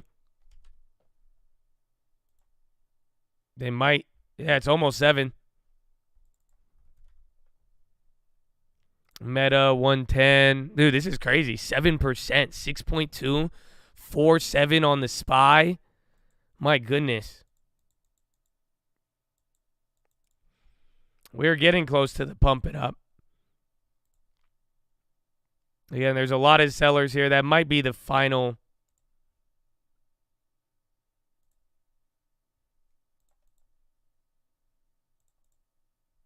Mm.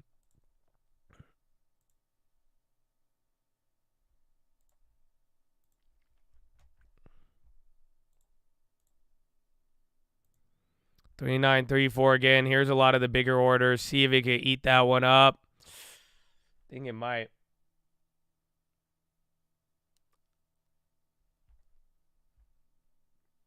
Dude, the ES is up 178 points. What the hell? Dude, I'm looking at that like, dude, how is this even real right now? Bro, the ES is literally 179 points.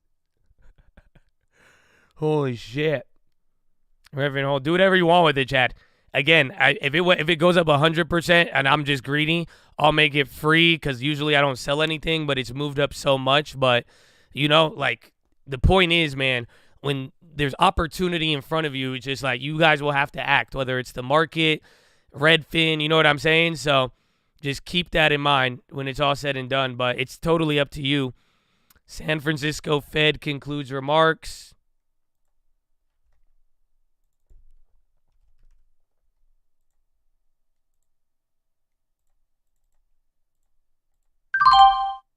You short? I shorted too. I went short on MES. I wanted to do it on a big one. I mean, like I said, I'm looking for one more high. I will go with a bigger one, but in the meantime, I'm going to start with MES. I still think it could break out here, but I'm looking at it. It's either 30 points of risk now to the upside to go to 39.60 or 179 points. But I don't think it'll go back down. I think really you got 20 points, maybe 50. But it's decent. I'm going micro, though. I'm not going big.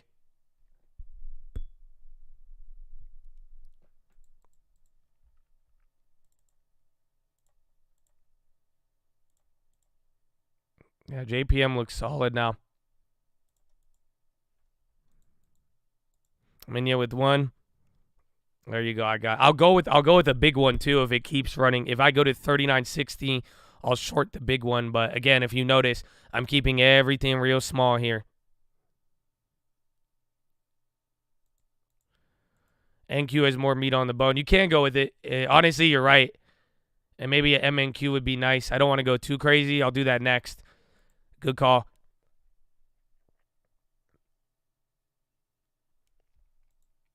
Yeah, MNQ has way more meat on the bone. And it's more sensitive to interest rates. It could be. That could be a good I think they got a little bit more for one. Again, I took the mini short. I wanted to go bigger short, but I just said it's not worth it because they still got 39.40 to run. So just watch. But I went small. We'll ride it out and see. I think Tesla could still run. I mean, the fact Tesla's still up, even after what's-his-name dumped. So Tesla's great for now, but until it drops. But you are at a danger zone. I mean, that's it. You're at a point where it's like I hope you made your decision for Christ.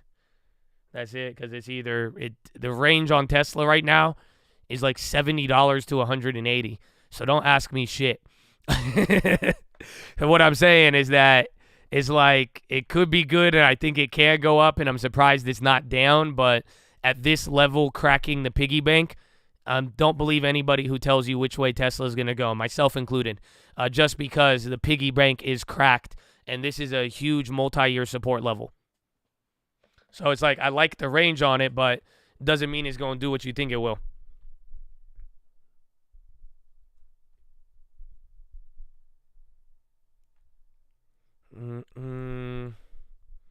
All right, big sales coming in. Let's see.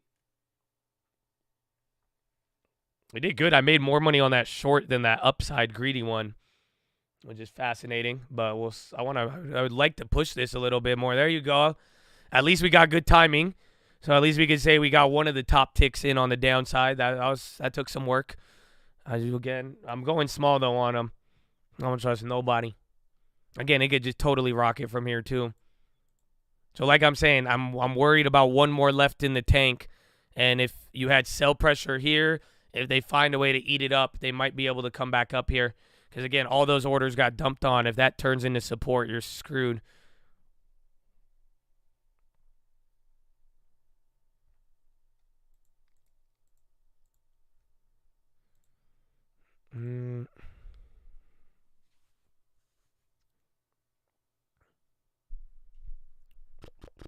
JP. Sunrun, bro. Solar name's still going. That one's really killing since the Cali news. You're getting that run right now. Tan, Solar, Sunrun, Enphase, they're all moving big. Oh, Disney. There you go, my friend, my brother. And then even Amazon now. I don't know. I think it has one more in the tank. Again, I'm still up on the short. I could take small profits now if I wanted. I think he might have one more.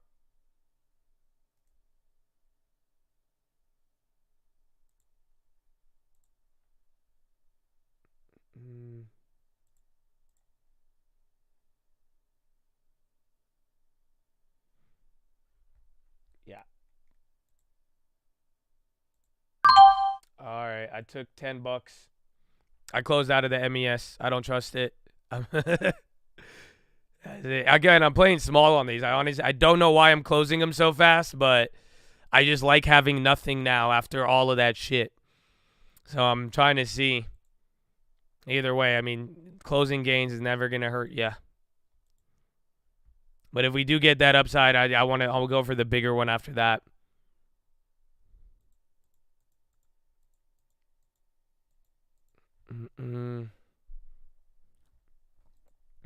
Gap launches Family Essential Collection with Amazon.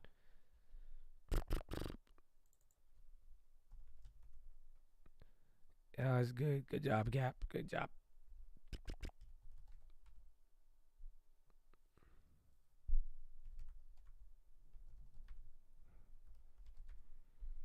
All right, man. If it doesn't hold, it's going to dump, though. Again, this is back to that level where it just absorbed everything, 39.33.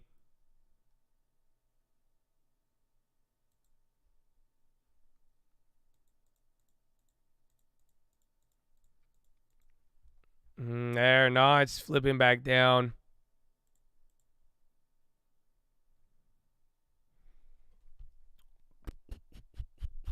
We don't support Gap either. I mean, it's different. Like, again, it's not. I hope you realize what I said this morning is not about Kanye. It's about creatives. It's about your property, your intellectual property. And just like, I mean, I'm a victim of it a lot, again, but it's just like, it's not, dude, if you're going to tell me they're going to sell what he invented and just take his name off of it. I mean, again, they may have done a deal and done all of that of what it is, but I don't get down with that, especially when he gave them 75% of their net profit in the last couple of years. Oh, it's coming back down. No. All right, maybe I could go back in. What'd I close at? 3933.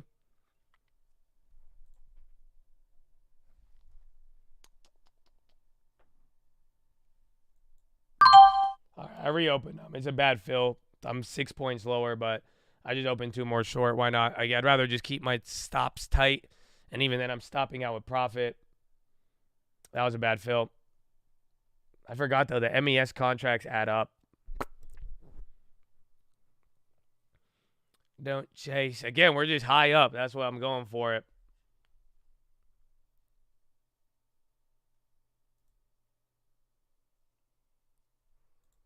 I do feel dirty, though. Going back and forth on some of them. It does. I do feel like I need to go to the shower real quick. But, again, if it just drops from there, we're going to see.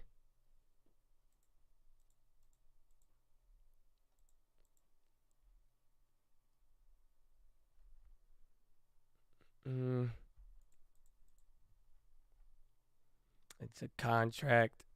I know. That's just my opinion, though. That's all. I don't fuck with people who get down like that.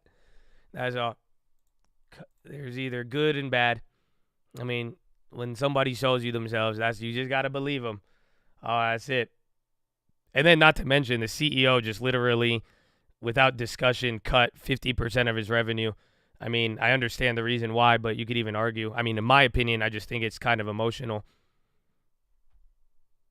Going down, maybe.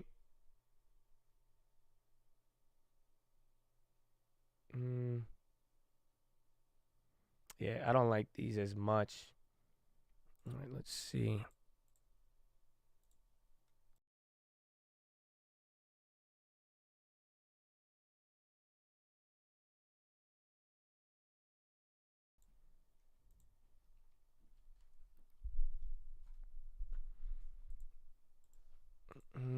Let's see. Etnies are dope. I'm in Redfin for the long term, but the discussion is that I don't think we've ever bought a long-term stock and been up 30 to 50% in 3 days. So that's the only problem. So it's like, I think if it goes up 100%, I'm down to buy it, but other than that, it's not or I'm down to sell it and get my money back and then hold the free shares, but that's it. I don't know. So I like it, but we're just holding. We bought Redfin a couple of days ago for the long term. We bought it at $3.40. So it's up 40% in our long term right now. Okay, I'm in a shittier micro on 2 of them. I'm just going to hold it. I ain't going to do this little back and forth unless I want to close it now and just get out of it, but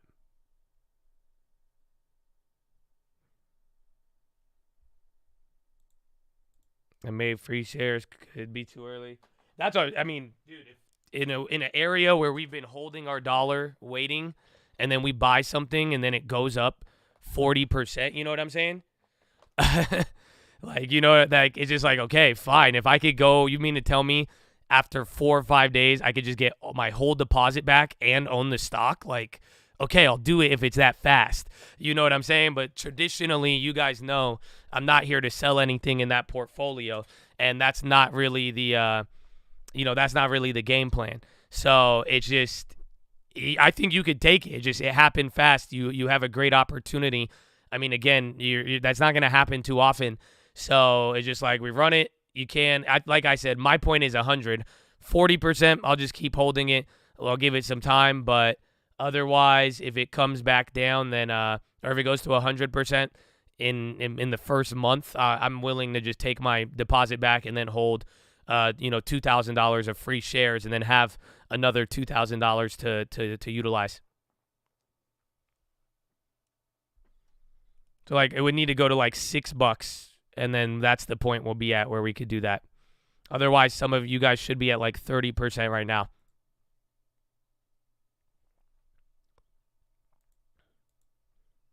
And yeah, dollars climbing. We are what? This is like the first little mini post-Euro, so I think we could go down a little bit more, but then, I mean, it's already been about 30, 40 minutes since. We haven't really talked too much about energy, but the one thing we have been bringing up with energy is that as the dollar declines here, and again, if this kind of gives us a temporary top on the dollar, commodities will stand to benefit from that. 12, 10, 9, 10. It's still early. We still got a lot of time.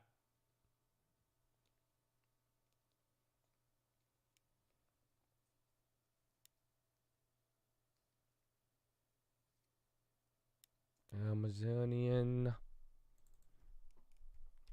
Thank you. God bless you, my friend.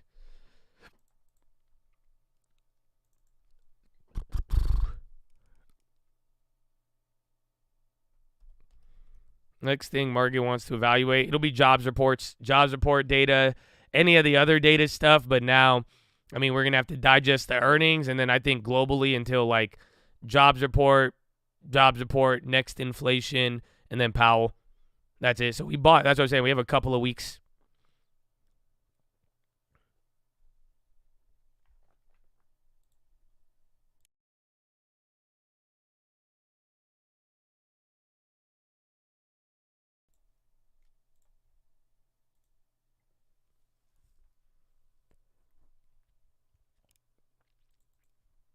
Happy birthday, Marines. Amen.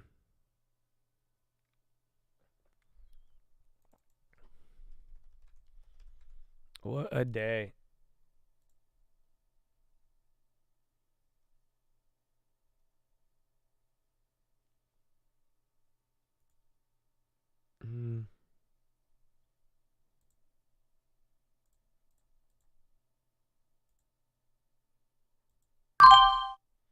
Okay, I sold Netflix, $600 profit, like 5 and change. That's the 100 shares.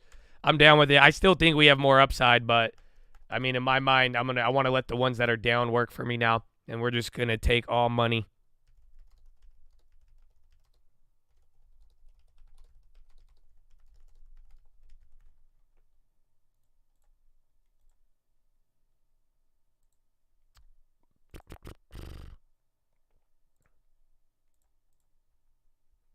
Okay, and then I still got the MES.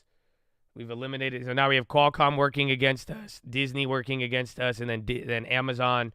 That's it. So these are all long, and then I have Tesla too. But again, and remember, we took out, like, Apple would have been higher, but remember, we had a lot of profits this week too. That's why, again, even with the MYM, I mean, we had a nice set of stuff. We already had some shares, so last thing I'd want is for those profits to go negative. While I still have negativity, I need to go back up. But now we have a shit ton of capital to apply. So it's like I got average downs ready to go. I got a lot.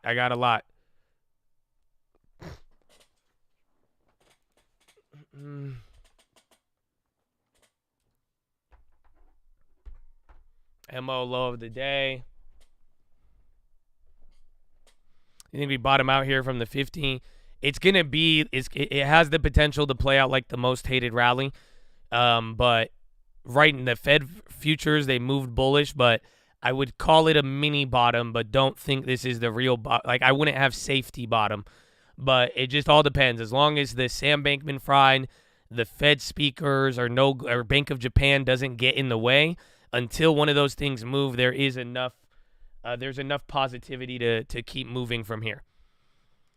So that's the best way, and pretty much until we get more data that'll change the rate hike odds, or until Powell or the Fed, communicate something differently, then this is where we're going to be at.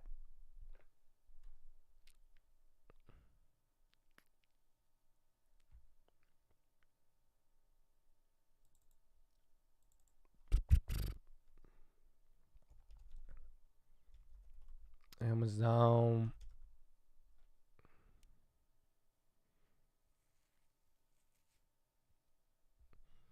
Why are we up today? Because core inflation was a big surpriser. Yeah, again, inflation's still high, asshole. That is the catchphrase of today.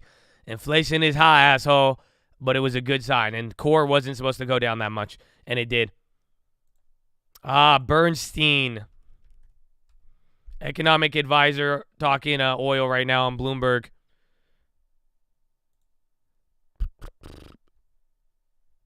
The more support there is. So, Jared, that sounded to me, as I listened to the president live, he's saying basically we're going to stay the course. Are you having any mid-course corrections at this point because of the midterm elections? Do you expect to head in any different direction, or do you like your hand, you're going to keep playing it the way you're playing it?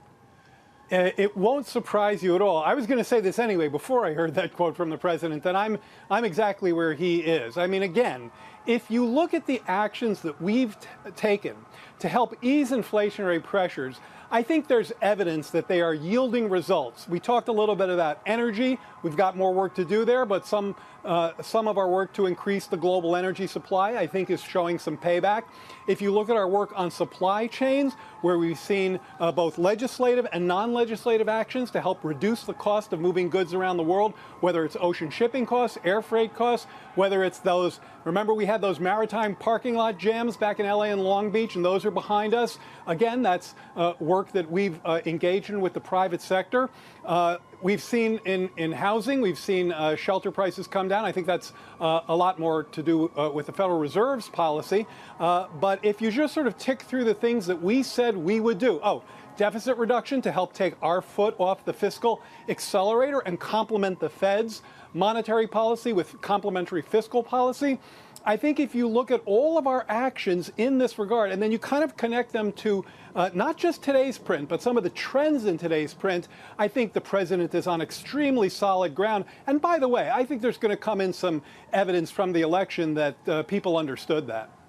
So for those of you who aren't seeing this but are listening to it on radio, we are talking to Dr. Jared Bernstein outside of the White House. You hear those emergency vehicles in the background. As far as I can tell, it doesn't involve the White House. The White House is doing just fine. I don't think they're headed that direction. So, Jared, let me ask you this. You and I have talked about this before when inflation was really on the rise, about the possibility of using other aspects. I think there's an emergency in the background. Oh, no, Tesla. Why you got to do that, Tesla? Tesla's coming down. FSMB fusion acquisition halted for news pending. FSMB. Again, that could be the bounce. But like I was saying, I thought we were going to go maybe to 39.13 again. But if it does move up from here and test the high, I mean, that's that energy I was talking about. But we'll see. There's orders piled up here, but nobody's dumping into it. Yalla. Bubble chart. That is the book map. You can access it on TD Ameritrade if you send a supporter message.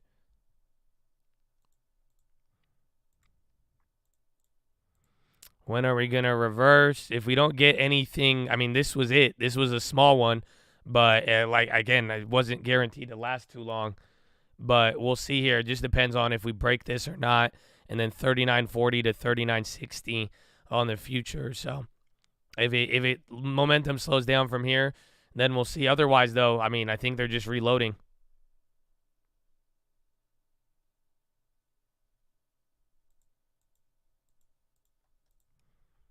Tesla bounced after that cheek lay. Bank stocks are leading up again.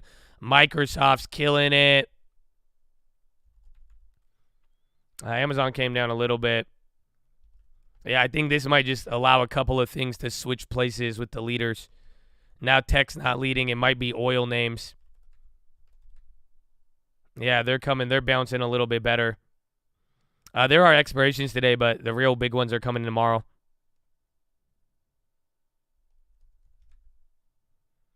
Nvidia.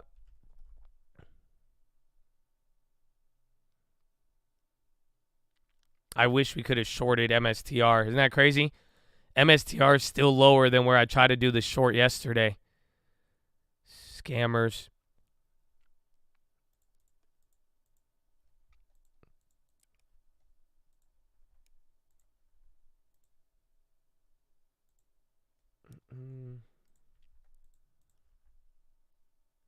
The puts paid out. That's good. I'm glad. I should have probably looked at that. But either way, I mean, it was $20 higher even after 8%, 6% today. No short for Josh. I got a micro right now. I mean, that's it. I'm very good. I have a lot of cash. We've closed a lot of plays. I mean, there's a couple plays, but nothing should be able to get out of hand now. And we're ready, bro. This shit's wild. I can't believe it.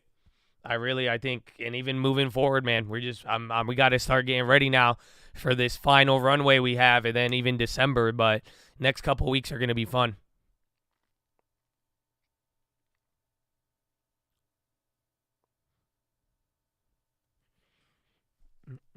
UWM's up 10-2. Damn. Yeah, a lot of wild moves. And then it's just now, like, we're not even done. We're halfway through today, and the first half has been 6% on the NASDAQ, almost 7%. So we'll see. That's your little candle there again. It's kind of weird here. Things are slowing down. It's not like dumpy, but people want to sell a little bit, and then just not as much buyers are there. I mean, it is lunchtime, but it's still, it's just a lot calmer than where we've been at here for the last couple hours. Video Costco Wednesday night, low target. That's all next week. Yeah, those will be the final ones. But most of them are already done now. That's it. Those will be the final breaths of air that could affect consumer discretionary.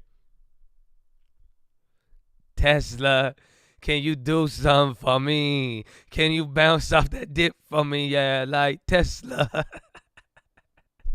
I feel heavy. I know, dude. I feel you. Tesla, can you do something for me?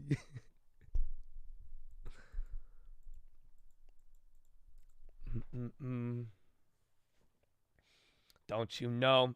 Don't you know you got 10 more points? 10 more points.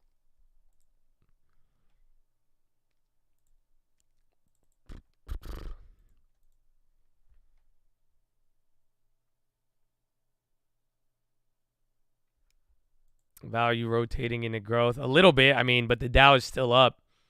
I just think this was a good sign. And it was just a sigh of relief for people, but then we're going to have to do something. Yeah, I'm still holding YCS, and again, like we were saying, it's because we have other plays. Like, remember, I had a yen. It was down like $4,000. It's break even now. So I was both ways on YCS, so I plan to hold it. The YCS was designed to hedge everything. So that's why, I mean, where is it now? It's down 30%. Damn, that was up 500%. But hopefully you see what I'm looking for here. This is till February. I wouldn't be worried about it. I still think the yen is not done moving, but the idea is to play the pops and locks on the yen, and then if things pivot faster than expected, you want the opposite of YCS. But the YCS was there to add the insurance. Again, I made my $2,000 on it as I was going down on the yen, but now the yen has came back up. And you still have 6 more months, but now the yen might be in squeeze position. So I'm trying to get me a little bit of everything.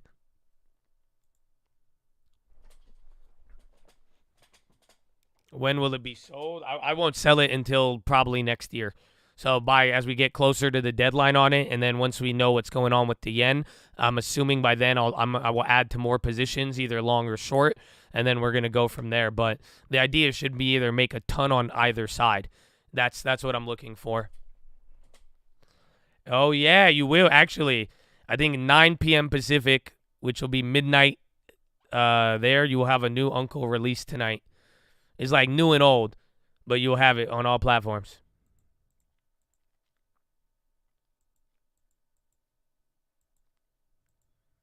Is it true El Salvador's Bitcoin holdings are on? Oh, man. I don't know. I do not know, but I don't want to know. Oh, no. Album, just a song, not an album.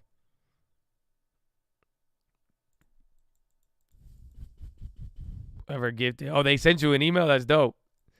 Amen, baby. Michael held it down today. God bless you.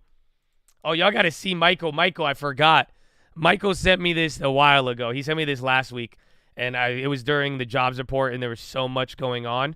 I don't know if Michael's still here right now, but y'all got to see this. He sent me this. Michael sent me a message to inspire you guys last week. I forgot to bring it up last time. Here's what he said. I hope you know that, because I know you guys have seen Michael in here a lot. He's had some awesome plays. He's gifted a couple hundred of y'all at this point. I think he's at 200 gifts by now in the last week. But he just wanted y'all to know, man. Okay? He came to this country when he was 6 years old. He left Cuba on a raft in 1993. He spent 2 years in Guantanamo Bay, and he turned 33 and became a millionaire. That's his story, and he says, Chad, no matter what, don't ever give up. Okay, so now you know a little bit about Michael. Okay, and he sent me, honestly, it's cool, bro. I loved it. Like, look, he sent me these, bro. He was saying, he sent me the receipts, bro. He's saying, look at baby Michael, man. Like, where's the other one? Look at. Do you not know it? Do you know what that's behind him, right? I don't know if y'all realize what's behind him. That's Cuba. That's a camp. So, again, the guy donating to you, you've seen him hit $200,000 plays. You've seen where is it? Hold on, man. Fed is probably looking to cooling job market. Bernstein. There's another one. Okay, he grew up with, look at that, bro. What do you think that is? Like, I don't know. So, I forgot, though. Last time, again, we were in the heat of everything. But, even then, he's showing y'all love today. He's riding with the cult, man. But, honestly, I think the message is very positive, bro. And never give up. Never give up, Chad. And even then, you see people, but, you don't really see you don't see the come-up story. You know what I'm saying? Like, I know you see Michael, you see the donations. You'll be like, wow, that's good. Wow. But it's like, come on, man. Hey, it's deep, baby. It's deep. So let's go, baby.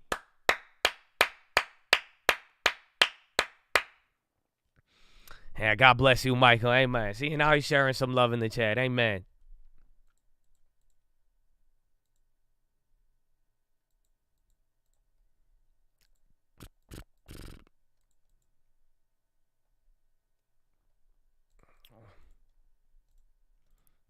Let's see. God bless, baby. Amen. God is good, man. God is good.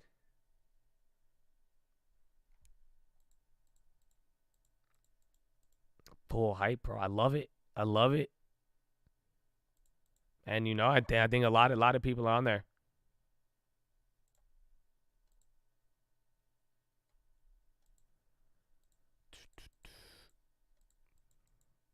All righty, Chad. There it is. Bigger drop here now. The bids have all kind of cleared up. You got one more order at 39.20 right here. See if he flips under. And again, this is the price I was kind of looking for now. I think either big flush or it's gonna get some support off of that because there is so many orders.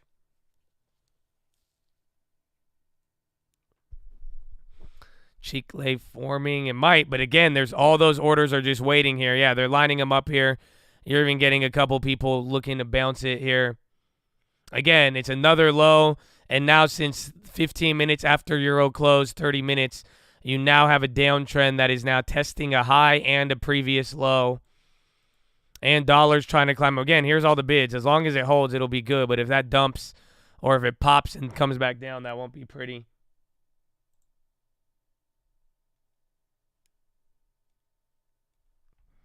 All right, they're adding some orders here. This will get interesting. It's testing it again, 39.20. This is big. Remember, we had trouble getting past 39.20 in the morning.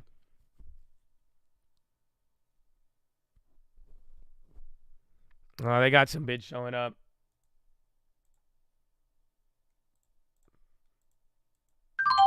All right, I closed out the last MES, $50 profit.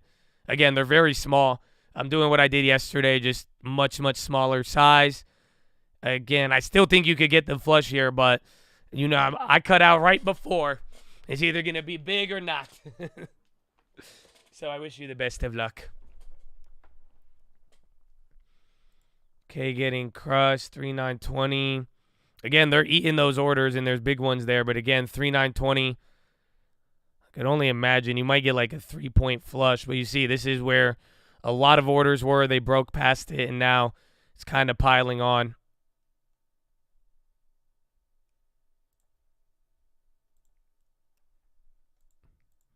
JPM Monster.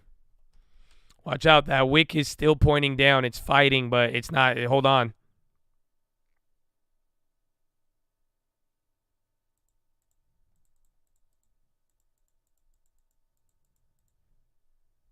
Doesn't make sense. Stocks are going higher.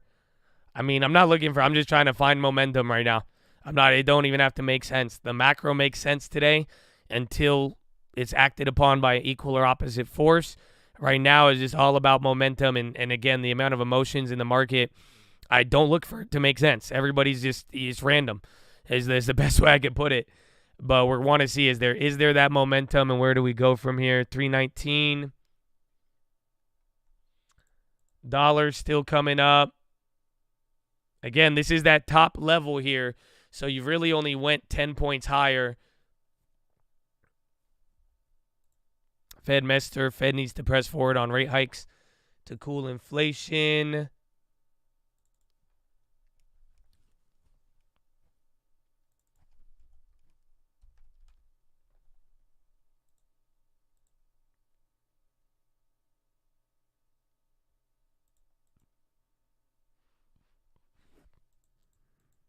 Amex projects 8 to 9% revenue growth through 2030. Why am I blanking on Amex's ticker? What is it? Why did I blank on it so hard? Oh, AXP. Yeah, I was like, wait, why did I just blank? Dude, I just short-circuited right there. Yeah, they're already up 6. No, AXP. That was weird. All right, you're getting a little bit more of the flush, ladies and gentlemen. 39.16. There's our profit takers post Euro close. And there you go. We're going to go back. Again, I was expecting to come down here now. Again, I just sold out right before the event. But let's see.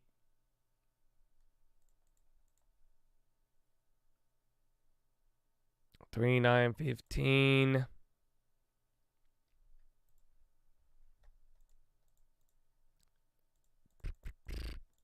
Inflation still high, asshole. Amen. Now I got you. I got you. Don't worry. SBF has little progress. 9.4. That's more than yesterday. Amex isn't seeing any slowdown for small businesses.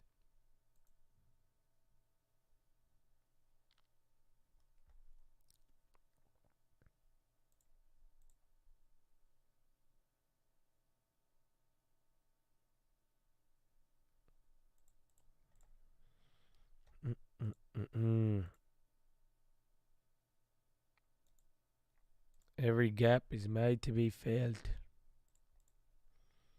Let's see. This is even post here. Again, I think you might be able to bounce here. I still think you got enough room to go to 3,900 on the low. Like, let all this clear out. Let everybody take profit. Let the late bears are going to start shorting here. And then I think we'll go a little bit lower. It'll neutralize the day. And then you might get one more move up on the high. But I think 3,900 is the mark. This is higher than 3,900. That's greedy, but just let it get to 3,900.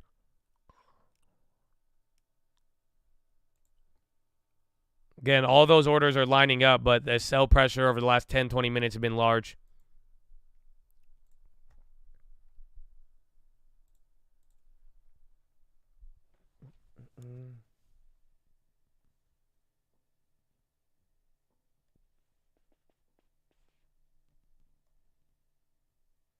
Amazon. Meta Fedmester must compare the risk of doing too much versus not enough. But Powell said it's a bullish thing.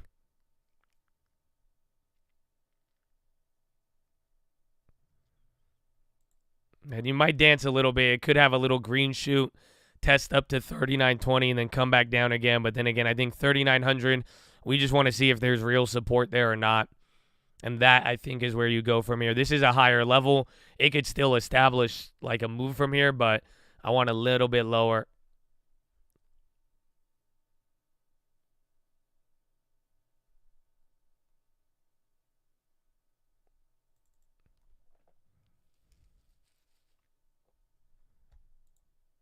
Inflation will moderate and reach the Fed's target by 2025. Risk on inflation is Fed doesn't hike it. They've all said it, though. They've all, even Fed Daily, they're saying the same thing. They're not saying anything new. Again, there's been a lot of Fed speakers. The market doesn't care. If you got, again, where there's the deeper and deeper we go into this, people aren't going to care. That's why it's like we're even ignoring Timmerhouse to a degree. It's like we need something new. If nothing new can hit, all of the old shit just hits. It's the law of diminishing returns, my friend. Again, there's that 38.19. If it gets above there, it's gone, or it'll at least hold up a little better. But if it hits here and tests down, I think that'll be the little pop leading us down to 3,900. So either or. Again, I don't know what's going to happen. I'm just outlining some possibilities.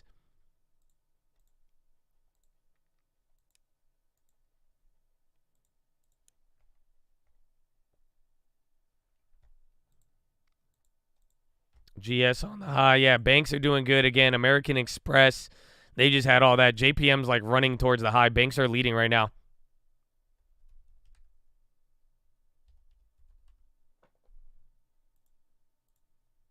Healthcare guttered a little bit. But they have a high candle. They're just at the low end of it.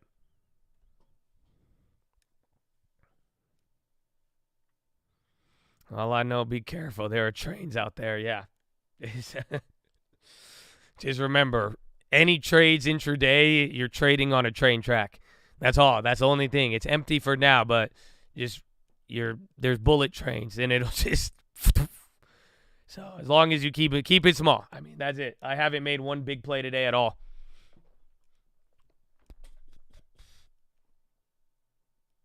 The 60-40 portfolio had one of the best days in history. The massive rally in stocks sent the bonds portfolio up 3.4 today. Since 1988, there's only been 7 other sessions where the portfolio jumped more than 3%, all happening during the 2022 and 2008 recessions. Keep in mind that the forward returns after these big rallies, though, have been very poor. So, again, this is a cross-asset rally, and now bonds and stocks, they have never both moved up this big in one day ever. So you have never had the 10-year, the TLT, and the S&P both up this amount in one day.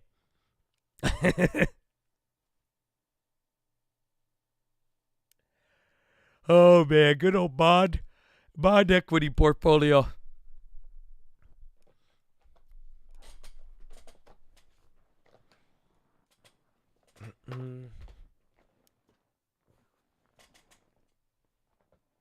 At least you guys know what it's like. Like, you guys are history now. Now, like, every time, and I hope you take this into consideration, because now when you go and read back these stories, it always sounds like history sounds so much crazier in writing, but I hope you realize how it's actually playing out in real life. Because, again, just wait till you read about this in 10 years, everything. There's just too much, but it's like, think about it. It's like you feel it and you know what's going on, but it's like if you read about, like, reading about the flash crash sounds more dramatic than probably what it was like. Because, again, this is all crazy, but, like, if you think about it, y'all are still drinking water. Y'all still are eating. You have the internet. You're still worried about whatever happened yesterday. You got your other problems with life. Like, you know what I'm saying? Yeah, you won't have to read about it, man, but you'll be surprised. You'll be like, damn, it sounds so much crazier back then. Mester, again, even though the Fed comments have been relatively similar to everybody and what has been said, we have been getting some movement around there. But also, this is correlating with the euro close too. But let's see. The flash crash, that was October 13th. That was the last CPI.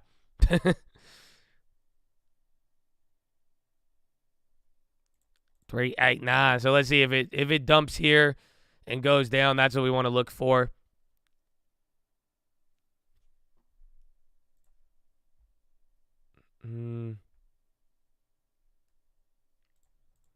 Oh, no, they kind of bought it. I want a little lower.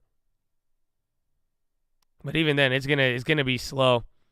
Because to get to 3909, like, he's going to have to work a little bit. So another new low here, intraday, or not intraday, but like on this slope. Again, 3910 will be solid, and then really 3900 flat. I think that's a little bit better to try to play a flip, but even then, it might have some challenges there. Yeah, dollar is popping, but the dollar's, he has a deficit of 1.6% to make up today.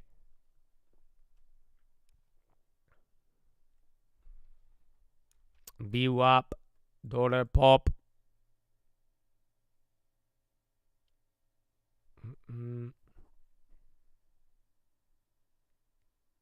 Volatility is just beginning. It may not be as much downside, but it just all depends on what happens. But that's the sad part, is that we're up so much, but you've seen how fragile the market is. All it takes is one bad news or something, a development that's new to kill it. Huso's popping.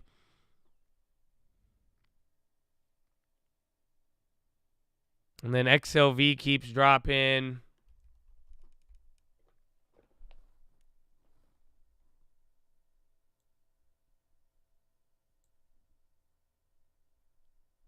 Yeah, dollar's getting a little bit more violent here. But the equities aren't moving too crazy. More Bankman-Fried news. Yeah, the same one. The bonds are not moving. The yen's dropping. Euro's dropping. Okay, there's 39.10.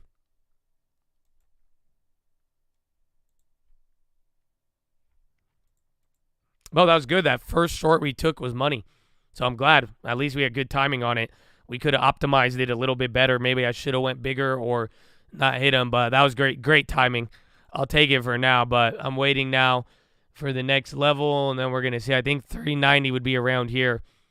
I think like a little bit above VWAP we could stabilize, but again, the danger is that we are just still so high.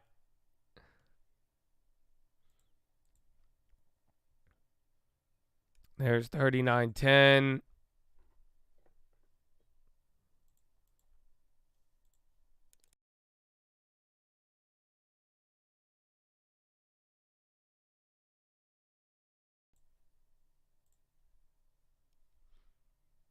Yeah, the Bankman Fry, they're saying out of that 9 billion, 1 billion will be from OKX and another 1 billion from Tether. Oh.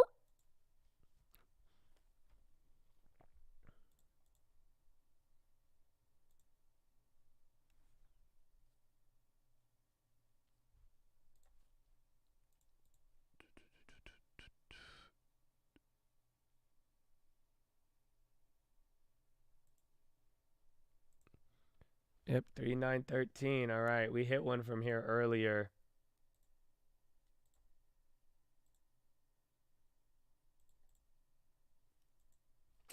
Damn it. I just hesitated.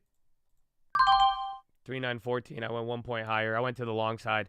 I was going to do it with a big one, but I don't know. I want to keep it small. I don't trust nobody. And again, that was the same price I traded earlier. So hopefully you see my logic. Again, I want a little bit lower. If it goes down to 3,900, I'll hit a big one to the upside here. Again, this is what I was waiting for. It's been about an hour now since Euro close. We brought it down into here. It should go another 10 points lower, but if it starts moving there, I mean, you might get some. But we'll see.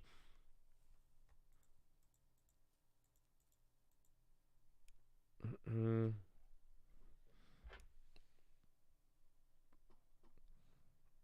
384 to the downside. I think the lowest we go today would be positive 2.5. So I don't know what price that'll be, but knock off 250 points from the NASDAQ. That's my opinion, though. I don't know. Just an opinion. Yeah, the FTX, 1 billion from Tron founder Justin Sun. And then 2 billion from investment fund group. And then 1 billion from OKTX. And then so Tether is giving them $1 billion. Dude, this guy, I think Sam has them all hostage.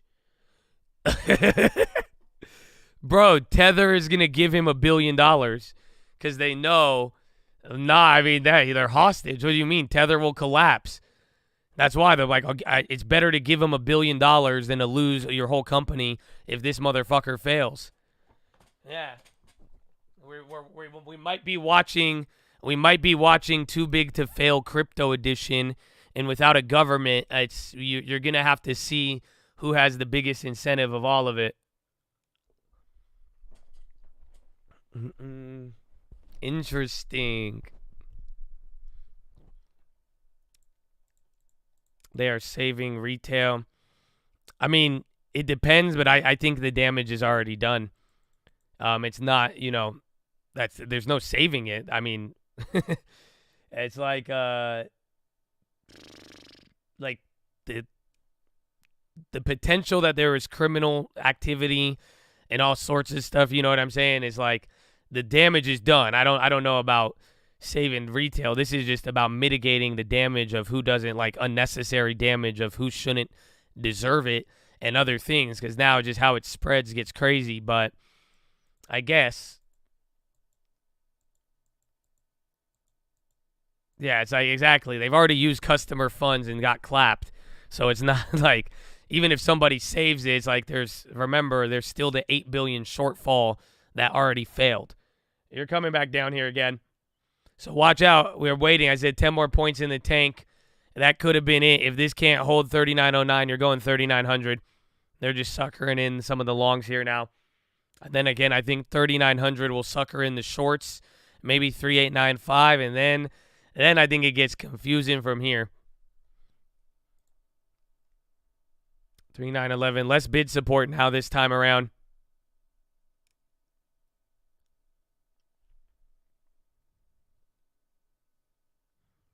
Both the problem and solution started with decentralized banks. You're funny. Who's again? That oil play keeps running, man.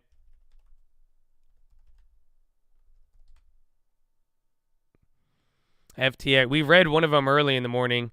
The FTC says they're prepared to use tools to ensure compliance. The FTC has Twitter under privacy consent order. What? Wait, check FTC says it's tracking Twitter developments with concern. No CEO or company is above the law. Hold on. Watch Tesla. No, hold on. They're fucking with Elon right now on Twitter. That's big. Literally, they're saying FTC Twitter under privacy consent order. Hold on. What is that? Nah, but I don't know what it is, but I could already sound. They impose a 20-year period of FTC oversight and require companies to implement privacy and security programs and perform regular independent assessments of the company's data practices. It's typically a 20-year order. So it's not bad. It's just probation. They're just going to send a fucking watchdog to watch Elon on that. They've done it to Google. Federal Trade is conducting an investigation. So there's one on Google too. Yeah, okay. It sounds bad, but it's not too crazy. Again, in the matter of Google versus agreement of consent order, United States. This one was a 20-year one, and I think this is from 2018, I want to say.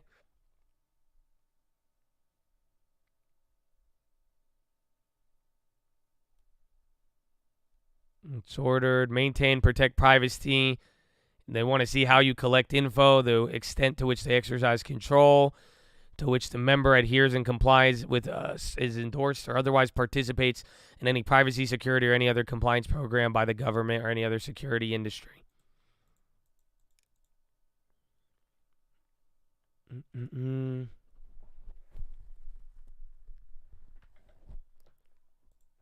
That sucks.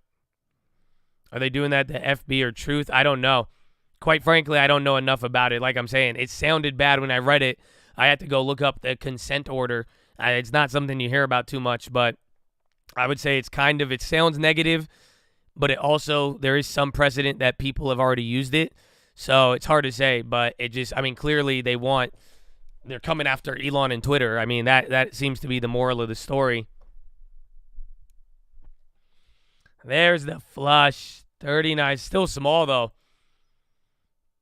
Again, you had the candle flush and then it's bouncing right back here. So I don't know. You might have got it. It's 39.06. Technically 5 points below, but I still think there's a little bit more meat left on the bone.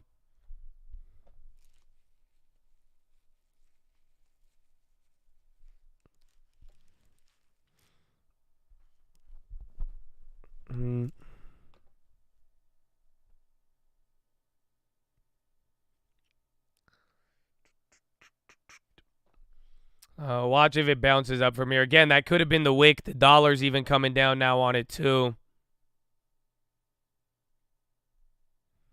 I'm just worried about 3,900, but watch these little pop and locks in between.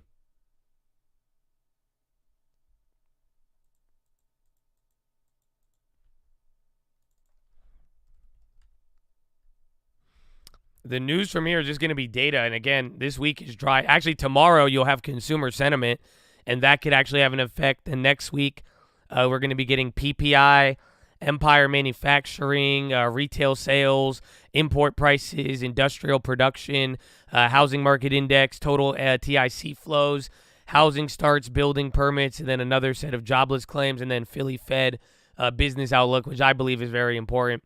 But most people don't know about the Philly Fed. But that's a good one to watch.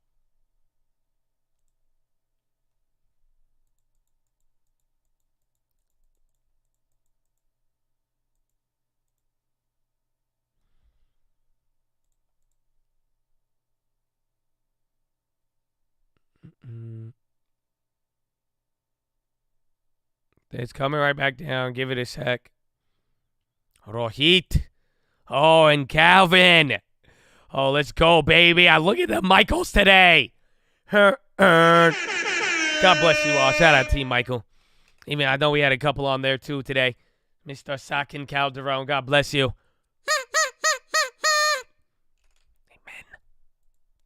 Thanks for the calls, man. Every day. My pleasure. My pleasure. Would you like Chick-fil-A sauce? No? Okay, we'll see you at the second window. We're waiting. The second window will be around 3,900, or that's the first window. Second window will be here. So you could pay at 3,900 and hopefully make your pickup at 38.5. But either way, it's our pleasure, and thank you again.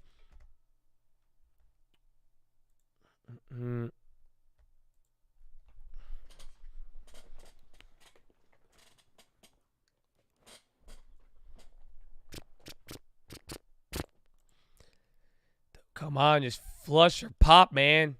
That's it. 3,900 or 4,000. Let's go.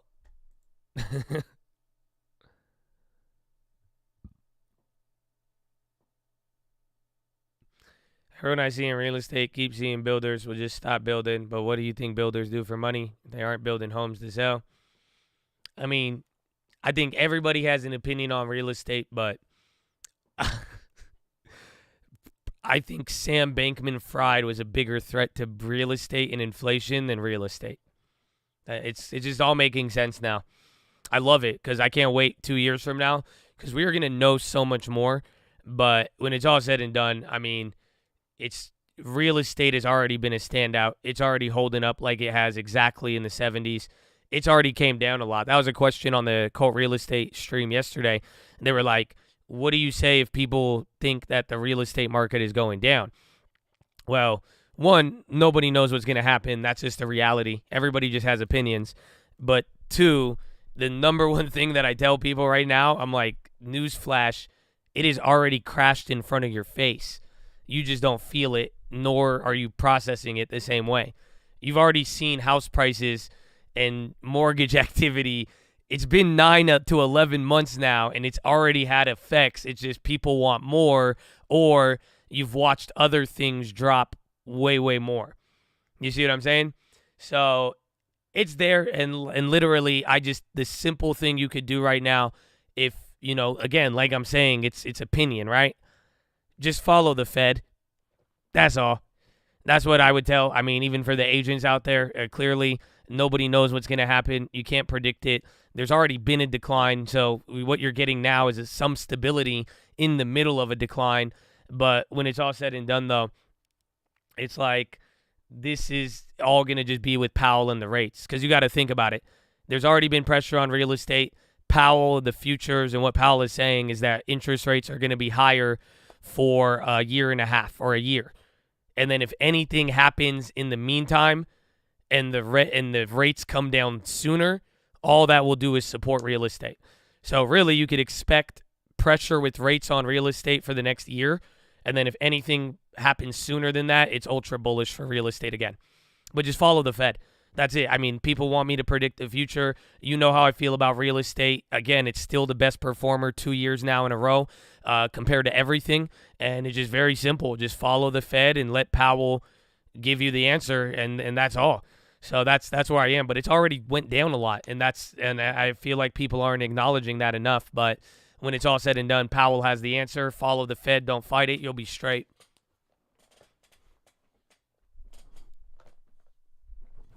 Damn, I'm down $87 on the ES, the micro. Thank God it's small. That's why I like it when it's small. I'm used to losing $80 in half a second. So God bless you, micro ES. You're dope. I tell you, if y'all don't like these micros, man, what's wrong with y'all? What's wrong with your greedy ass? Maybe I'm the greedy ass who keeps playing the big ones, but these are beautiful. I fucking love this shit. I'm short on the 3-4% day, bro, and that's money. I'll tell you, it's moving very small. Yeah, bros is popping. You got some volume coming in.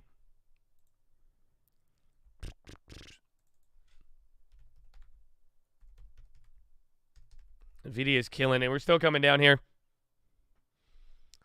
Give me my level. 3,900.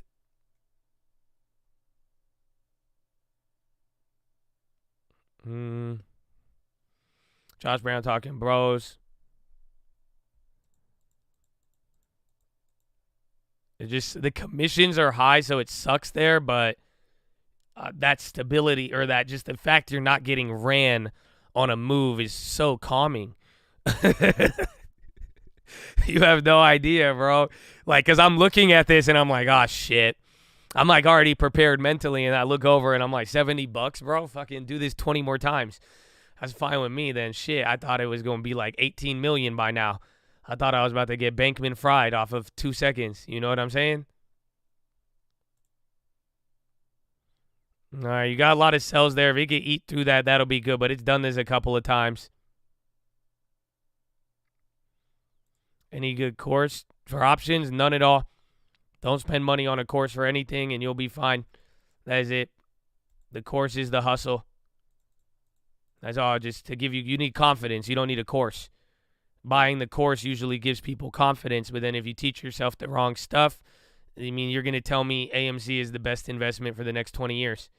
It's a lot of good resources on YouTube. Again, the number one thing I suggest here, you can hear a lot of my opinions, but I'm telling you, just straight up experience, nothing will beat it. And, you know, you can watch it. If everybody has an opinion, I'm what not to do. I don't use any lines. I do whatever I want. You see it, so I'm what not to do if you want to break it down like that. But when it's all said and done, I just say get experience, paper trade. We have great tutorials. Again, understand break even, understand, you know, how to do that. But, I mean, I think you'll be good. Otherwise, this is what I was saying after the jobs report. Don't underestimate, bro. The market is running you guys up on false confidence. That's it. That's all it's going to do, because it's confusing people, and you got to realize sometimes learning the wrong thing would be worse.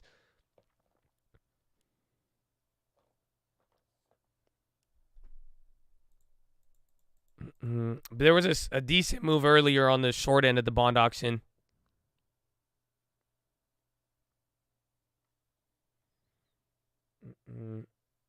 I mean, that's why just everything, bro. I don't think you realize, like, we don't have ads. I don't want to associate with companies. It's like, this is why I say, I'm like, hey, go ahead, get mad at me for having my own opinion. I know I don't do what other people don't do, but it's like, you know, we're pretty large, and like the whole point of this is to offer stuff for free, to have a place where traders can actually get experience and do it without getting blind. You know what I'm saying? Like, we're not shoving a course down your throat. You don't have to pay for anything, and we want you guys to just get experience and learn it. So I hope you realize there's a reason why it's like that. You know, we're not brought to by anybody. You know what I'm saying? There's no sponsorships. There's no nothing. It's like straight up, I'm making real trades with real money every day. We have high-level resources. You're watching it. You're getting it there, and that's why I'm like, yo, if you want anything else, is just it's like you're trying to cheat and get confidence, where it's like, and that's not going to help you. Again, it's like legit. We've done very, very well. We have done well. Sometimes there's bad, sometimes there's good, but that's the whole point.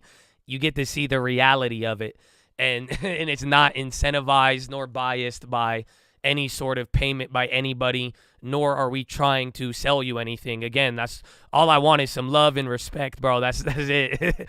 And, you know, it's funny how it can be difficult at times, but genuinely what I'm saying is, like, let's get some real experience, bro. I'll show you some stuff. I guarantee you I could teach you some things, and there's a lot of people in here. There's money, man, and you could learn it, but you don't have to give anybody your money. I don't advocate to ever give anybody money. All my tools are free. Anything expensive, I don't even say the name if it's expensive, and I just give it to you for free. And it's just simple as that. It's like, that's why I'm trying to tell y'all, it's very simple, and it's like, I'm not here to promote that shit. I don't want people to be promoting that. And when it's all said and done, it's like, it's making you part with your money, where it's like, dude, just go take that money, throw it in the market, get some real experience, and watch what happens. Give me a year of your time and watch. Trust me, it's there. You're going to get ups and downs. It's going to be real, but it's better than getting sold on something, paying for it, getting tricked for a year, and then realizing 1 year later you could have learned all of it yourself. And that's what I'm saying. I guarantee you we could expose you to 90% of anything, if not 110%, because we discuss a lot that people don't discuss, and we've been punished for it. So that's all it is. But I hope y'all get it. It's you know, I want you to save your money. You know, it's not a coincidence that 5-6 months ago I was telling you guys, defense, save your money, save your money. I don't want you to buy even my merch. I want you to have your dollars, and I want you to be prepared. And, you know, the stronger we are together, it will be very, very good. So that's all we got to do, man. So I hope you feel me on that, and that's why, man. And you know, I hope we could keep it that way. But, you know, it's just, we believe in the people, and I think don't go for a cheap alternative. And what I mean by cheap alternative is an expensive course to make you to try to make up for experience, and nothing will. That's all. Nothing will make up for experience. What you see me do on a day-to-day is because I've handled money before. I've been here for 15 years, and that's it. It's not that, and experience will go a long, long way, and I want all of you to have that. And it's not going to be by me even talking. It's through you here and getting involved, and you're watching it right there. So why spend money for it when you could get it for free? And again, if they will give you better quality than I could provide to you for free, pay them. Go ahead. Otherwise, I guarantee you we could put up a fight with anybody in the world. Like, I guarantee it. So that's all. It didn't go lower. I wanted it a little lower. Again, I was just ranting until it hit 3,900, but it didn't hit there. I'm still in the other ES.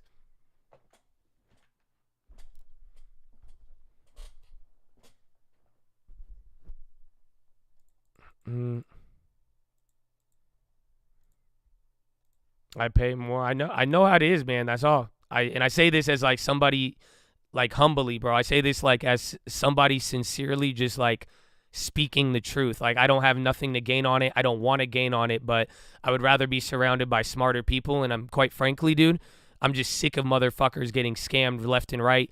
And look around. You see it, Bankman Fried to this and that. And it's like, we've been here for a while. It's like, yeah, we might get caught up in a little. Doesn't mean we're not going to lose money and get caught up in a lot of stuff. But it's like, again, everything is free. You're not getting charged an added premium to lose. So just think about that. And that's what I'm saying. And it's like, you're not getting exposed to other things where it's like, at least you're getting the full story. But that's all it comes down to. But it's like, I say that just sincerely. Like, I want people smart in it. This is the impact and legacy I want to leave, and I worked hard for it. I made great investments in my life, and we have the freedom to do it. But it's like, for real, everything is free, and it could be free, and it should be free. And if it's not free, there's a problem. There you go. Simple as that. Let shine the light, baby.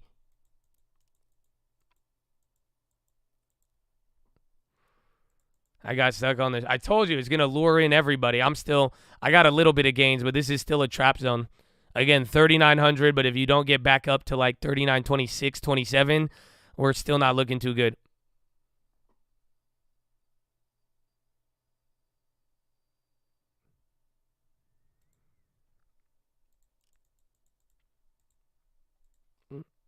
Amen. I agree. I think that's the reason why we have so many people maxed out on subs. That's all. Not to have this many badges for 3 years is insane. So it's all you guys, though, and that's why I mean it. Like, I do it for you guys. I do it for the people who are really about it, and anybody who just genuinely wants to learn. Just know you will always have a home here, and you have thousands of people ready to work, bro. And that's it. And no one's going to ever ask you for anything except for you to make the most of yourself and for you to actually apply yourself and do good and do right by others and show respect. And even then, just like me, you're going to fall short and you're going to make mistakes and you're going to slip up here and there too. It's not, don't worry, don't let it be a burden on you, but that's all it is, man. And that's all it's always been for years. So amen, baby. Until we hit another big one. So let's get it. Let's keep working. Let's find the next TLT.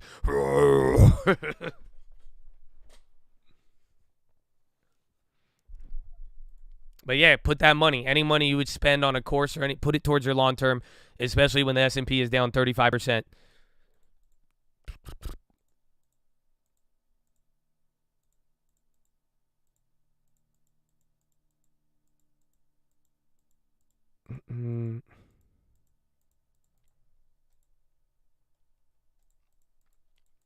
TLT, we need that. It's coming, but we just can't force it. That's all. If you focus on the pirate's booty too much, you're gonna crash the ship. That's all. I know it's there, but I'm not gonna chase it. That's all. The big play is lurking right around the corner.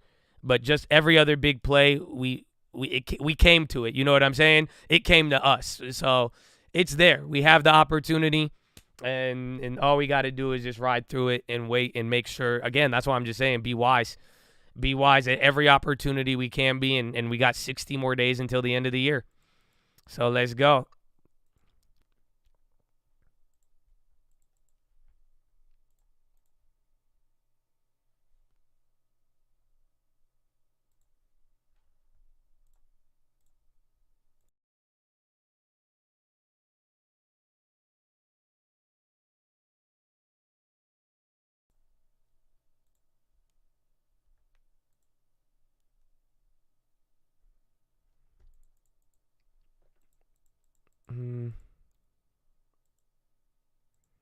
For the chat, I would have cut. I would have read all the negativity and cut.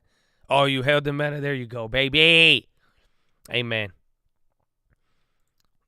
What do you have against AMC? Nothing. Not at all. I just don't. It's just like I'm saying, man, you know, we do this all for free. We do it here, and it's like I've received hate from people, and my track record on AMC is buying it at $5, making $20,000 on covered calls, and then selling it out at 38. I have no problem against it, and I've given the truth. I've been beaten down for telling the truth about it. Again, Adam Aaron, I've showed a lot of stuff. I've made videos. I called out the Ryan Cohen stuff. Again, I bought in the AMC 4 months before any meme stock rally, and we were all supported, and we did it. You know what I'm saying? So I'm just usually, it's just kind of the treatment I've received from people as I try to help them out. It gets misconstrued as a lack of support when I'm just trying to break it down, and I speak my opinion. I know TLTs do. This is the crazy. It's wild to have TLT up this much with the stock market. So again, actually, isn't that the funny part? Because remember how we were saying how it looked like the market in TLT? Didn't it remember how right here it looked like they were doing the opposite? Do you guys see how funny this is?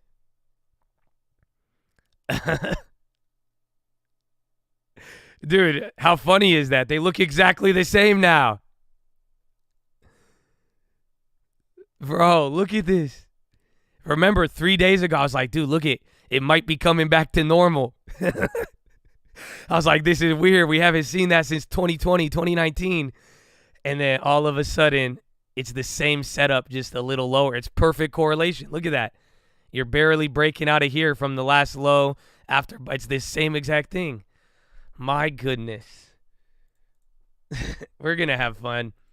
That's good. I was thinking about going for the bonds again, but they're going up again. You might get your part 2 rally now.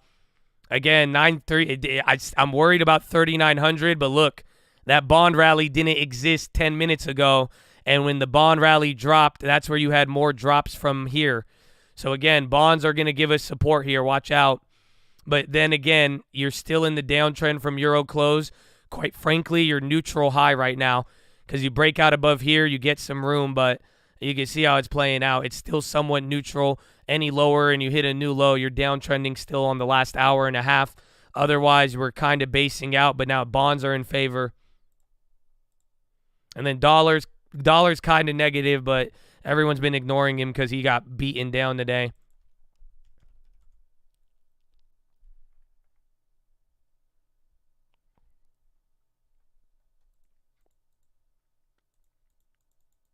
It's the setup we've been waiting on, but a little off. I would have loved this move at 3,900. So if it went down to 3,900, then did this bounce, I would have liked it a lot more. But again, that's why I have the micro. I'm like barely up on it, but it's just like this one's in the middle.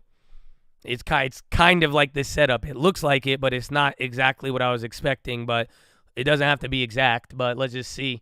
Again, borderline, just we're getting neutered right now on the day. But if it does have a fat wick and you go below the 389, then that's not going to be pretty.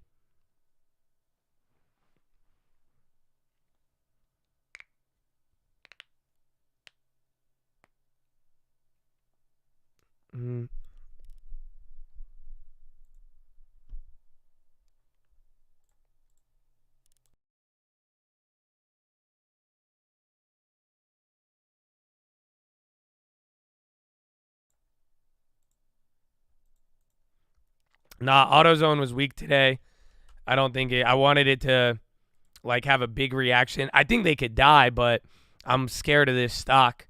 Any of these Dow names that just keep running, I'm telling you, bro, I'm tired of them.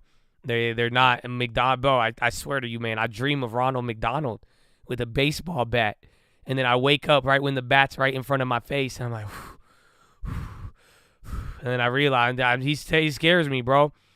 That's it. I'm not messing with any Ron. I don't want any of his friends. That's it, man. I just don't like. So any of Ronald's friends, I like it though. But I do think this could be a decent short. Sanofi booster, approved by EU. And then that's not holding here. Watch out. But last time on CPI, it was bad CPI though. But AutoZone had a fat drop down last time volatility was ever like pinned a little. But he just sketches me out.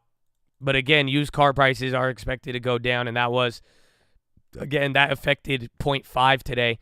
So literally 0.5% of inflation was impacted by used cars.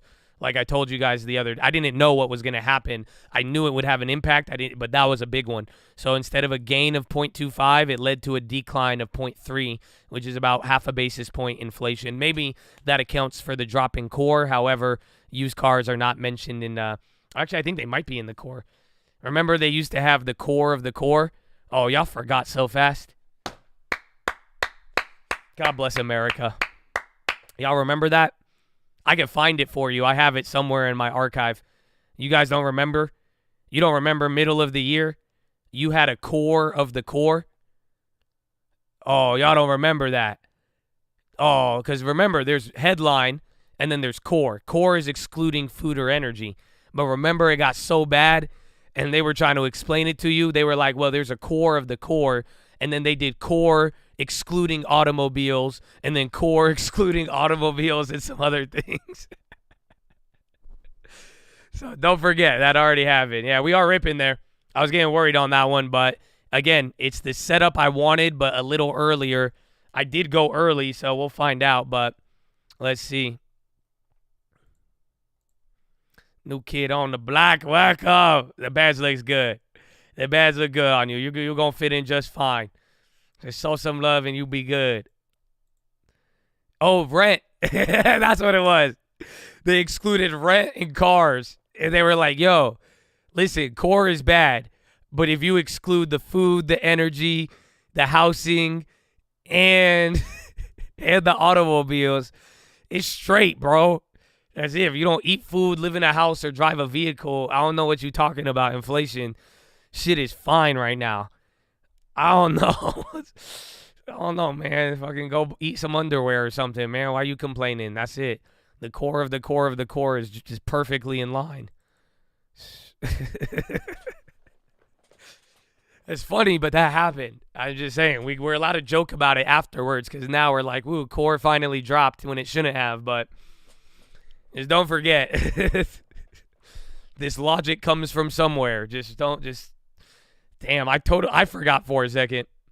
But again, the whole moral of this story, used car prices brought down inflation 0.5% this month. You remember the doll example? Exactly. I showed you on the watch.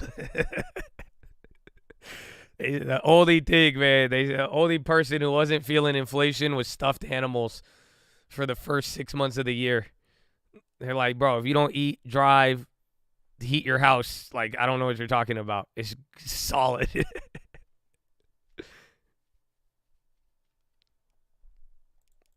I need to find it. I'll show you. I have a chart.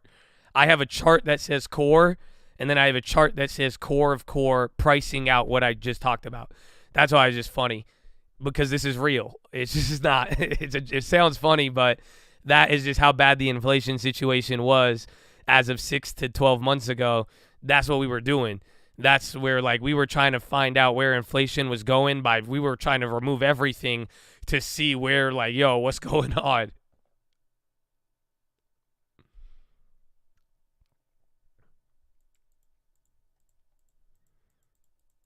NVIDIA by next Friday. They have earnings, so maybe. All the banks are ripping faces. I feel you, but good call out on Goldman. Yeah, bro, they're all doing it. Even JP Morgan, bro, they look fire. I'm telling you now, and it should make sense to you why. Remember why we bought the banks in the beginning of the year? Because rates were going to go higher. But why did the banks start dropping? Because the consumer and the recession thing started getting worse. So as any data starts to look to calm down, the banks now are making 4 or 5x on interest. And now if the consumer has another 6 months, you see what I'm saying? So again, they're all going up, and the banks have been vertical, pretty much leading a lot of this. I know.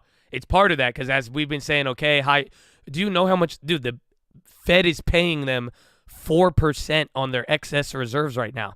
That's nutty. Not to mention how much they could charge for any other products now in between. But even then, interest on excess reserves, the banks are making 4x. not 4x, but 400% practically what they were getting in the last decade on IOER. It's stupid. I'm surprised. Elizabeth Warren, come on. This is the one where you're supposed to say something. Thank you. Not going after Powell. Go after the IOER.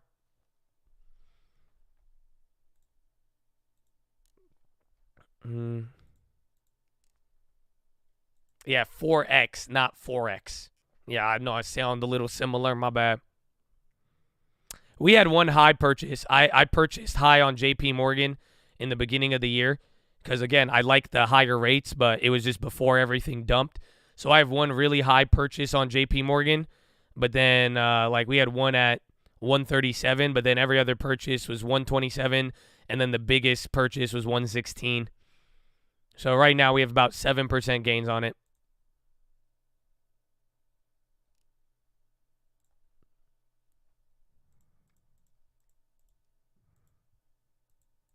There was a Santa run last year, just the timing of it was weird, and then Powell just literally just started pissing in the snow.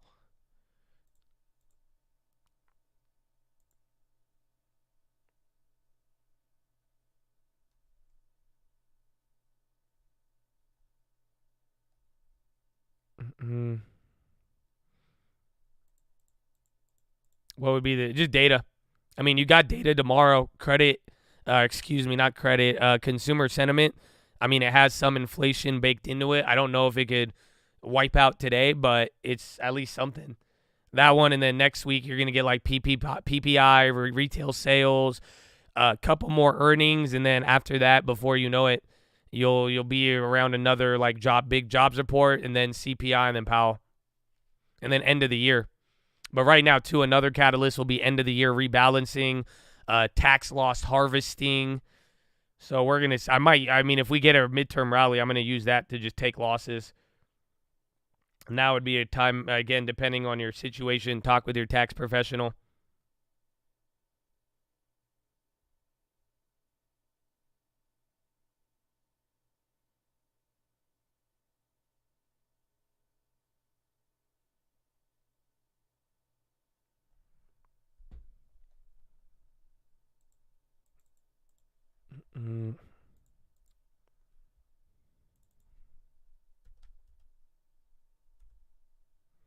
Yeah, Disney, that one's still struggling.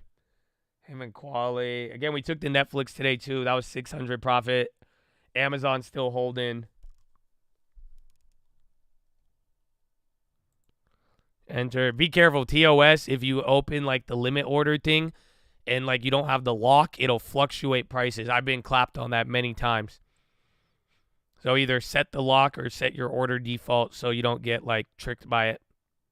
But sometimes it's helpful. It's really, really weird. I don't know. Like that little like order slider thing, so just be careful.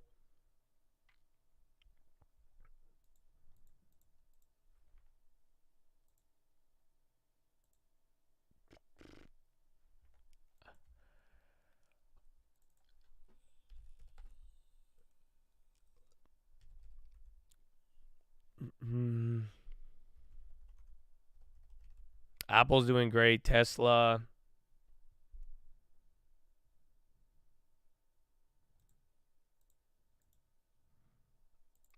JPM says FTX collapse fallout could cut the value of cryptocurrencies in half. Yeah, they're saying the margin calls haven't hit. Again, is everybody in here in the U.S., have you taken out your money from FTX? I hope you have. At this point, I mean, shit, I don't know, but that's where it's like you got to realize calls haven't even happened yet. Depending on how it's been, it's just there hasn't even been enough time to even watch the truth play out with it, but it's just going to go back and forth. I don't know what's going to happen with like Bitcoin and the price of crypto, but I think the easiest thing you could do right now is make sure you don't have any money in FTX. Obviously, you could keep it in there. I mean, nothing it's not, I mean, again, I hope you realize I'm not trying to hurt anybody, and I don't want, like, honestly, dude, I was praying for Sam Bankman last night, bro, because quite frankly, it's just like, and honestly, it's very humbling because I hope, if that could happen to him, bro, it could happen to anybody, and God knows what the whole story is, but just when it's all said and done, I want you guys to be safe. I've said this after Voyager. I've said it all beforehand, but at this point now, it's just, you see what's going on, but make sure if you want to keep it in there, that's on you. But you want to I don't think it's going to cost you any money if you just keep your cash in your bank account until the situation is resolved. You know what I'm saying? That's it. On anything, honestly, my plan for the beginning of the year has never changed. I've told you very simply, I would only do Coinbase, and that's it. And I am not sponsored by them. I don't get paid to tell you this. Any crypto transactions you've seen me do ever on stream, I've done it on that website. Now, given the situation, I wouldn't have my money anywhere. That's it. If you're not, even then, I would be skeptical of Coinbase as well. I would just put your money in your bank account until let this shit blow over, unless you or go on a fucking wallet. At this point, what the hell are you telling me right now? If you don't have the ability to get your coins on your own cold wallet, like, why are you even in crypto right now?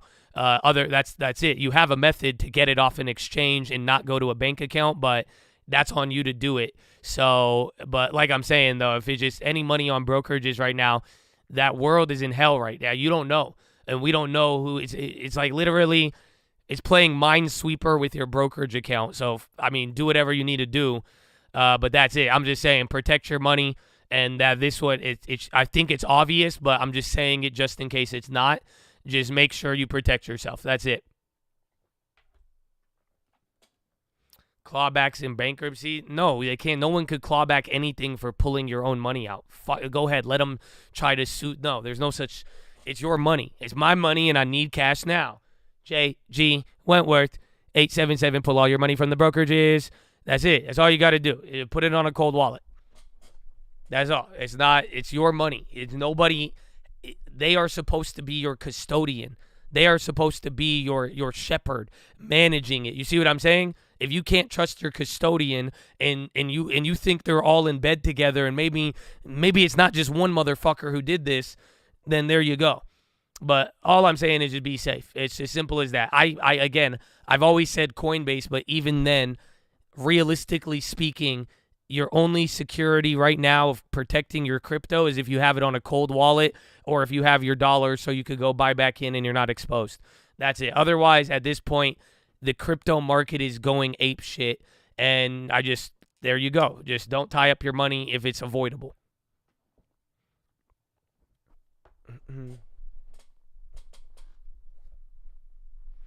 Kraken looks solid. Again, a couple of FTX US says trading may be halted in a few days. So literally, that's coming out right now as I'm telling you this.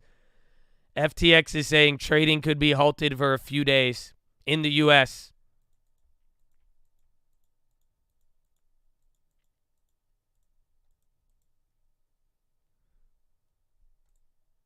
Is it Coinbase? It doesn't matter. Even then, I'm just saying, like, yes, there's people that look solid.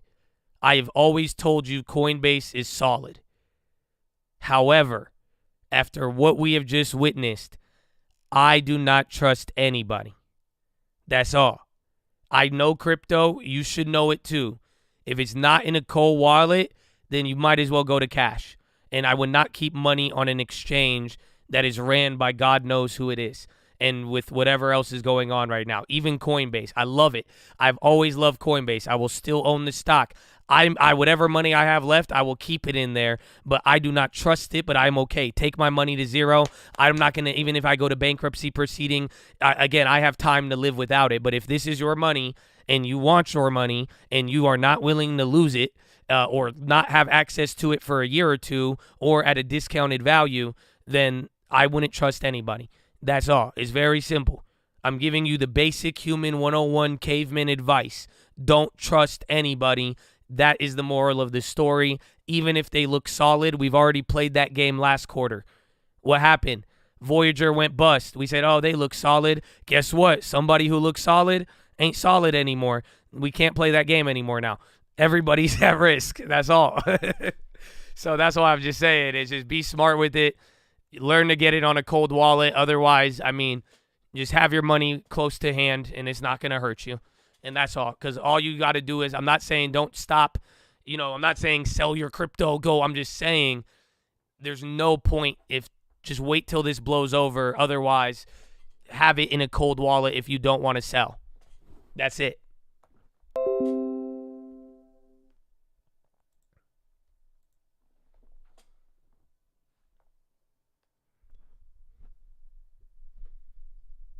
Not have access to a year or two is a good point. And you truly are long. Yeah, exactly. Because that's even then, you guys don't realize. I put it on the short. November 23rd is the final confirmation hearing of Voyager.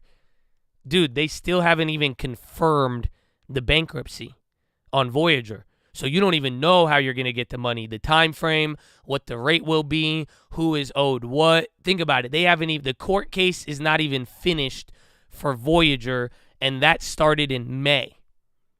So, or May or April. So think about that. That happens in another 2 weeks to just confirm it. And so that's why it's like all that's going to happen is just how much time do you have? So it's like, if that's for me, like, I don't care. If my money on Coinbase, even though I think they're solid, it's not worth the risk. But like I've told you, I only have a little bit amount of money net left comparatively. So I'm leaving it there. I don't care. If I could get it back in 2 years, if anything goes wrong, worst case, sure. But other than that, it's just like, just know by keeping it on an exchange, you're pseudo going long, and then there might even be a discount rate attached to it.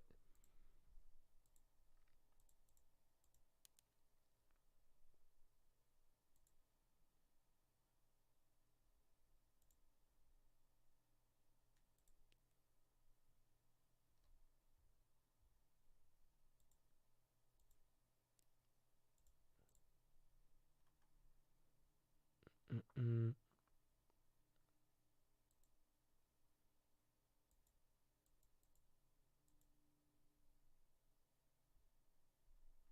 Mm.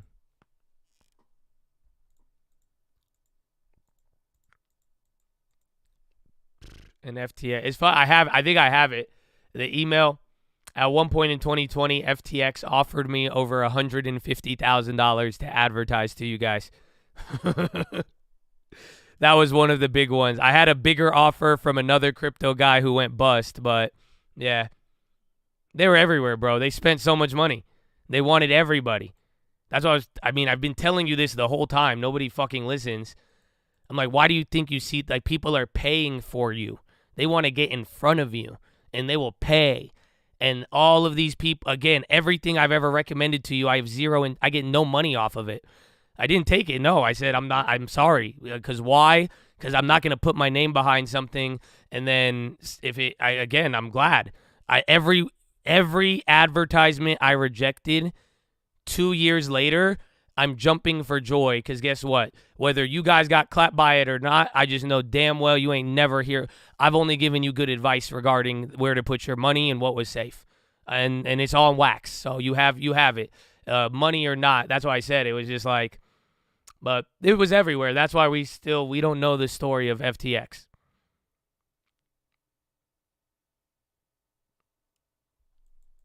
That's why I'm like, dude, but again, they just came out with the news that they said you could still withdraw in the United States, but then the other ones, no.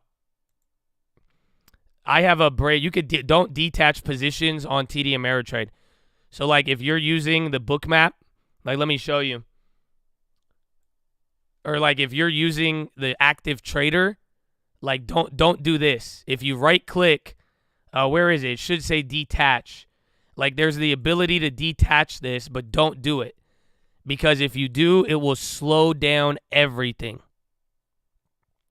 So what I do is I have multiple instances of TD Ameritrade open. You see what I'm saying? It's just going to lag you. That's all. That's all.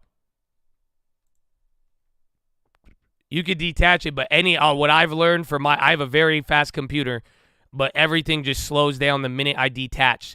So literally it uses less computer speed to just open up a brand new TD Ameritrade and then just keep it all in one. So that's how you guys see it on here.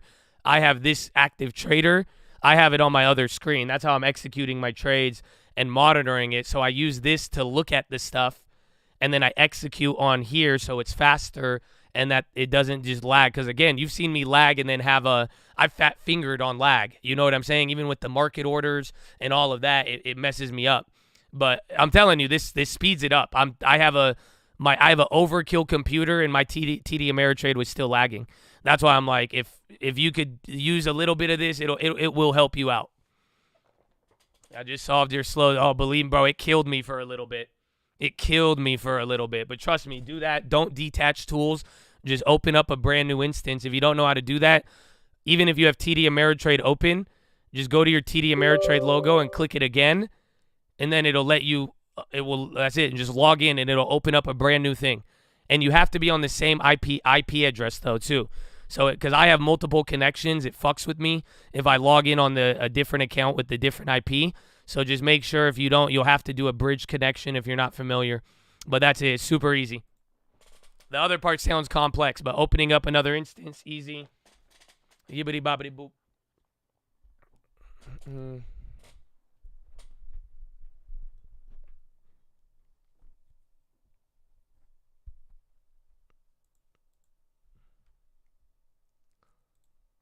This sucks. We're not getting above here, but it's like not too bad. But you're kind of dumping quick here. Watch it, that 3.915 gets eaten. It's 10:30, baby.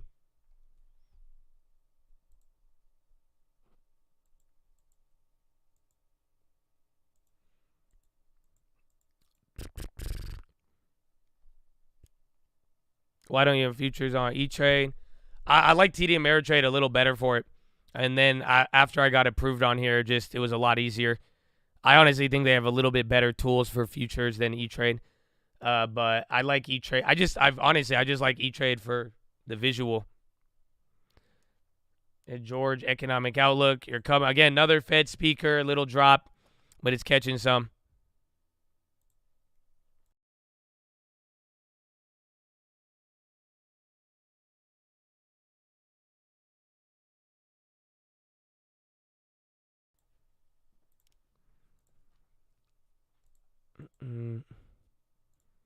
Or use interactive. A little bit back in the day, but again, it was complex. That's why I like the simplicity of E-Trade, TD Ameritrade, and again, you could access almost anything. I mean, all the way down to Fed futures. So, Corinne is speaking. Okay, let me go to the bathroom. I'm gonna go to the bathroom and get a drink. Give me a carbo.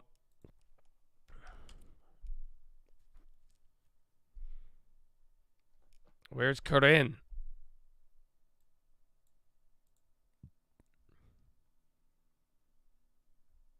The labor market, the job creation. So the President Economic Plan, as we know, as we see it right now, because of this data and many other pieces of data that we have seen, we are seeing some strength, and it continues to grow. And we are put in a situation to manage our economy through these global challenges. So again, we think that the data that we saw with CPI is a step forward. The president clearly is going to continue to do the work to bring down cost for the American people. We've talked about the gas prices and also Inflation Reduction Act, so that will continue to be. But that particular piece of the data, I don't have anything to share with you on that. Go ahead. Thanks, Karine. President Biden yesterday drew some red lines on issues where he will not compromise with Republicans: Medicare, Social Security, a national abortion ban. He also did say that he would be willing to compromise with Republicans on some other issues, but he didn't say which ones specifically. So what are the areas where you guys do see room for compromise with Republicans? So as you know, all the results are not in yet, so don't want to get ahead of that. And we'll have a better sense, hopefully in the next couple of days, if not the next couple of weeks, of what the complexion of the Congress is going to look like. I think what the president was trying to say is that the American people made themselves very clear. The last couple of months, you've heard the president lay out the stark contrasts. He laid out the choices that the American people had to make just a couple of days ago, and they were very clear about that, which is making sure that we continue to lower costs, making sure that we do not repeal Inflation Reduction Act, making sure that we continue to deliver for the American people, making sure that, let's not forget, democracy was also a choice that the American people made. And so that's what he's talking about. He's talking about basically the wins that we have been able to deliver for the American people. He's not willing to roll that back.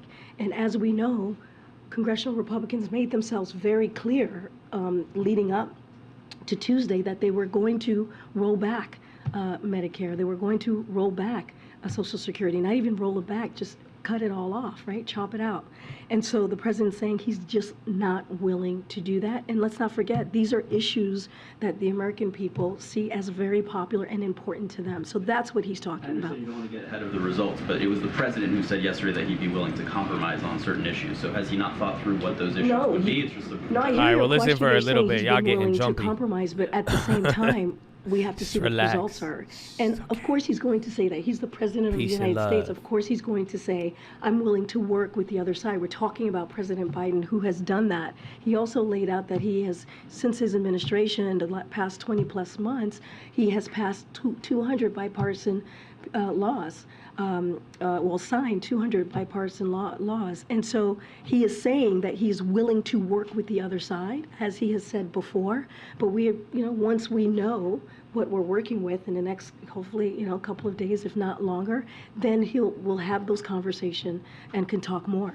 And then quickly on democracy, the president yesterday talked about, this being an example that democracy works. You really emphasized that. I think he's expected to talk about that later today as well.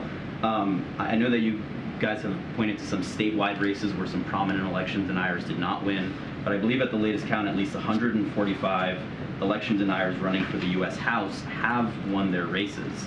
So given that, how does the president assess the state of U.S. democracy and the health of that democracy when so many election deniers are being elected to Congress in the majority? He's a lottery denier.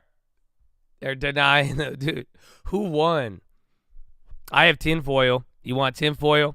See, look. So before y'all get mad about anything, I got this for you. Are you ready? Are you ready? I'll give you tinfoil. Are you ready? This is Lending Tips tinfoil. Actually, this one's good, honestly. So I need 200 likes for this one. If y'all got 200 likes, hit that like button. Maybe 100. I don't know, but just run up the likes right now because I got this is Lending Tips tinfoil. This is what he told me the other day, and I was like, maybe the Chad might like it. Maybe it's kind of crazy. I know it's a hefty price. Premium tin. It's lending tin, bro. Lending tin. That's it. It's LT's. That's goodwill of LT speaking for itself. This guy.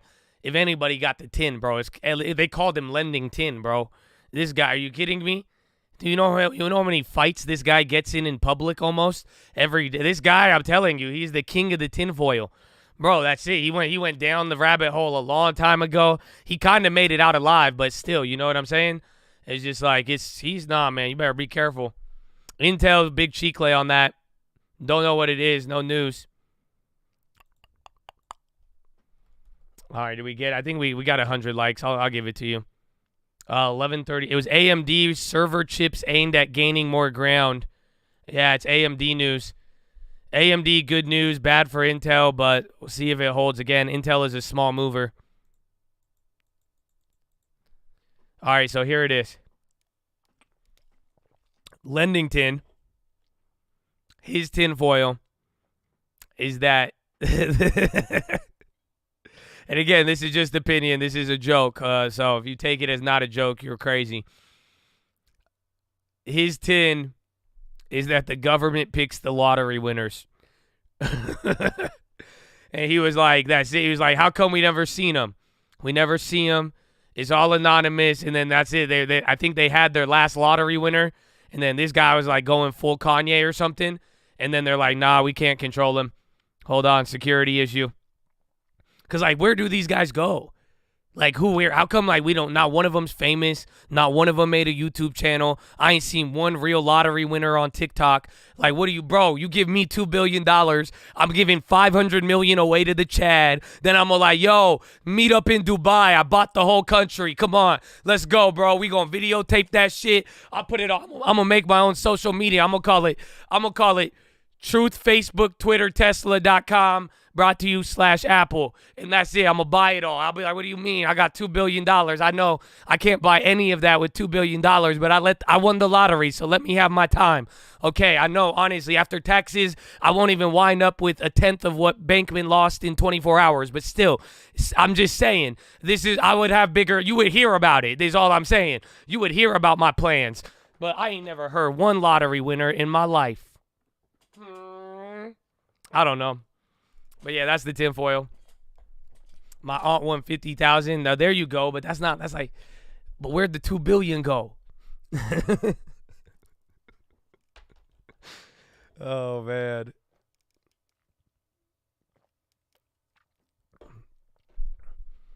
It's called privacy. I mean, you're talking to the guy who does not show his face. I feel you, but I want to know a little bit more. That's just, I don't know. Like, I got my privacy. You know enough about me. Like, you know what I'm saying? But like, I want a little bit more. That's all. Like, you could remain anonymous and you could be like low key, but I'm just like a little, like, bro, what's your favorite color? You won $2 billion. Like, just tell me, like, are you Egyptian? Where are you from? Like you know a little bit. Like, oh no, man. Oh no. It's a joke though. Please don't go too crazy. It's 10:43. I think we might get one more little pop, but this is even a good enough one. Actually, here, I'll do it for you guys. Do you guys love me? All my people with the longs, you got love in your heart? Because you know what I'm about to do right now. And if I do it, I got you, bro. I got this set up for. I'm telling you, it's always on the big moves, man. I know. I usually get out right before it drops or pops. I got away with that one, but I'm just saying, it's coming. I'm getting ready. No, I'm about to sell out of it. I'm already long on this, so I'm just saying we could just dump it right now if we want to. And then I'll give you. Actually, I might hold it because it already moved without me selling. That's weird. That's hella weird. I'll take it. Sure. All right, let's do it, bro. I'm out. I took another $100 on that one. Again, I've realized $300 even on the small MESs, bro. Just real big base hits. They've been bigger moves but smaller. So either way, though, that's added. Again, we did 300 on that, 200 on the bonds, 600 on the Netflix. I think there's one more. And then not to mention the NQ. But these are adding up. Yeah, micros are solid, bro. So I don't care what you see me do, because if you watch me do the big ones and like you're like, yeah, I want to make $100 in 20 seconds, like fuck out of here, bro. Those MESs are fire. I'm just saying, you could get good leverage, good daily money, and it doesn't kill you as fast, and it's so much easier to hold. So I'm just telling y'all, if you could go big if you got it like that, but especially if you're starting out though, bro, those MESs are clean. It's slow. It's slower, but it's like not slow. It's faster than an option, but it's great. Big fan. All right, well, I cut out of those MESs. Good luck. You guys got this now. I think we got a little bit more time for a rally. That's why, but I took it. It's either a rally here or it gives up at the 39.26 like I told you earlier. If it goes above, solid. If not, we might start another downtrend.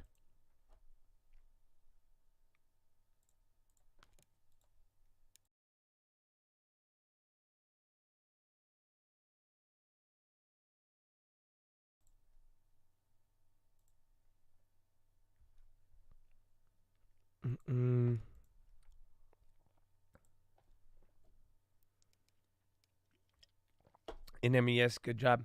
Yes, so MES is 10 times smaller than the MES. It's a micro. So that's the thing about it. It's a micro versus a big one. So like literally, I made $100 on that. I would have made $500 if that was an ES, a normal one, because I bought two of them. I'm not only doing one, I'm doing two. So still a little bigger, but it's pretty much 10 times lower.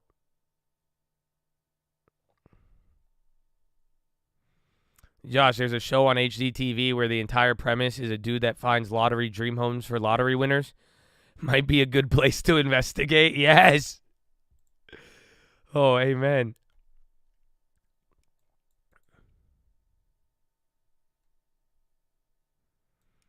Bankman, we hope this is just one step, beginning to find ways to bring liquidity. Fighting it, will continue to fight whatever ways I can. Anything else?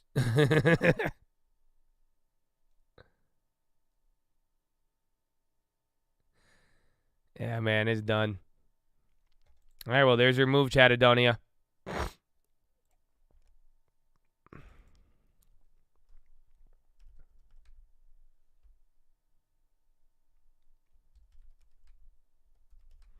Apple, Tesla, Oh, yeah, I already sold out of Netflix.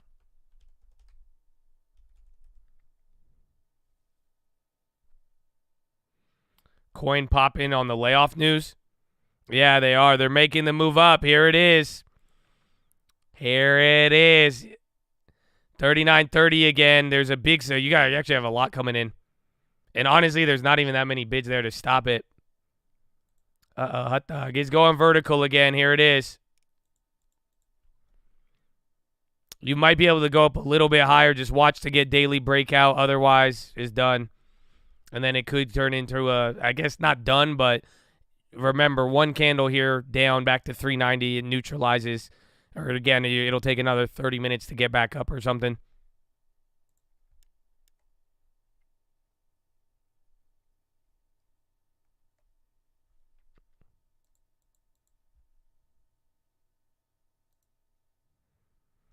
Wow. Man, I told you I got y'all on that cut the ES, but now I'm like, shit. Either way, good day. I'm happy to be free right now. I'm happy to have the freedom. That's it. We got 2 down positions against us, both manageable. We got good longs. Again, we've taken enough profit to ease it out, but that's it. And again, I hope you understand why I don't want to do too much.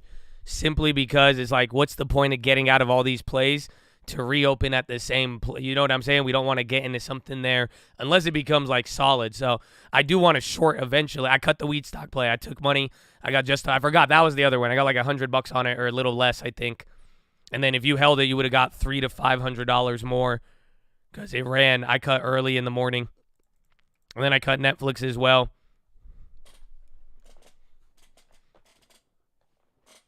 It could be the start of the rally, but like I'm telling you, this is what I'll tell to the Bulls, and it goes to the Bears as well, because this will be the mistake the Bulls are going to make. This is all setting up for what the Bulls want, but the only people who are going to make a mistake is if you go for it too fast. That's it. Just like I was saying with the analogy of the speed right now. We have the lane. There's a car in front of us, but don't do anything risky to try to get that lane, because it's just like it's the timing of it. Don't forget, you still got a whole nother month, more or less. So it's the makings of the rally. It's the makings of the most hated, the Christmas. It's the makings of it. It's starting, but that's the thing. Don't let it. It doesn't mean this is going to be your last chance to position. I don't agree with that. But it will. It could go up little by little. It may not. Maybe the dips get smaller. Maybe we don't get as much negativity. But again, just don't forget all of these macro factors. That is what could still stop you. And even then, the crypto stuff too. So hopefully you feel me on that. But that's where it's like, it's just not. Just go at the right pace with it. But I don't think you need to get FOMO on the move. That's it. I think FOMO traps, if you really think about it. And that's all it is. That's why it's like, it's there, but if you FOMO too high, it's like, what if it comes down a little bit and you could just position 2% lower and then it goes up? You see what I'm saying? So then the guy who bought up here will still be trapped while it's going there. So just don't FOMO into it, because it's not, you got the early results, but we have many, many days that are going to be needing to string together.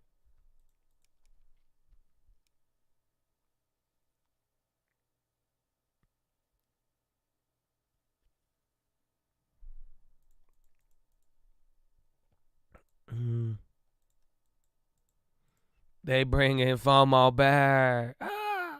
These option traders, they don't know how to act. Okay, I'm sorry. Sorry.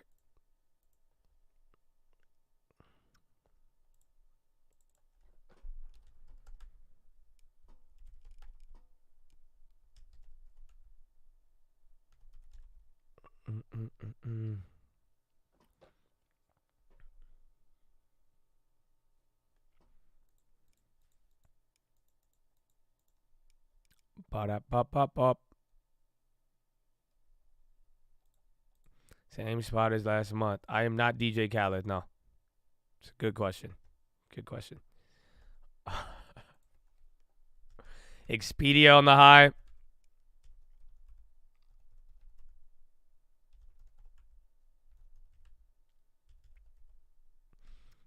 Damn, NVIDIA. I don't even want to look at Qualcomm. I'm going to re-short Qualcomm. I'm just waiting. That's why I'm using time to my advantage here, but I just want to let it move. But yeah, that one's not, dude, the chips are 7% in a day.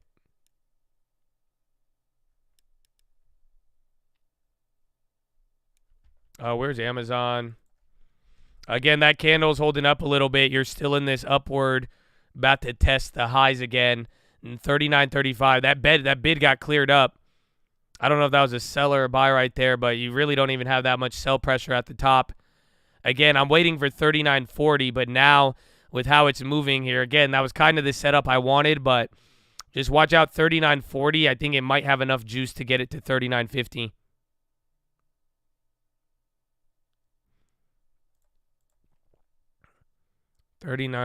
Yeah.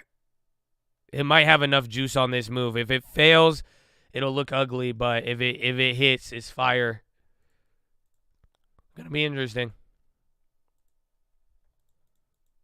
Double bottom 4022.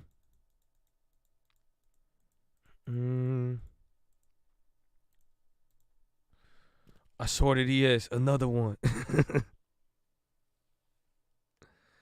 The bookmap works on TLT if you pay for it, but not if you don't. Actually, let me check. Somebody sent me something. Where was it? They said they bought the bookmap and it seems better, and they said that it's helped them increase their cash 100%. They said it's better on individual stocks versus ETF. Yeah, he said, oh, look it. He said he tried to gift it, but Trade Desk said I couldn't.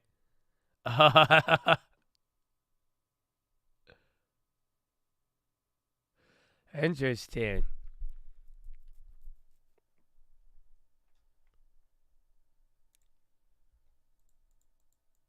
It's better on Apple. Microsoft judge orders Alex Jones to pay an additional $470 million on top of the $1 billion judgment.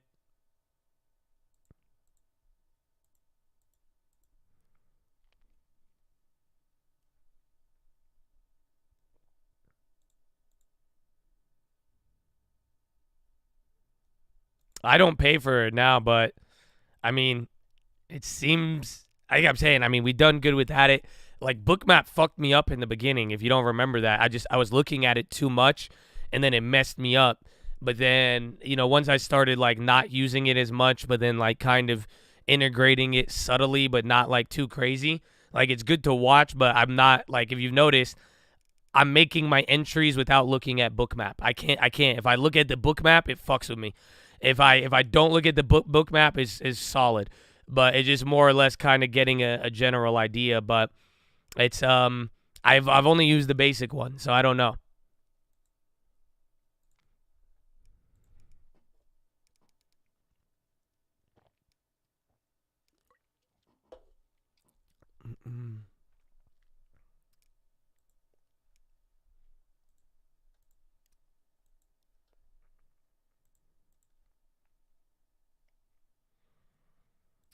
It means I don't know. At this point, bro, y'all are too old. That's it. What I've learned from the midterms is that we got to start pandering to the younger generation. That's it. Y'all ain't gonna get through to them. Just start telling them that when you say, "Hey, man, listen, I don't know, let them judge you. I'll support the abortions. I'll give you weed. What else you want, bro?" That's it. That's all they want to hear. That's all you got to do, man. I'm just saying. So it's not about like freedom. That's it. If you want that younger generation, man, you just better make them smile. That's all you got to do. That's it. That's where they're dropping the ball. I'm saying this, you're going to give me 89% inflation? Okay, bro, you get weed. Go ahead. Fine. That's how you fuck it. Shit, I don't know. Again, I know I got beliefs. You got whatever, bro. Just what you want. I'm done. Okay, give him the weed. That's fine. That's okay. It's fine. It's okay. That's it. Half of them won't even go and get high or do anything. It's okay. They want to hear it from you. That's all. They just want to hear you say it. They just want to know that you're not trying to stop them from having any fun or doing anything. And maybe they'll balance it out. That's it. Otherwise, just a message was sent, bro. I don't think the message was definitely sent yesterday.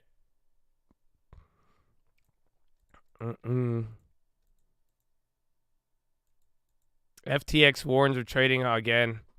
Same dude. They keep reiterating that over and over again.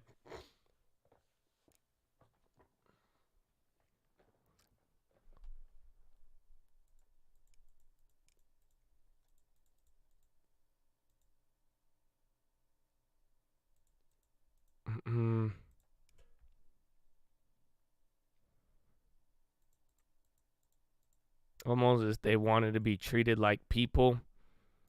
I mean, you're not a human if that's how you feel. And what I mean by that is, like, if somebody said, yo, you can't smoke weed, I'm not going to be like, oh, I'm less of a human now. I'll be like, fuck you, square. Like, what do you mean? I'm not. I grew up at a different time. I don't take it personally. So that's what I'm saying. It's like, I do treat people like you. I got love for you, man. That's what I'm saying. Everybody. I'm like, if you think those little things are going to, like, you know, that wouldn't ever tear me apart. I wouldn't feel dehumanized if someone spoke their mind to me about weed. And again, my whole life I grew up with people saying that. That's fine. You could tell me what you feel, but it doesn't mean I have to listen to you. Like, that's why I'm like, I don't know.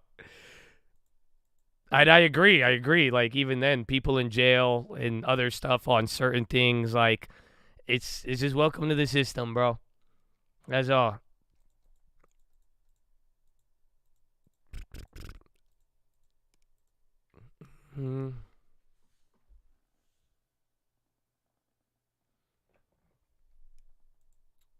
Let's look towards Pennsylvania. Amen. That's it. The Fetterman thing says it all. The Fetterman thing just highlights even the hate for Trump. We're just simple. Like, that's it. I think DeSantis, don't kill me, Harley Davidsons. DeSantis is the only hope if you want any sort of thing, because at least DeSantis, he's not going to make you feel embarrassed for supporting him when he goes on Twitter. But that's it. They just showed it with Fetterman. They will take anything over Trump or anything over, and that's it. If you don't get that message at this point, then it's going to be a tough 8 years now.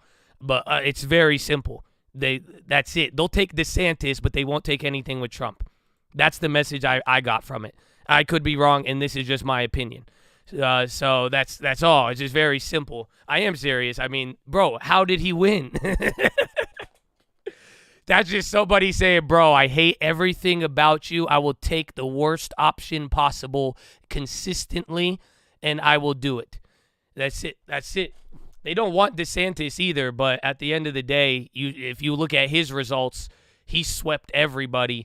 That didn't stop voters, but the other stuff with, like, social issues down to even the other, I can't, believe me, I'm surprised Fetterman won, and all I see it as is people, you know, if you could say you don't like it, or you could say it doesn't make sense, but from even identity politics, I think it's people communicating, you know, like, hey, they just don't like something, no matter what.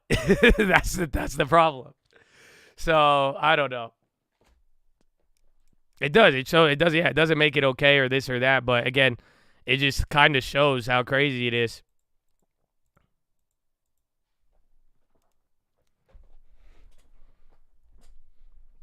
You said a dead? No, show me that one. I would love that.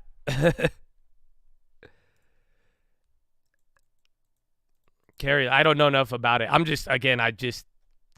Bro, the Fetterman thing was surprising, but, like, to give credit, even give credit to the younger generation. Like I'm saying, I think, everybody, Republican and Democrat, I think you need to just communicate better to the younger side. Like, even myself, where I'm like, hey, bro, listen, I believe in financial conservatism, but guess what? You want to smoke weed? Go ahead.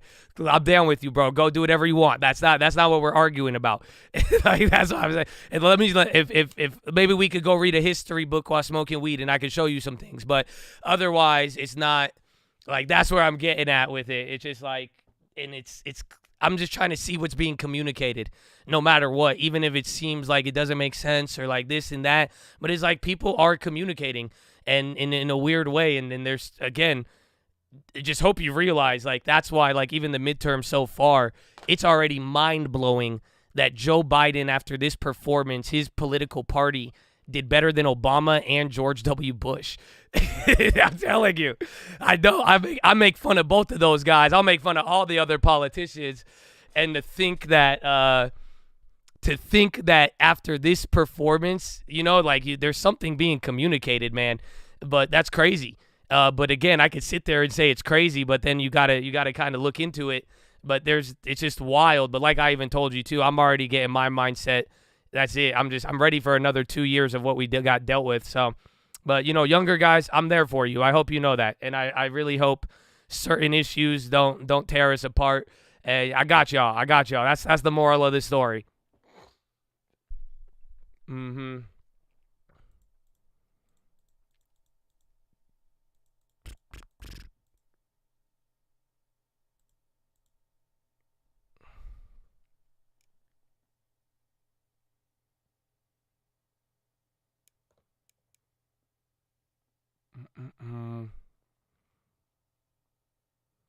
It's disturbing. It's not. I mean, I don't know. For me, I just say I see love. I don't know. Maybe I'm corny. Maybe I'm dumb. I don't know. It's just my opinion, but that's what I'm saying. Is like if I could communicate, if I have another opportunity to communicate to the younger generation and to be, you know what I'm saying? That like, yo, believe me, I'm for you and I'm with you. And like, if it's like, if little stuff is going to tear us apart, it's not about what it is, even if they say it is. But, that's why I see it as love and there you go. And, the question is going to be if people learn or not. That's all.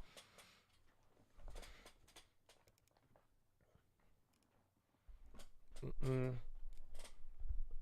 391 new high, baby. Almost new high. And then dollars coming down. You're 2 points off from it, Chattadonia.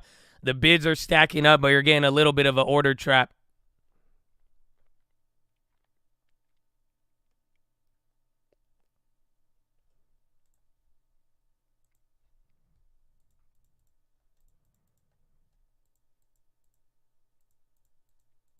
Hmm.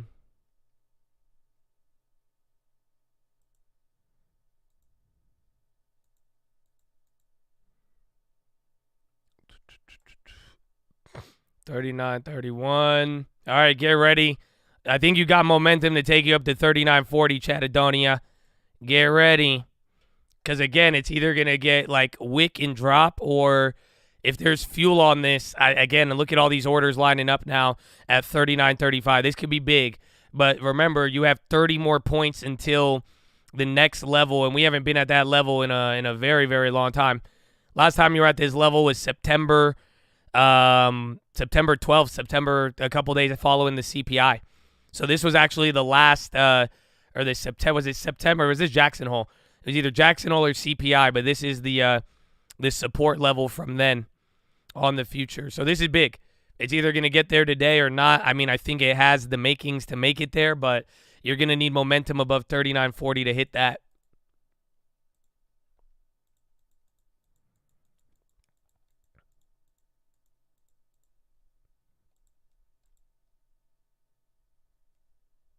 And if we sell off, but right now I don't know. They might want another test. It could sell off before hitting a high, but ideally, I would just see it as like a one blow off top, get us like 39.50ish, and then die till the end of the day, and then just set us back up that 39.10 to 39.20, and then let China carry us tomorrow. But then we're gonna have data in the morning. ECB Nagel. He's speaking on further rate hikes. ECB must act decisively. German 2022 inflation probably above 8.5.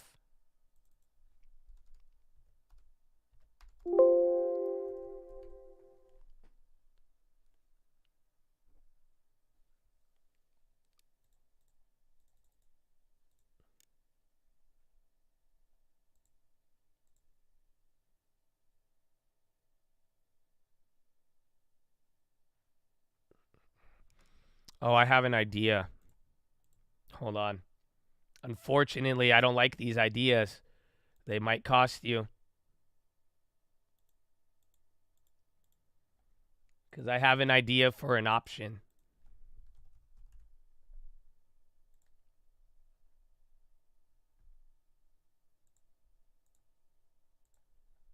Let me see if I can pull this off. And then watch out. You're going towards the highs. I'm looking at a play right now. So, but, I mean, you should have the breakdown.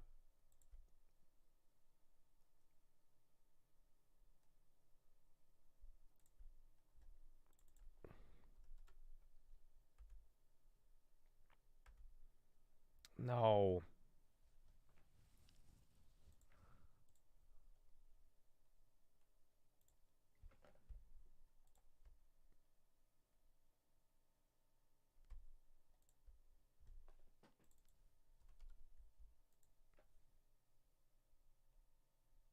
It's not working. Boyle.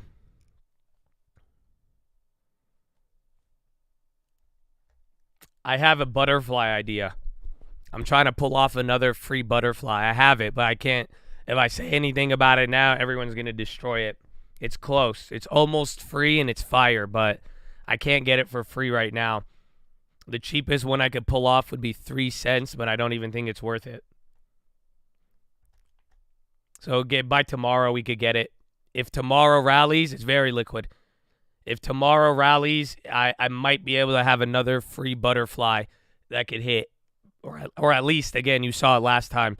It'll at least just give you protection. You're going to have to tie up capital, but, I mean, it's free.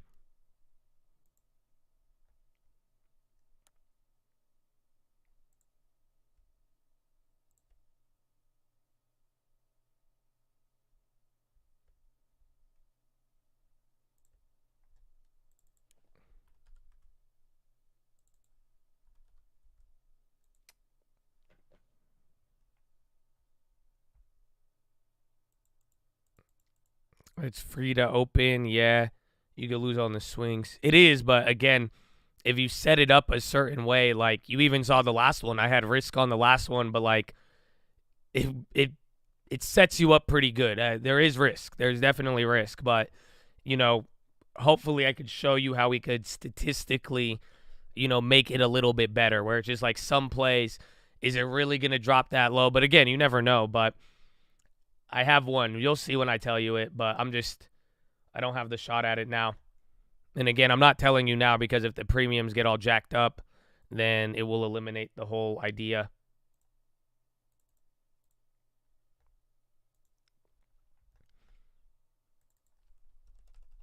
FTX started to facilitate withdrawal of Bohemian funds. Yeah, Boyle's doing actually really good right now. Again, that's that dollar. Let's find out.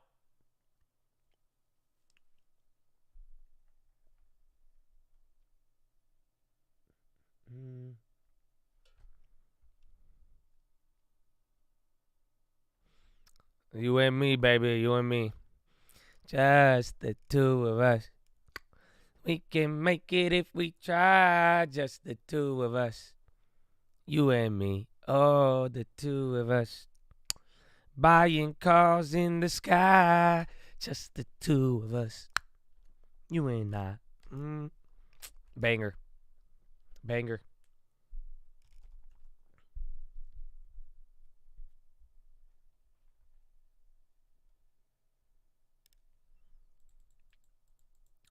I love that song, bro. What do you mean? That was like the OG song. That was like one of the only songs I was allowed to listen to as a kid because it didn't have any sinful lyrics. Just the two of us. That's it, man. I don't know why my mom liked that song. We were allowed to listen to that one. Lambo Index. It dropped unexpectedly yesterday. But last time we saw it, it hit an all-time high last week on the Lambo Index.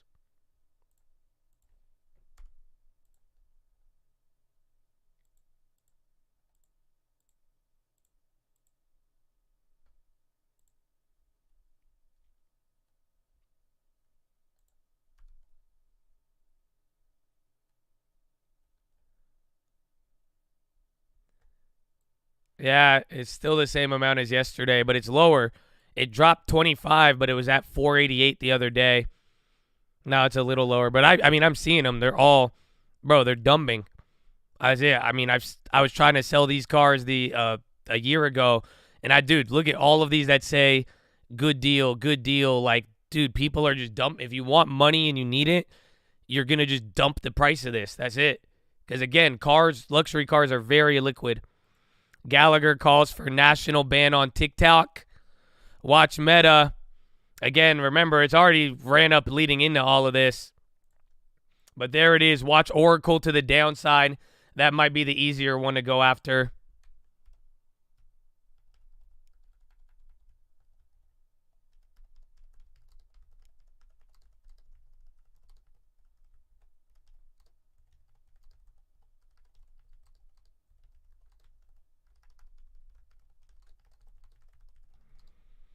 This is deflation. Not quite.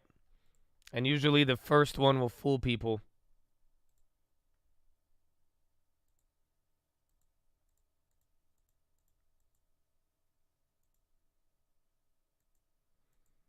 And then you grabbed someone emailed me on that. I sent it. You hit 12K on the short. Or no, he hit the NQ long. He hit 12K. He says, should I secure it? But a bigger part of me wants to ride it out praying this is the bottom. If so, it could be a 100K position in a few months. But I also never held a future more than a few days. What's your opinion on this?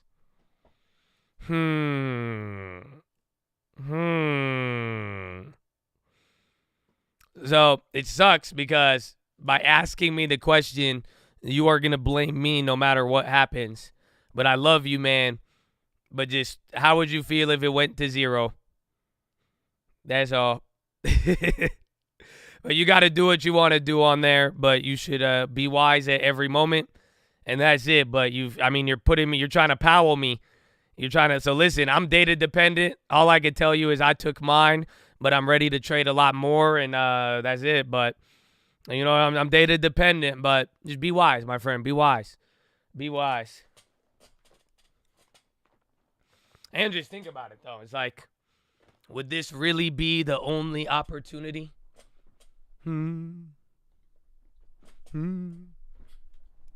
Yeah, just move expeditiously and transitory, and you'll be okay. You can't make it free, but not. I mean, honestly, at the end of the day, I'm the worst person to ask. Like, think about it. Bro, what do I do every day? I call the bottom, I call the top, and then I sell out early every single time. But guess what? I'm not losing. So that's up to you. You see what I'm saying? You can make bigger gains than I make if you want to, but I'm just telling, at the end of the day, I got a nice streak going on right now, but it's just I'm not losing. I'm not losing off of taking it, but I do it every single time. So I'm not the one to ask when to take the profits on there. It's like you could push all of my plays, literally. We've literally in the last 3 weeks, the amount of bottom and top ticks that if somebody just held it 10 minutes, 20 more minutes than I did, you would be making a killing. But again, it also could flip in the same way too. So the way I've been doing it, I've been walking away with literally like 90% winners, but I cut early every time. It's up to you. But be smart and be wise, and just remember, we still have 60 more days.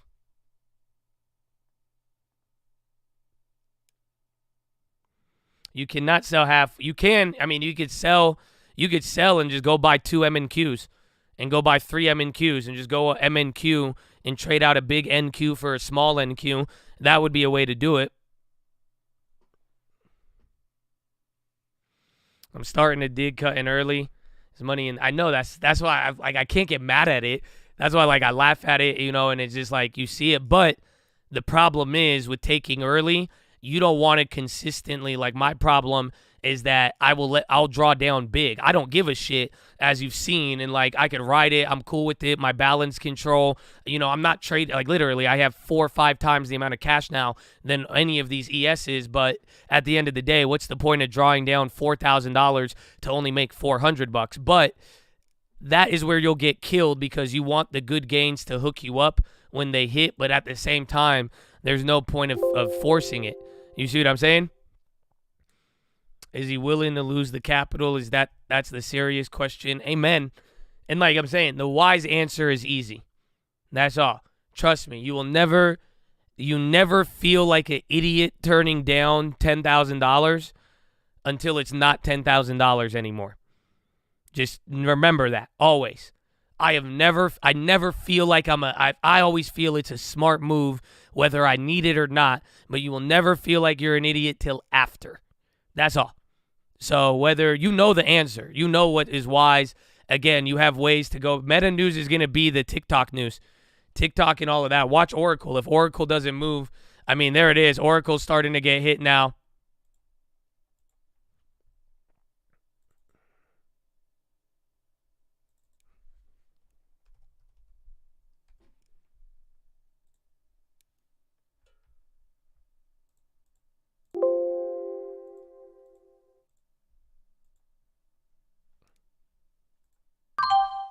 All right, I'll go in on some of it. I did 100 shares of Oracle. I'll flip it out. I don't think it'll move more than $200. And if you go to 79, Oracle's a small mover.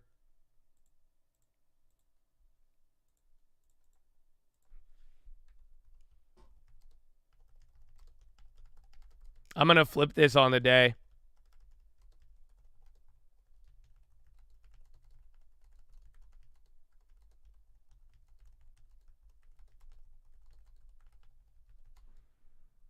What did I get in at? And you're kind of going down. I didn't think we'd top out here, so be careful. This might don't get suckered in on a short. If you are, go small on that one. I mean, not a recommendation, but it looks kind of shaky. 77.60.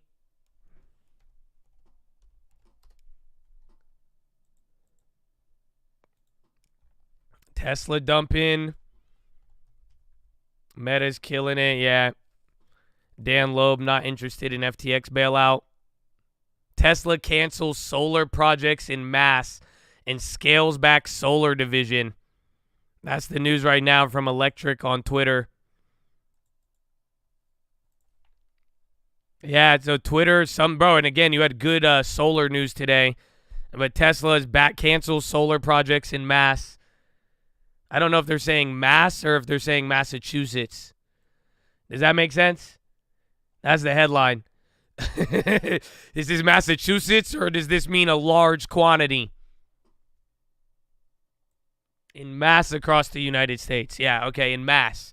Not like Massachusetts. In mass, like a large quantity. I don't know, man. I'm Middle Eastern. Stop playing with me, bro. Yeah, it should have been in mass. I was like, mass, what do you mean? Dan Loeb says FTX fake news. I'm an idiot. You're the idiot. I'm specific. That's all. I've been getting hella specific with people. You know that? It's so much fun. Cause I realize I don't even have to I realize nobody, people ain't even talking correct. You know what I'm saying? That's it. It's just for real. I'm just nah, man. You asking me questions, but I'm like, wait, be more specific. I'm being very specific. That's all. I just rather be specific. I was like, Massachusetts and Mass, I don't know. Oh, there it is. Oracle's coming down. Is it coming down too?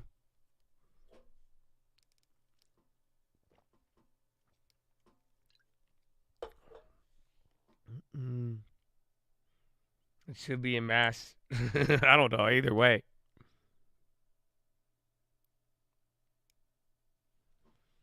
Be a pacifist.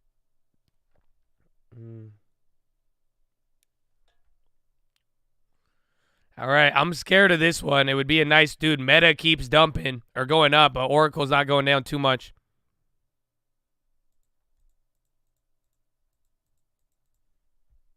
That's great. Great for the long term. I'm so mad we cut our shares. We would have made $1,800 more. Fuck. Great, though. Well, again, I'll take it early. We still got paid. And now you have 20% on Meta in the long term, so solid. Some great end-of-the-year pickups, huh? Where did all these guys come from? It's nice. It's nice. We still got way more work to do.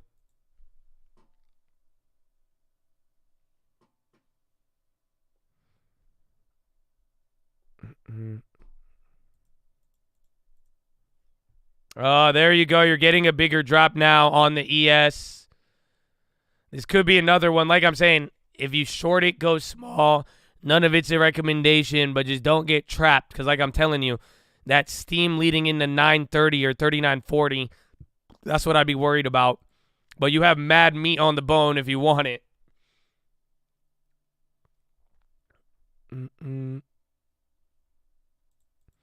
Always doing good. God bless you, my friend. Thank you.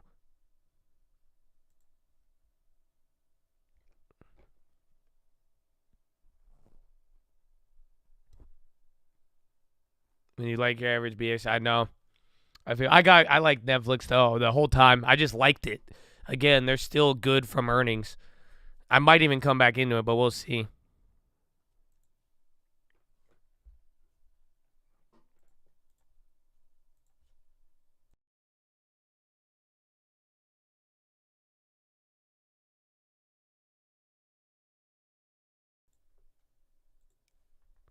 What are you on the Oracle? Good work.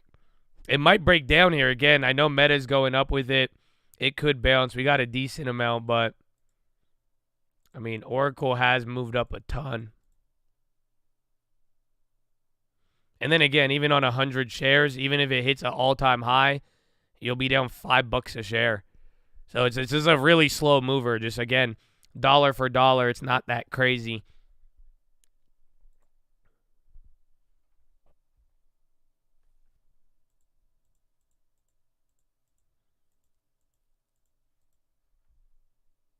Meta's still kind of going up a little on it too. Snap, yeah. All the social media, even Pinterest. Not as much though. But all of them are up. Snap definitely moved a ton.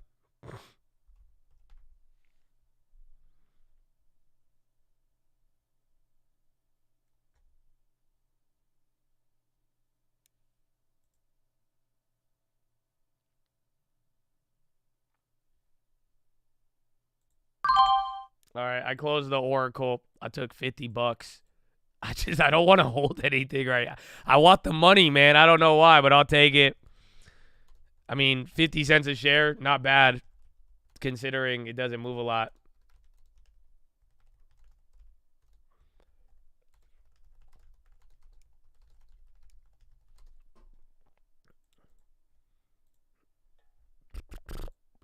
Gallagher and Republican Rubio. They're the ones who call for it again. That's why Meta. I shorted Oracle on the news. We got it up here. I got that 50 cents a share, and then that's it. Boyo. And then there's that little watch here. This one's going to get interesting.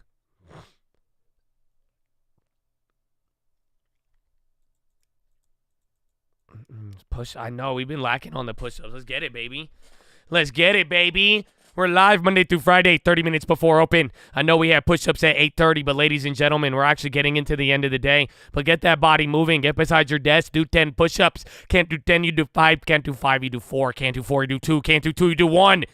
Get on your knees, do a push-up, plank to worm, anything. Come on, get the body moving. I need to stand up for a little bit, too. Okay, relax the shoulders. Fix that nerd neck. Nobody is attacking you, bro. You are safe and sound. That's it. Don't worry. Just relax. Chest to the sun, flex the core, tuck the hips in, and boom, baby, just like that. Man, you look great. You look great. You know that? Legs not in front of you, though, or not right behind your computer chair. That's really awkward. Other than that, you look amazing. You look better than Meta. You look better than the CPI. I already tell you that. I'm sorry. That's how good you look. My bad, bro. God did. Yeah, run it. Relax the jaw. Breathe in really deep. Breathe out with your tongue out. Do the dragon breath. The market is about to do the dragon breath right now at the highs, too.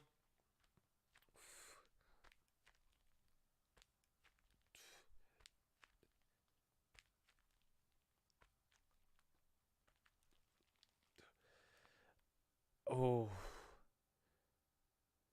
Doing Uber Eats on my bike. Does that count as push-ups? I'll take it. I'll take it. Honestly, good exercise. Let's go. You're on your bike. Well, I'll take it. And you're stacking up. Let's go, baby. Let's go.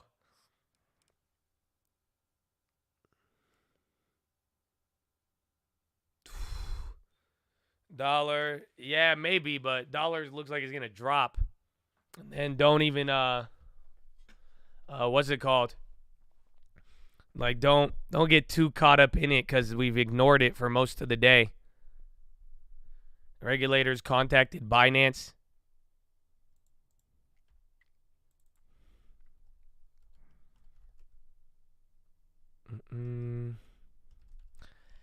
Apple, Amazon stock going crazy. Tesla pop. Yeah, but Tesla needs to get past 190, bro. He been getting put in jail at that price point.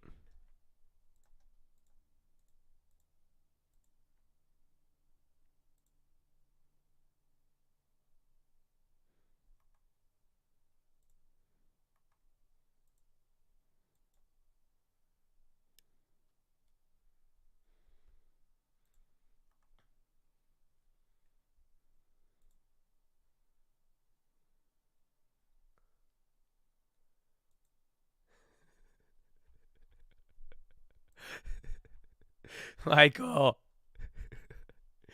dude, I go over to like check news on the other screen. I just see my email, bro. Like, again, I'm trying not to even look at my email during the trading day. And holy shit, bro, look at this. All of my McDonald fears. That's it. They coming for me, bro. That's exactly what I dream. I'm not lending tis, but if you think I'm lending tis, I feel you. But I'm like, dude, that's what I'm telling you. For real, I look at any Dow Jones name, bro, every day before I wake up. It's something like this in my head. It's honestly, I'm going to go see my therapist later. Honestly, it's getting really traumatic. That shit is so accurate. And now I don't know.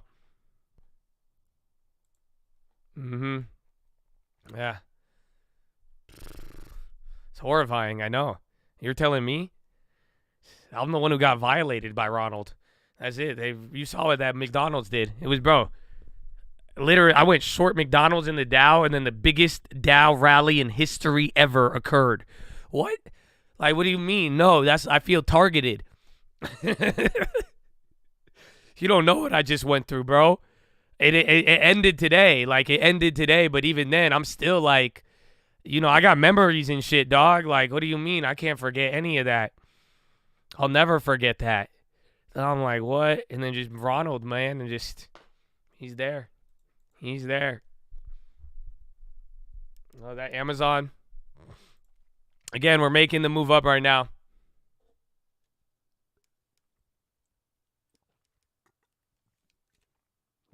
The Dow said, I know, it was weird. It was weird. MO because Juul is not going bankrupt anymore. And ironically, that's not good because they were about to get a fat tax write-off because of it. So they just started dropping. I only lost $2,000 on McDonald's, but it was the principle. It's not, it's just how it happened. I don't know it's just how it happened. And like every day it would go up. And then when I needed it to go down, it didn't. And then it just kept going and going and going. And then just like, it was just the principle of how it happened. It wasn't like, like there's been some bigger losses, but man, it was just savage.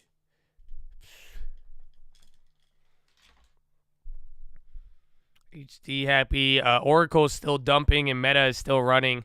Again, even Netflix going up now. But remember, the Oracle is because of the whole TikTok ban thing. There's confirm. I mean, the green light is there.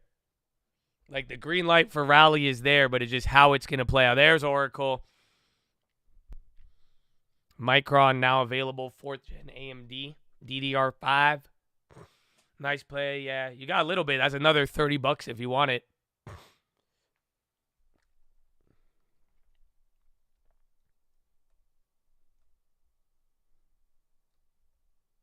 That's it, bro. We don't have shit.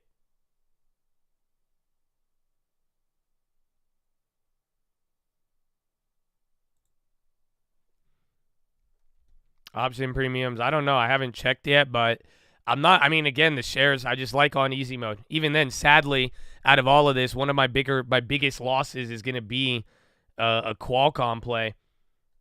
It's going to be literally Qualcomm options where everything else is chill.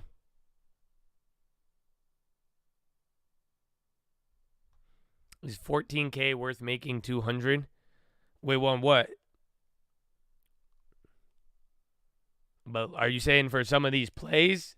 If on the shares, yeah, I'm not risking 14,000, even if it is on whatever it may be the amount. It's just dollar for dollar, right? So it's like the only way you go to zero on shares is if your what's it called? If the share goes to zero. So I did 100 shares short on that play, and it's like it doesn't like take a look at the 1 year chart, even like I showed on the 100-day. I was short on it, so if it drops, that's about $6 or maybe like what? That's $14 here. And then even if it goes up, it's like if it went up to 87 from 76 at $100, my loss is $1,000 pretty much. Yeah, it's unlimited loss going short, but there is a relative limit. So even then, tying up the capital, the whole point is I could go in and out of there with a relative degree of safety compared to options. But then it's like I got all my money back right away.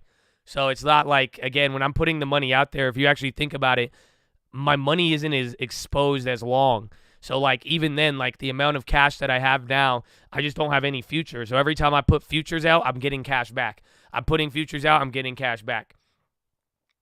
Must be nice. You could do the same thing. That's all. You could just do 10 times less.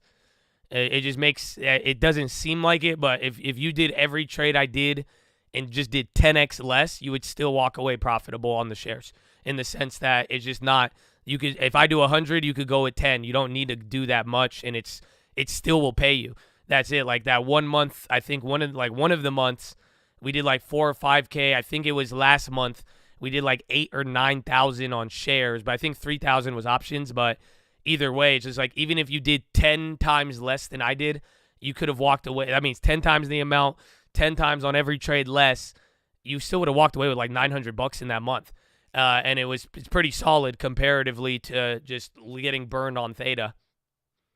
Conoco sees 600 barrels a day. So that's like instead of going with the ES, you go with a micro. Instead of 100 shares, 10 shares. You know what I'm saying? Like it's just small. It's just not, I'm telling you, you just saw me hit that flip for $40. You're just going to have to be patient, and you're going to have to be okay with smaller gains. But the whole point is it will add up every day for 30 days, every single month. Do you get what I'm saying? It's just like that's kind of been the nature of it all. Oh, Spartan! Let's go, baby. Oh, my God. Dude, everybody, God bless you guys. So much love today. So many gifts, too, and y'all all getting some of it. Let's go, baby.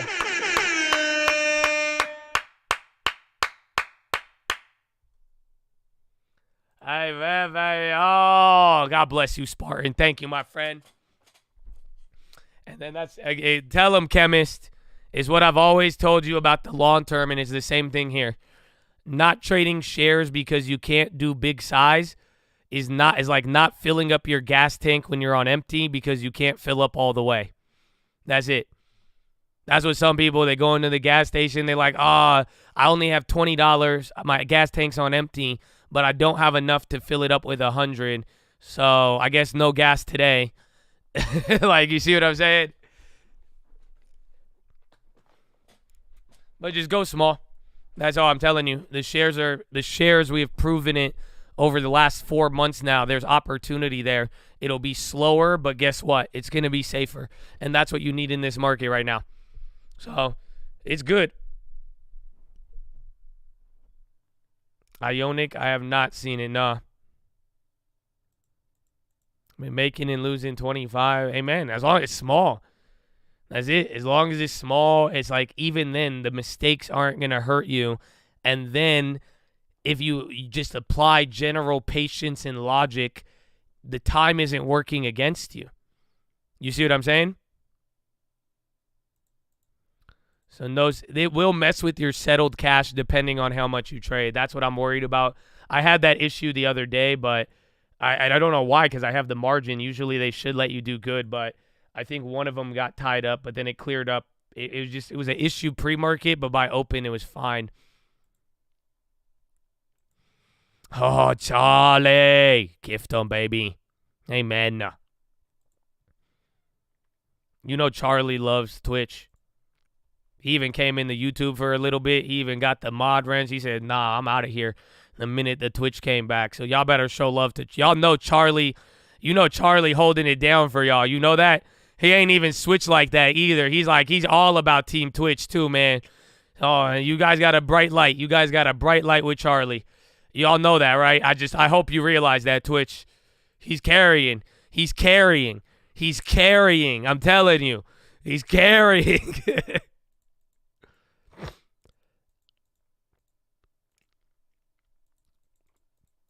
Amen, baby. Coinbase CEO on a CNBC. Might be a good listen. I need to go pee. And watch out, we're still up near those levels. Well, and this is a dark day for the You added customers share. who Yeah, lost telling funds you. in We'll this- talk about it in more, this but apparent, I'm gonna go pee. fraud. We don't know exactly what it is until all the facts are in. Tell them. But I think there's a few things just as I zoom out here to think about. I mean, one is that, FTX is really, it's not representative of every company in crypto. Compared to Coinbase, for instance, we've taken a very different strategy. We're based here in the United States. We're regulated. We have a New York trust company. We have a license from the CFTC.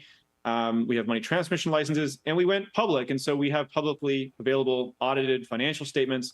We don't own a market maker business. We don't invest customer funds without their explicit direction. And so anyway, I think that's an important thing for people to realize in this environment is that not all companies in crypto are like this. And just like the traditional financial system occasionally has a company that goes bad, it is not representative of the whole.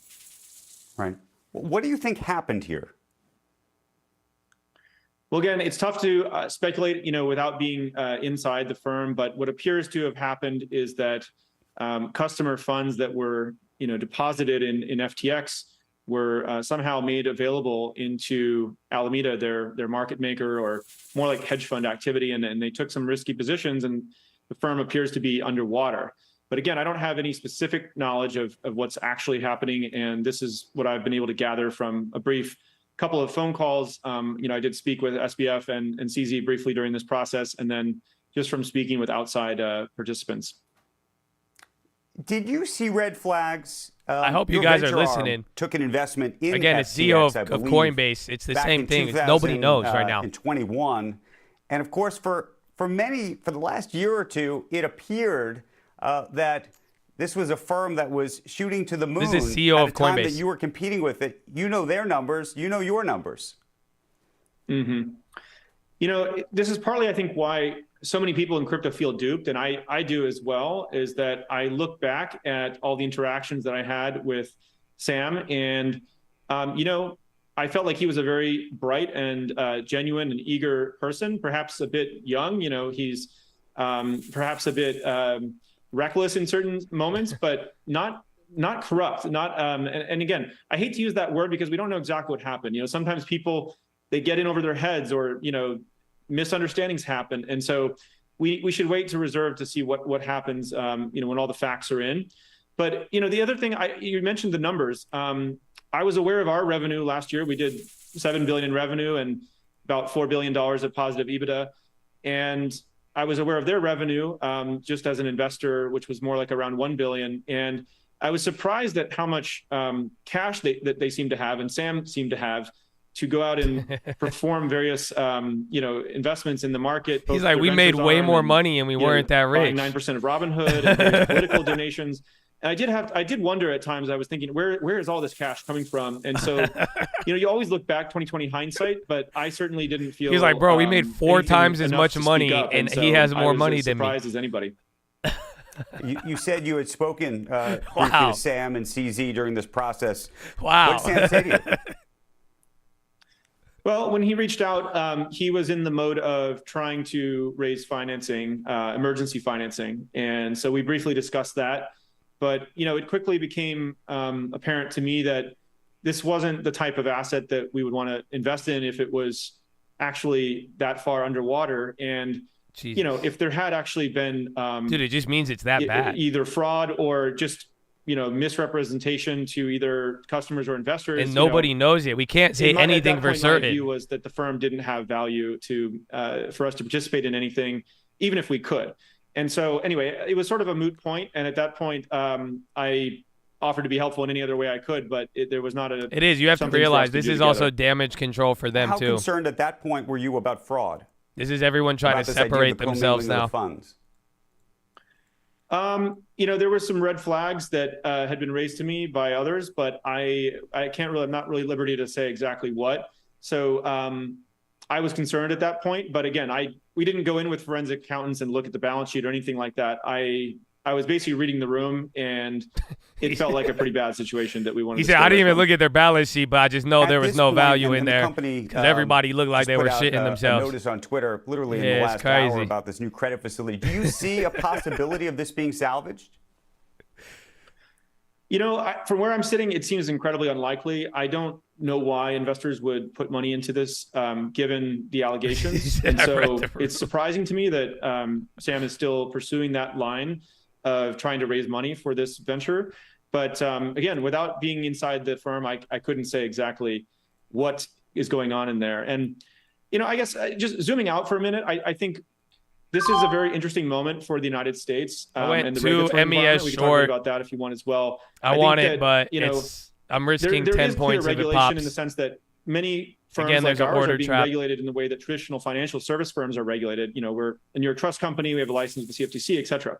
But what we haven't seen yet is clear crypto-specific regulation that would help clarify these matters about bringing in volume. What's a commodity, what is a security, for instance. If Again, you're a a crypto lot of exchange orders. or a custodian or brokerage, If what it sort of eats rules through might there, you it's follow? going to And so 40. In the This is absence Coinbase. of that clarity, I think what we've seen is that a lot of American investors and the trading volume, 95% of the trading volume has actually gone offshore. This business was not built as much in the U.S. as it could have been. And in my view, that was a missed opportunity by the regulators in the U.S., especially at the SEC. You know, Chair Gensler, who, in my view, took a more of a regulation by enforcement approach and really had a lot of negative rhetoric about crypto. I feel like it was a missed opportunity on their part to actually go create clear regulation in this industry, which would allow it to flourish safely in the U.S. And so, unfortunately, the Americans who went offshore to these exchanges are now, being harmed. Brian, talking about regulators, I want to show you a clip, if I could, from an interview that I did this morning with SEC Chair Gary Gensler. And I asked him about Americans who have money in Coinbase or Binance, given that those may very well be the two biggest exchanges still, and whether they should feel confident they can get their money out. And here's what he said about that. I'm not going to speak to any one platform, but I would say that you have risk. The rules and the laws are clear, but do not assume that these firms are complying with the rules and the laws that the New York Stock Exchange or the biggest brokerage apps are complying with.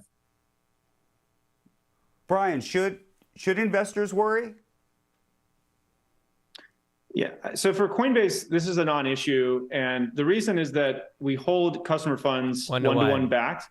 And you don't have to take our word for it. We are a public company. And so we publish audited financial statements by a Big Four accounting firm. And when we went public in the United States, we filed and registered an S-1 with the SEC, and we explained to them exactly how our business works. We showed them our audited financials, and they approved us as a company to go public. So what happened at FTX is not possible to happen at Coinbase, and we are a regulated institution in the United States. We actually have a broker-dealer license. I don't know. It's dormant. We haven't. The SEC. We've tried to work with them to sort of make it more active. We haven't seen a lot of willingness there. We do have a license with the CFTC in our derivatives business. So that's what I'll say about that. Right. You've made. All right. He's talking a lot. Thank you. You guys want to try it? Should we all just withdraw our money from Coinbase and put this one-to-one to the test? Because I don't trust anybody anymore. Well, I don't. That's the only way we'll ever find out. Something has to happen where everybody wants to pull just like Sam. That's it. It's simple, dude. It's the same thing. That's why it's like, again, I like Coinbase the most. I do really do like them. I do believe in them that they are safer. But like I'm telling you, it's already like so sketchy. That's why I'm like, I don't know. At this point, I take everybody I trust him as far as I can throw him. And he looked big. He looked like 220. I might be able to throw him a little bit, but that's as far as I trust it. Because, he got that bald head strength. I know you know what I'm talking about. I know we got some bald people in here, and y'all are benching like 800 pounds or something. I just know. That's why my hair, the stronger I get, my hairline goes away. So I know the correlation is real. I don't play with y'all bald people. I know exactly what y'all capable of. Exactly. I've seen Andrew Tate. I ain't dumb. I don't mess with y'all bald people no more. That's it. I'm on my way though. I'm getting there. When I'm almost at my final form. Give me a couple more years. I'll be there. We gonna run this. I'm still in training.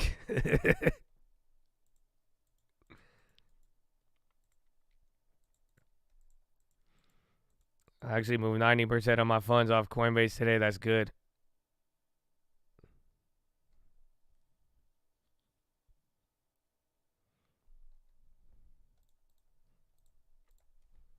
Samson was bald. That's an outlier. You have to read Samson's whole story. It's clearly an outlier. That's why they were trying to cover him. This is a long story. You got to read the Bible. You could go read it though. I think Book of Samuel, I believe, or Judges. Judges. I think you'll be able to get it in there.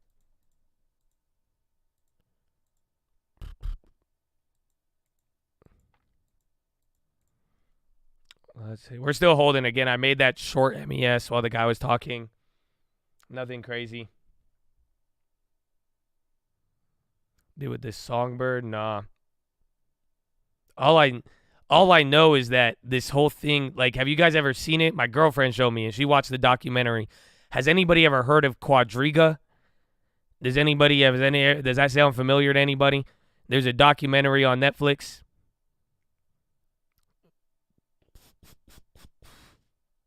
Does that sound familiar? Yeah, that's all this is. That's the scary part. This is like Quadriga, except he hasn't faked his death yet. And then it's like, here's the crazy part. Are you ready? Bro, Quadriga was like $25-50 million. It's like 400 times smaller than this. But he literally did the exact same thing.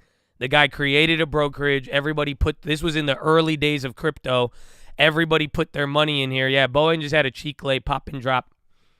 But then everybody put their money in it, and it was just this brokerage that got and everybody just started trusting it. They were early. They were there, and then all of a sudden, just the money wasn't there one day. And they found out the guy was just taking everybody's deposits, and guess what he was doing? He was trading stocks, and he just sucked. And this guy lost millions of dollars just trading, being a degenerate with other people's money. And then he died, and then some people question of whether or not it was a real death or this or that, and then the money's locked up, and then accountants are saying there's no money left, or it's crazy. You should look into it. There's a nice Netflix documentary, but legitimately it seems almost exactly like FTX, give or take a couple of different changes and different storyline twists. And then again, like everybody's saying, I hope you guys understand it. And that's why I'm saying whatever you want to say, man, I love y'all. I respect y'all. In talking about all of this is all opinion, and nobody knows what is going on right now. Even the Coinbase CEO, I hope you realize that was a message he was saying. It's we don't even want to say this was malicious or crime, but it's you don't even know yet at all. So we got to see. Boeing's coming up there. Watch out. DWAC, Trump confirmed to NBC he will be making his big announcement on Tuesday. They're still holding up. I'm still in Tesla. I'm down on it, but I'm still in it. Down $300, down on Qualcomm. 80% of the loss is on the options. Closed out of Netflix. Disney still down. Amazon up, and then we've closed everything. I only have 2 micro futures now left on the table.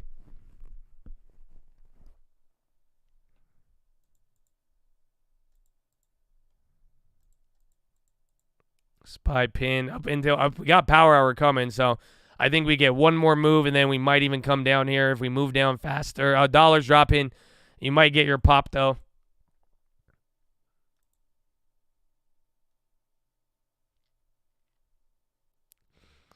Why do I want to buy it?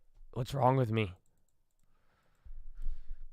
The documentary is called Trust No One. Yeah, I think that's it. I don't know the title. My girlfriend showed it to me because she was like, did you hear about this? This is months ago.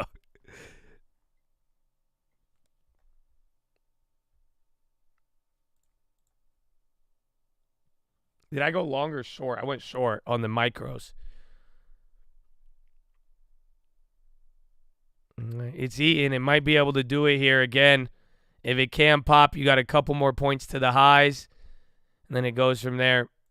But this is crazy, dude. This isn't even like a blow-off top. Honestly, I do believe it could come down here, but it's just, dude, we've held this up all day. Yeah, I went short on the micro. Again, thankfully, it's a micro. I want to go big on the upside, but I'm like, I don't know.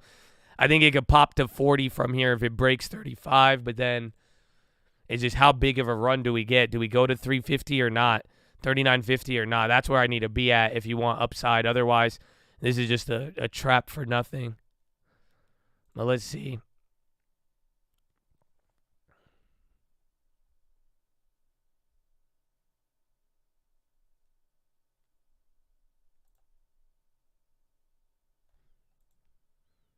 Had you held the NQ, I think I would have made $12,000 or $15,000.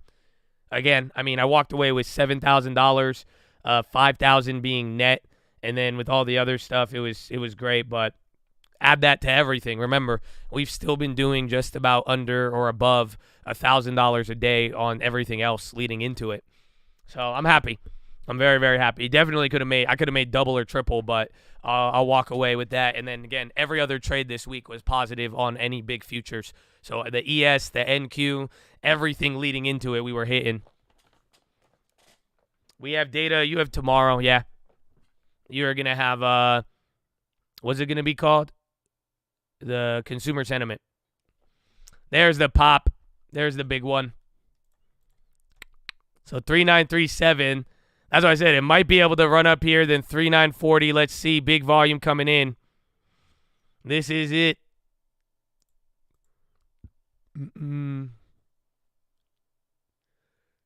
Michigan sentiment.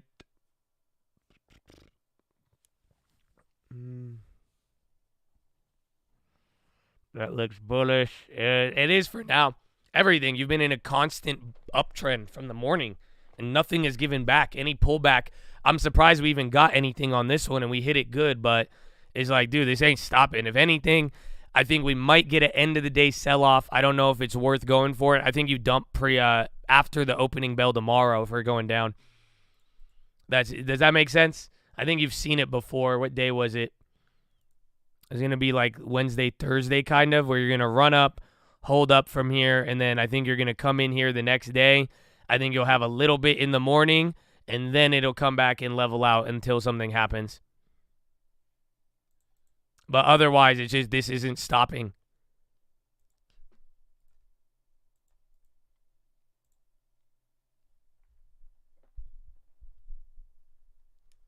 Into an island reversal. You would need something big. That's it. You need news. You need the dollar. You need Japan to fuck it up. England. All of those could still happen, but it's just until then, until the bad news happens, your market is going to be, they switched it to buy mode. That's it. Up until the bad news hits, and we've seen how fast it could switch.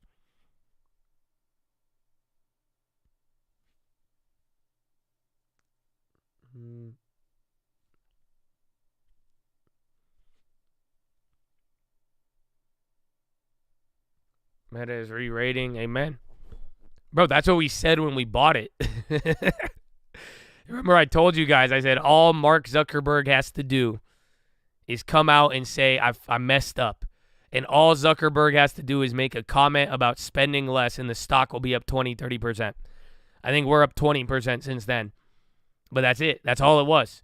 He was holding it hostage. It wasn't bad. The numbers weren't scary. The only thing scary about Meta is Mark Zuckerberg, and not because he's a lizard. It's because he likes to spend $98 billion a year. So that's it. It was just one comment ever since then. And then they actually cut it. Remember, this whole time up until earlier this week, if you think about it, Mark Zuckerberg never disclosed how much they were firing. So think about it. Up until all of this, Zuckerberg was just saying, we're freezing hiring. We're freezing hiring. But he never told you how many. And that's why this week it was not only did he say I got it wrong, he also was able to explain that, hey, you know, this is exactly how much we're laying off right now. Here is a number now behind what we're doing. We're not just talking about it. It's like 11% of the company is gone. Boom, just like that. And then, yeah, okay, we will be attentive towards spending. There you go. I'm sorry about that.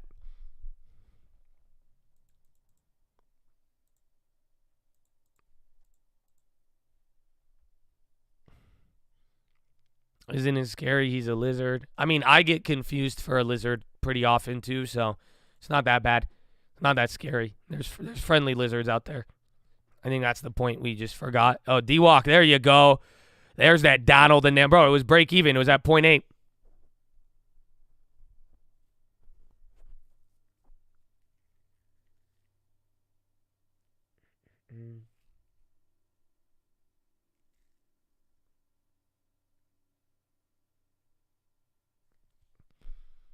All right, it's moving. Apple's on the high. I'm down $70 on that short there. It's funny, all this Meta talk. I actually work for Meta. Get out of here, bro. Until y'all verify me, I'm on like the New York Post. I did everything y'all wanted. You know that? And and y'all just letting people get scammed in the chat with fake Josh throwing shade on my name. Like Josh is asking y'all how your crypto's doing. Man, fuck out of here. Nah, man. So, Chris, let's go. Tell Zuckerberg we got a problem. Otherwise, I'm not going to ban you. I'm just saying. Unless Elon buys y'all out, you got to fix it.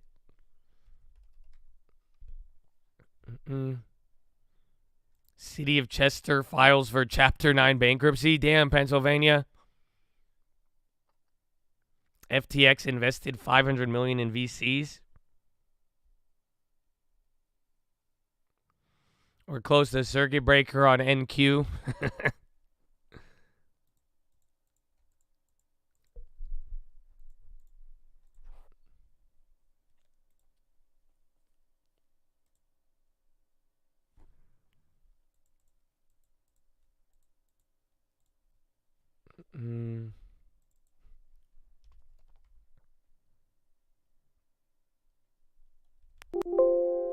I didn't short Apple, only Qualcomm. I took profits on. I made like a couple $100 on Apple the other day. Only Qualcomm's eating my face right now, but I'm fine with him. We're gonna find our way out of there. And then Disney's just struggling, and that's it.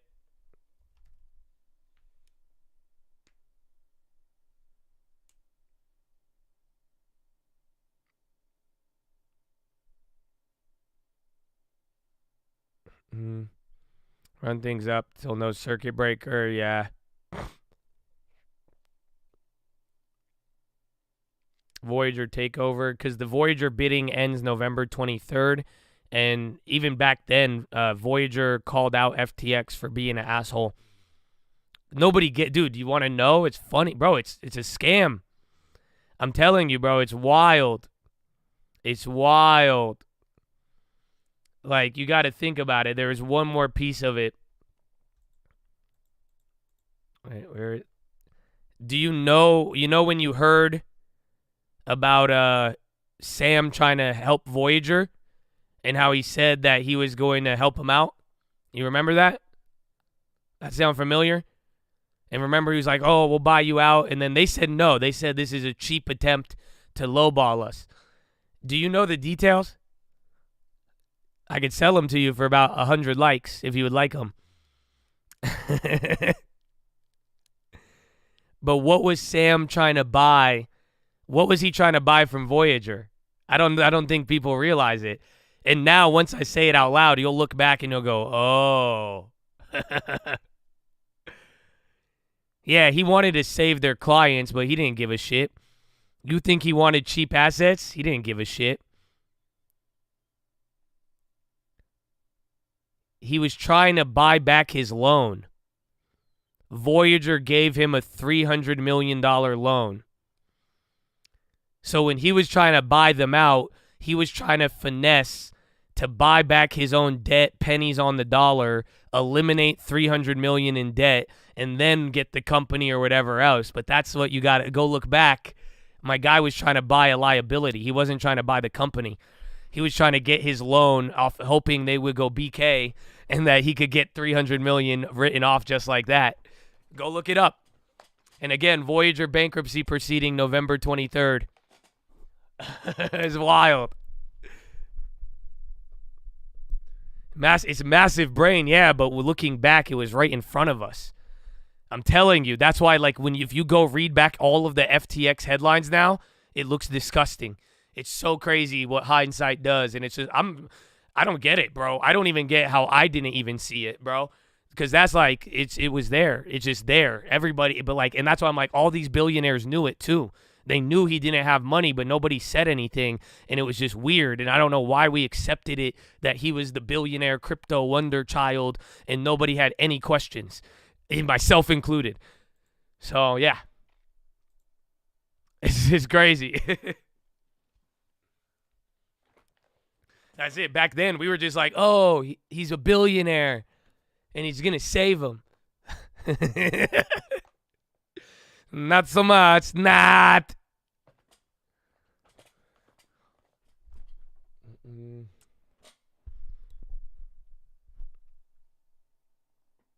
Yeah, bank in his name. They can't fail. I don't do it. It's just weird. Yeah, bro. It's like L.A. That's all it is. It's like, but we knew. That's why I'm like, it was in front of my eyes the whole time too, and I didn't realize it.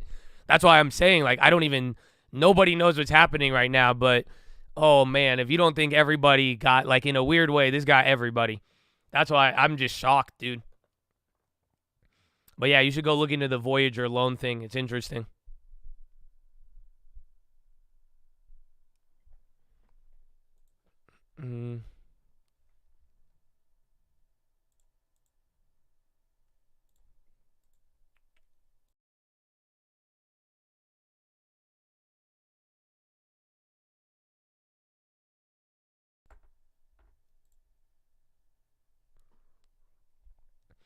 Now I see Starano. It's all perception. That's it. If people perceive you as a billionaire, that's it. That's it. That's all it is. That's what all the Netflix documentaries taught us. The Inventing Anna. That it's the same trick. It's not even like nothing. This isn't even new. It's just we just didn't think it would be him. That's all. Like, it's the same thing.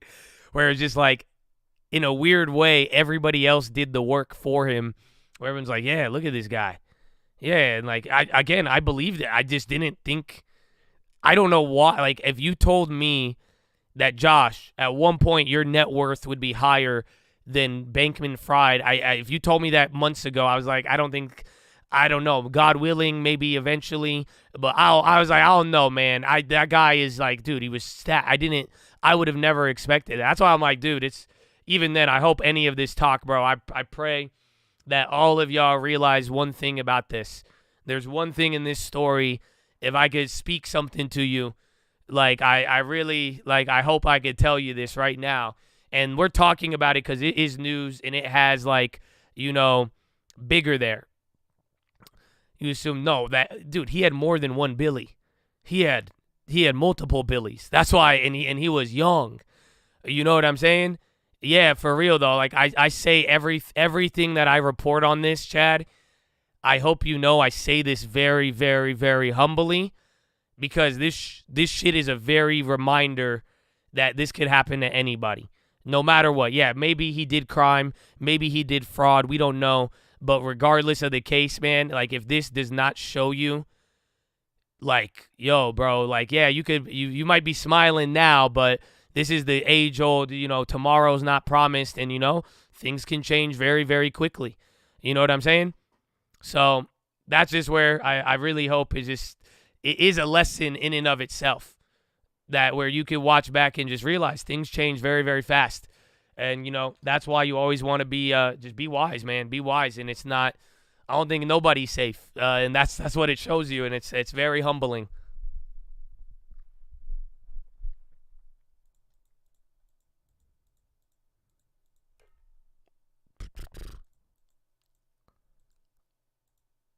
Crazy shooting on the 101. You've been in traffic for 2 hours? Uh-oh.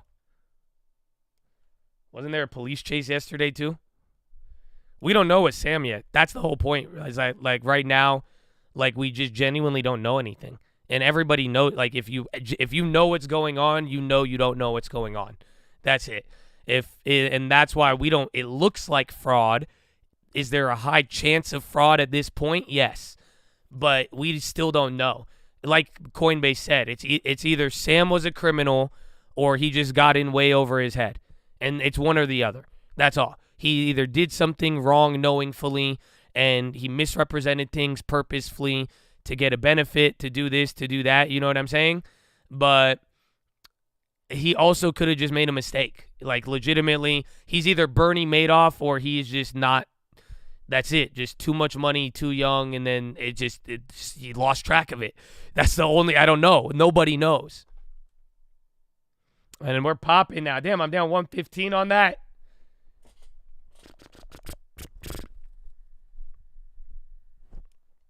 Oh, there it is. Let's get a blow off top, and then we can hit this short. But again, there's your 39.40, Chad. I'm telling you, it's crazy. It will come to light, but we're only on day 2. The documentary is going to be fire when it comes out, but that documentary is going to take you through years. You're literally on day 2, day 3 of all of this. So just give it some time. We will not know the truth for a long time.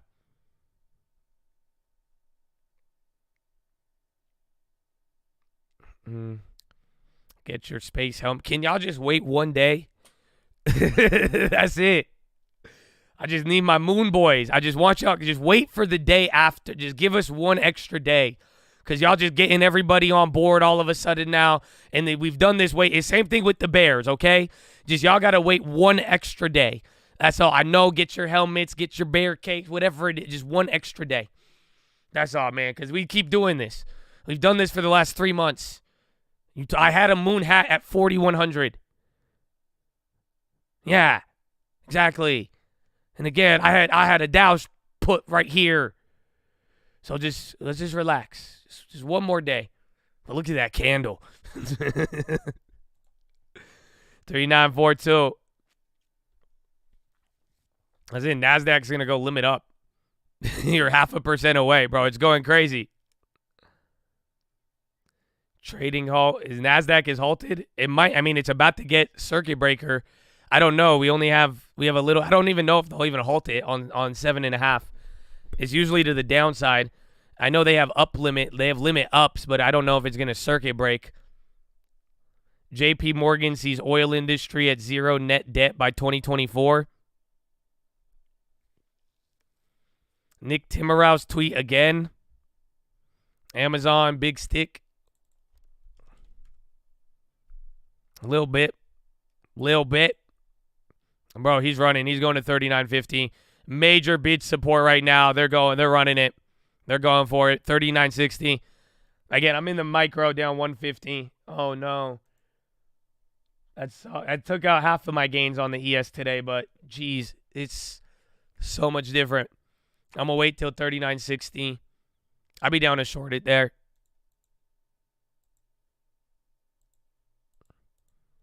PHILO, wow, everything's going. That's a face ripper now. That's it. It's going nuts. That's more vertical than any of these moves. Arguably, you're taking it to 39.60. That's it. The money was lined up. I don't even know if it'll even come down at 39.60 now, but we'll see. You might get a 5% close, but we have 15 minutes. Just wait till this slows down again. I took that other one, and like I was saying, I don't want to fight it. I'm not trying to fight it. I want to take advantage of opportunities, but just look at the wind, bro. It's moving.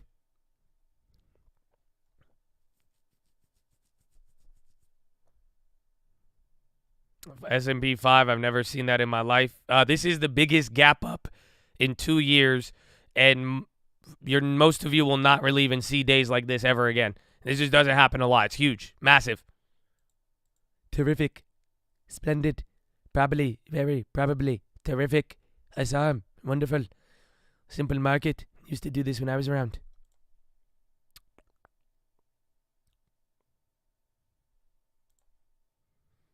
No, why? You still got more juice on that one. Who would have thought 7.7 inflation would result in a 5 SPY day? Oh, that would have hit 2 months ago, but just remember they scammed us on last CPI. Last CPI came in above expectations, and we dropped and then rallied, and we were up 7% by the end of the week. So this just happened overnight, and then you actually had the better data than last time. But again, this is why we were saying just the bigger it moves, and then everybody, even the VIX though, this is kind of a VIX killer.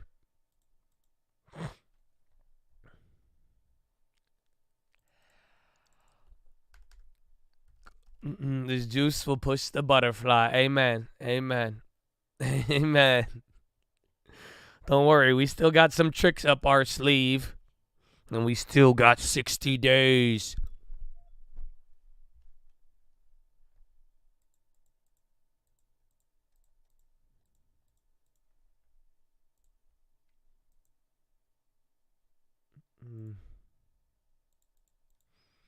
I'm going short overnight. Just be careful. China's going to run off of it. That's the whole problem. You need bad China news. Otherwise, we are going to see. Jerome is in a weird spot. He doesn't like the market going up, but honestly, I think the more crypto gets clapped, the easier Jerome's job becomes. So it's weird. But I do think today it's going to be a weird week for Jerome. On Friday when he sits in his home tomorrow, sipping on his scotch, he's going to have to think about it. He's going to be like, damn, the market's up a lot now, and that was a big rally, but then he's going to be like, Bitcoin's getting clapped. So he's going to have to think about it. It's good and bad. He got good and bad this week, and I don't know which one is more important, but then again, all of the other stuff needs to come back around too. Just don't forget it. We're talking about the Sam Bankman-Fried. The effect isn't over. Again, there is going to be more data sets, and then we still really need to see what's going to happen with bonds and everything else. The Zaza was bullish, though, today, and as you guys see it, the day that it finally moves up big, you notice this thing gapped up and stayed up and did not move after that. You're going back up again, Chad. That's it, 39.60, and I don't even know if I want to even hit the short at 39.60. I got a micro that's working us now, but it's nothing. But I want to go big on the 39.60, but I don't know. Like I'm saying, I don't want to be the one fighting the win today. But that's your next level, and you are doing this massive. It looks like it's going to get there. Again, the bid support is coming in fat right now.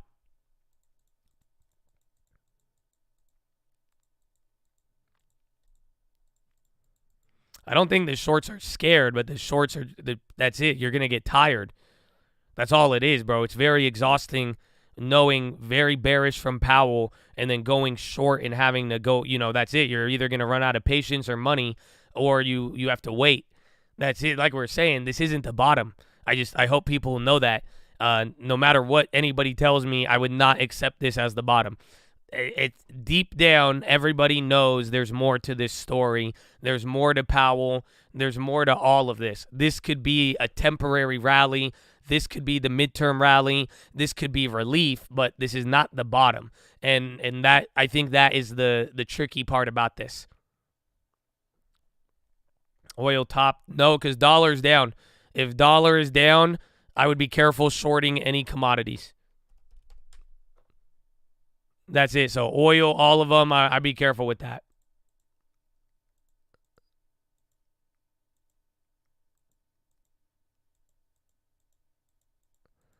That's how you bring the hammer down. No one's safe. Amen. Amen. All right, 39. We need, dude, everyone's just buying this right now. It has to go to 39.60. It might slow down at 39.50. I'm watching bids disappear, but, dude, this is running it.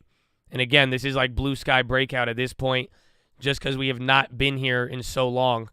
Like, do you guys realize that now? You are breaking out of 390. Look at this trend here. You are now breaking out of there. This is now, SPY might be looking like the down a little bit. It is slowing down, but just you have nothing stopping you for a couple months. You're breaking monthly points at this point.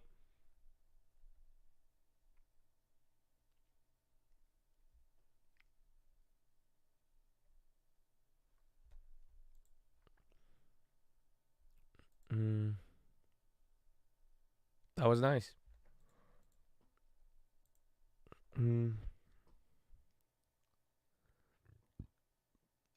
Hope we could benefit off the small dollar, but coming into winter, if we don't get a pop on wheat this time around, and even maybe leading into February, and wheat doesn't go up on dollar gains or dollar losses, I would be ready to cut wheat.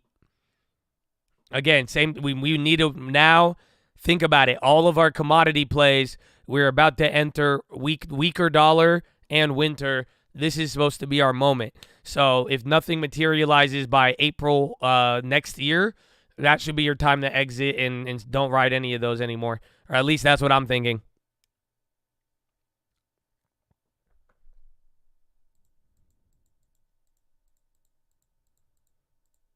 I'm in the shares on wheat. That's it. And then I'm shares on UNG. I've detached myself from time, but even then, we now need the dollar to do its thing. Same thing with UNG, same thing with oil. That's it. It makes sense. It's all everything now. Even why it worked against us is because we entered when the dollar broke out. But now you're about to enter winter and potential dollar top until next Powell or end of the year. All commodities now, oil, all of that, just watch out for them. Now they might move a little bit better considering the dollar, even gold too, but I'd be more on commodities and agriculture, but we get one more rally, and then if nothing materializes, then I'm out. Yeah, nat gas is later, but again, what I'm trying to bring up right now is very simple. Dollar commodity correlation.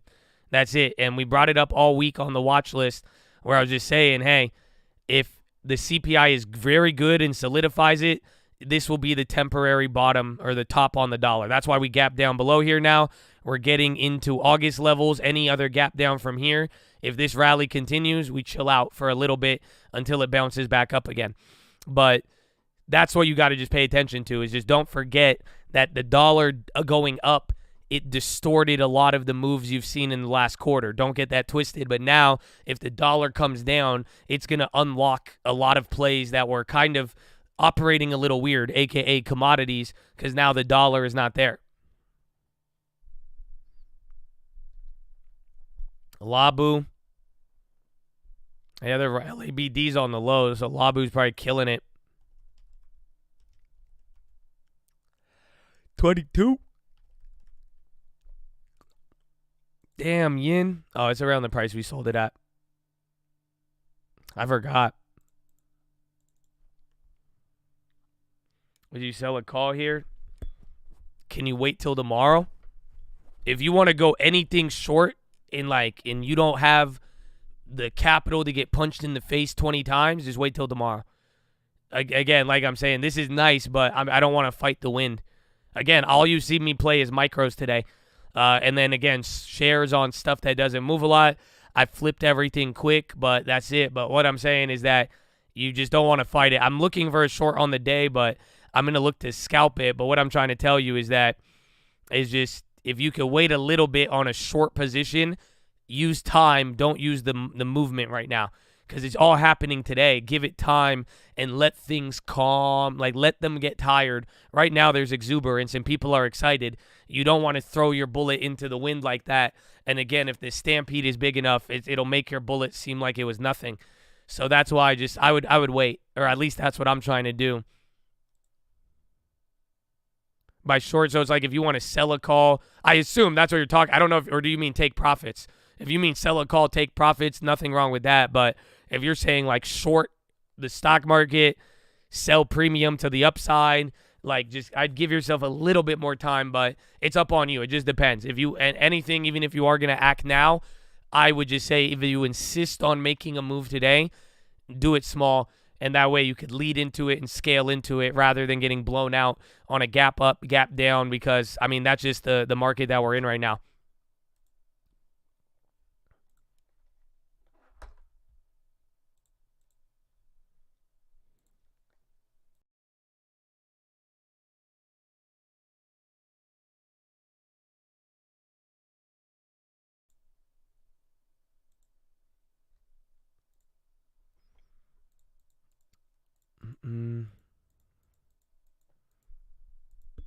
Yeah, we just got to, I don't know, just be patient now. I'm clearing my board. We've cleared a lot. There's a lot of plays. There's a couple of plays that I'm in where I just don't think it's necessary to move, and I don't think it'll do too much. But I'm clearing a lot of the board, and let's get more info. I'm just telling you, we could keep running it. That's all. But just if you're gonna get emotional with it, if you're not gonna give yourself time, this market will steamroll you. But I think we're in a good spot, and I think all we got to do is just let it get tired. That's it. Give your capital some stamina. That's what Uncle would tell you. But that's where I'm like, as long as we like, if you have the ability to clear the board or limit exposure now and take some of the money. And again, we're coming out of all these last weeks up. That's what I'm up and in good positions. And even on the back end, I still got shit that could randomly hit to the upside. And again, hopefully you have some of that, whether it's an option from September or the ACAM or, again, any of the upside plays. You got stuff that could help you. Anything we're holding down now shouldn't be dangerous. Or, again, it should be able to get balanced out. But just wait and let everybody let everybody run into the wind right now. This was enough. Our info paid us today, and it gave us more info. Let it do its thing a little bit, but as long as you can sit here, we don't need to fight too hard. Again, I even want upside too, but like I'm saying, we will be able to get in on this. It's just like, I want you to be strategic with your money right now if you have it. So even if you think you lost or not, but it's like you still got capital, you still got another shot. And this market is insane, but just don't shoot too early, and just let's go. We had a good run. Let them get tired. That's it now. Bro, I'm telling you, we were locked and loaded. It's paid us off now. We've cleared up a lot. We're in the game still. Let's just go for easy ones, go for small ones, but now just let them get tired. Let all of it run. Let them use their money, and if you have your money, we'll hit it at the last leg. It's good, though.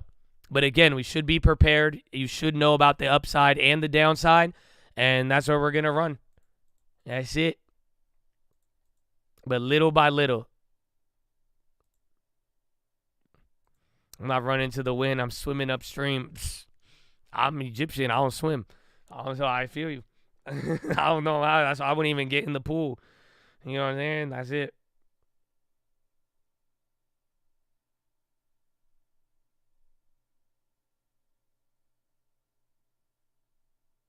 We're gonna go a little at a time. I'm not saying be timid and be afraid of it. I'm just saying go smaller now. Bigger moves, you go smaller. It was moving smaller. We had some bigger ones now. Just go. They want to move fast. It's the same thing. We are going off the info. The info is more valuable than anything right now. And then it goes info, then emotions, right? And then info, and then emotions. So now we're at emotions. We wait till we get a little bit more of the info, but even then, you have ways to run this right now, but it's just like you don't want to – last thing you want to be doing is getting off your back foot. Now, the only problem is, I'll tell you right now, if you listen to this patience talk, your biggest problem is going to be it keeps going, and then you're going to be tempted to open up a worse position, or maybe you end up doing it, and then you'll be even more off the back foot. So I hope you balance this. Don't listen to me today if you're not going to listen to me 3 days from now, because you're just going to hurt you. Do you get what I'm saying? It's simple as that. That's all. So if you listen to the patience talk right now and listen today, but then 3-4 days later, you still trap yourself on it, this is worthless. So like I'm saying, you need to apply your own knowledge, your own balance. You need to know what you're comfortable with, but hopefully you see how it could play out here. But what I'm saying is I want easy ones. I want easy ones now. There's a high range, but just let it get tired, and we don't need to force it.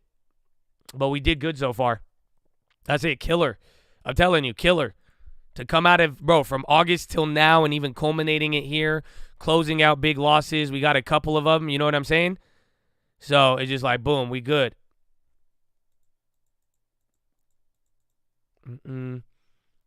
Like, that's it. That's what I'm saying. If you got any good positioning now, or you're even walking away with a little bit of relief, use this place to your advantage right now. And let's go. Let it do its thing for a little bit. Again, there'll be day trading opportunities and all that, but please, apply discretion with your balance and just understand now we are in a different element here, and we need to wait a little bit more to get something better. But in the meantime, I mean, it's war, baby.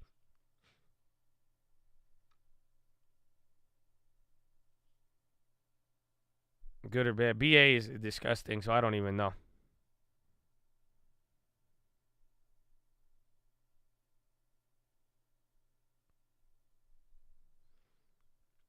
Average down. I did not. No, I hope they benefit here with the oil stuff or the dollar, but that's it. Waiting for the dip. And even then, like I'm saying, just be smart. You don't have to wait for the biggest dip, but at the very least, have discretion here where it's like if you're going to short, you better short a top. If you're going to buy, you better be buying into a red candle. Like, you see what I'm saying? At the very least, at these levels, like, even if you, just don't. That's going to be the hardest part. Trust me. I went with one of the greedy ones today, and it's good. Again, at least I took the short on the MES right now that I'm down on, but, hey, I'm going to short it at least on one of the tops of the day than not. You see what I'm saying? That's at the very least.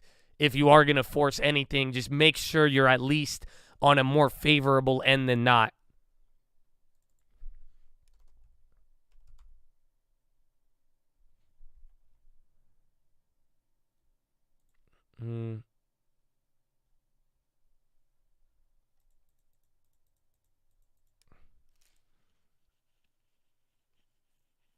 Hood. I like Hood for the downside. I like it a lot, actually, but then I don't like the risk to reward. That's it. You only get it's like $2-3 to the downside. Otherwise, Robinhood could squeeze $7-10 up. Bulls, dude, look at that. Look at that. 12.28, bro. They're running it into the end of the day.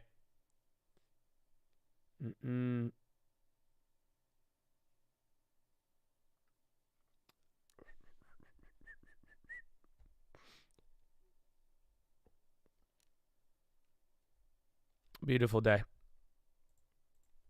What do you think about the big? I think McDonald's, I'm going to short it after it stalls again. I'm going to come back for Ronald. Honestly, I need to stick up for myself. I can't have him terrorize me every night anymore. But my plan is this.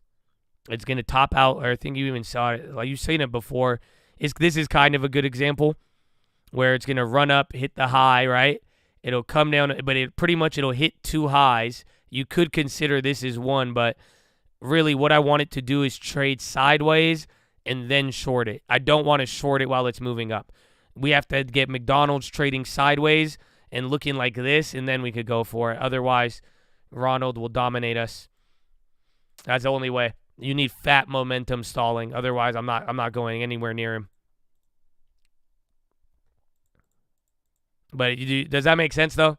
It's like I want it to, you need it to stall out. Not just go down, but not be, I want it to, level out and start, doing nothing. Bruh. They want it. Again, 3960 even has a level above it. Are you kidding me? Oh, that's disgusting. 3950, bro. 10 points away. This is it, Chattadonia. 3960. It could even go to 3980 if it really wanted to. Yeah, I don't know. I want to go for the ES, but I might just hold this micro, and I could maneuver with him. But I don't know, man. This is big, dude. This is big, and I don't think anybody's stopping. Adobe. I'm already out of Adobe, so that's good. But if you're still riding that, you should be up for $10 from when I got it.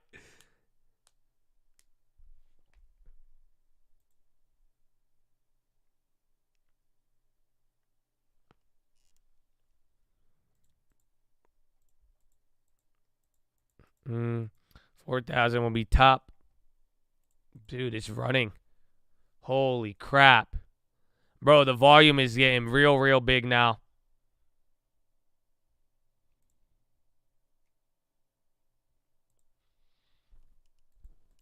It's huge. The trap, dude, it's a 7% NASDAQ. You're not dude, you're not. It's scary. That's all it is.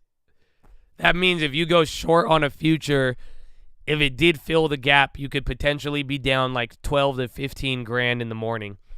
It's just huge now. It's massive. It's massive.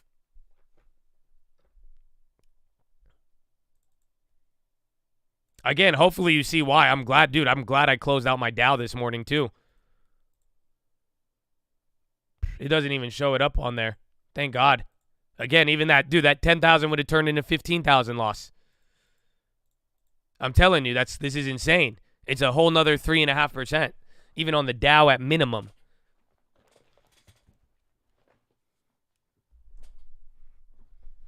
Slightly good day. I know, one of the biggest in years.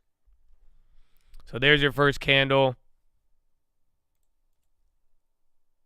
First big red candle, but you're right you're at the cusp of it, man.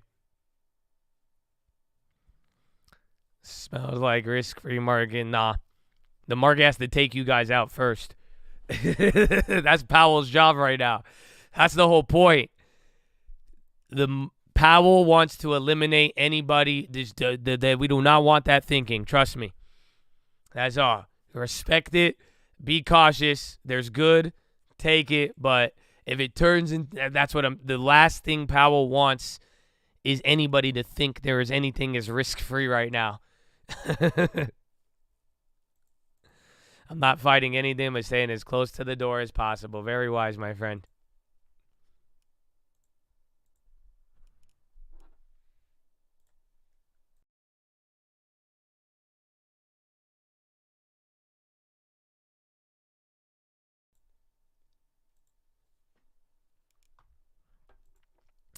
Don't short America. All we're talking right now, man, even with any of these plays, I want you to use your capital strategically. That's all. I want you to view your money as a tool. And that's why I'm saying it's like you can't keep throwing, and you know what I'm saying? Stop trying to hammer everything on every update where it's like, if you could balance yourself right now and use your money here, it's not about don't short or don't buy. It's about using your buys and shorts strategically to be able to set you up here, especially as we get now into the end of the year. So that's all I'm coming down to. It just be strategic, and that's why, strategy of saying risk on, risk off, or like, oh, it's going to the moon, it has to die. It's like, nah, be more strategic, because it's like you don't want that bias to hurt you. You don't want that to hit you on the back end. That could have been the blow off top, but I want 360 now. He's too close. Maybe that's what they've done this to me before, where it could fade below the level, and that's fine. If I miss it here, that's okay. But 39, it's too close to 39.60 now. That's it. I don't even want to touch a big one now. I'm just gonna hold the small one.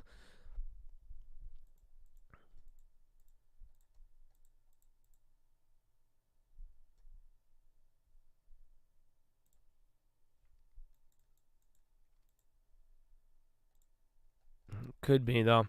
I'll wait though. I'm gonna give it some time. I don't trust him. I don't think the consumer sentiment can ruin it, but it could get rid of some of it, if that makes sense. So like it could slow you down, but I don't think it's gonna fill the gap if consumer sentiment is really bad.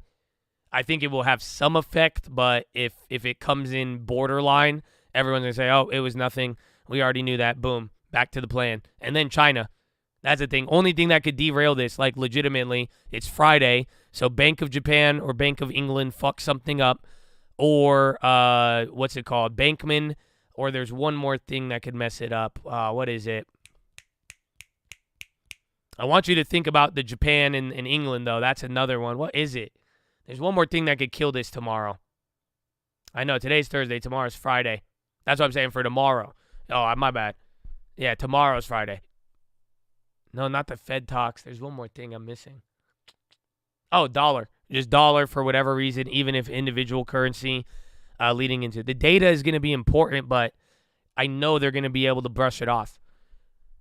I mean, again, I just want you to see. If you guys have the chance today, whenever this stream comes live, like the recap, I want you to watch the beginning of the today, because you'll see what we said about the 0.3. And that's what I need for tomorrow. And that's why I'm saying the data, there's nothing in the data tomorrow that could even do that. Like, and even if it's big or small, it has to be shocking, but I think we're going to ignore the data tomorrow for the most part. But it has to be any of the, what's it called? Any of the currencies or the banks, and then just something on, or China derailing it. That's the other one, I think. I don't know if I mentioned that, but China. China could affect the dollar, but you got to think about it. If China messes anything up tomorrow, that could get in the way a little bit. So you would need pretty much the only way we go down tomorrow is we would need a lot of small things. We need everything to go wrong that's small. Does that make sense? So you're going to need bad consumer sentiment. You're going to need a stronger dollar. You're going to need some Bank of England issues, and you're going to need a negative China and more negative crypto. That's the only way I could see you filling the gap to the downside, is that you need every 5 things to go wrong all at the same time tomorrow. Otherwise, people might feel good coming into the weekend. Or they'll just take profits and balance it around here. Is that fair to say? I don't know. That's how I'm interpreting. You have all those things right now, and that's what we're gonna see. They might not. Yeah. I mean, again, we were hyped up on midterms, but by Monday I said calm down, and I told you by Tuesday it's not even an event anymore. But even then, though, that post midterm rally, here's one thing I want you to understand why there's risk on a little bit. All of the events are out of the way. You see what I'm saying? You remember? You ever have somebody text you and they're like, hey, we need to talk? I'm going to text all of you. I'm going to send that out on a stream alert right now. And I'm going to put ... hey, we need to talk ... and send it to you. How are you going to feel?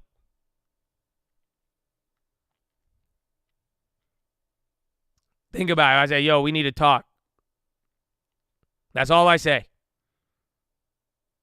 And then now you have to wait every day, and I don't give you. I'll say, yeah, I'll meet you here on this day. We're gonna talk, right? And then now, imagine I come and talk to you, and I say, hey, bro, so we really needed to talk. I wanted to show you this. Look at my last dump I took. Look how big this dump was, man. Isn't that crazy? I know, bro. Dude, this thing was huge. I had to take a picture and show you it. I know you wanted to see it. Yeah, my bad. I know. Yeah, it's crazy. Now, how do you feel? That's event risk going out the window. Does that make sense? Now there's no more event, and then you just found out. You're like, what the fuck? You're like, I was worked up because you thought there was going to be an event, and now you're going to be like, when's the next talk? I'll talk to you in a month. I don't know.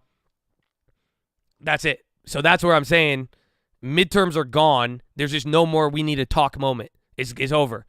CPI is gone. There's no more we need to talk moment, and it was positive. That's what I'm trying to tell you. Is like you have all of these different things going on. But hopefully you get it where it's just like that's the midterm effect added in with all of this. A lot of the events now, it's like we are worried about events, but now with a lot of events now out of the way and not bringing about the worst case scenario, we have a lot of time till the next event now. There's going to be consumer sentiment. Next week will be pretty dry. You'll get like broader economic data.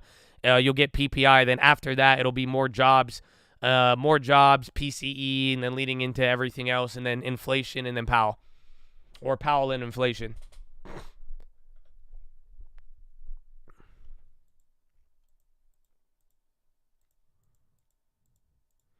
I know. That's our punchline of the day.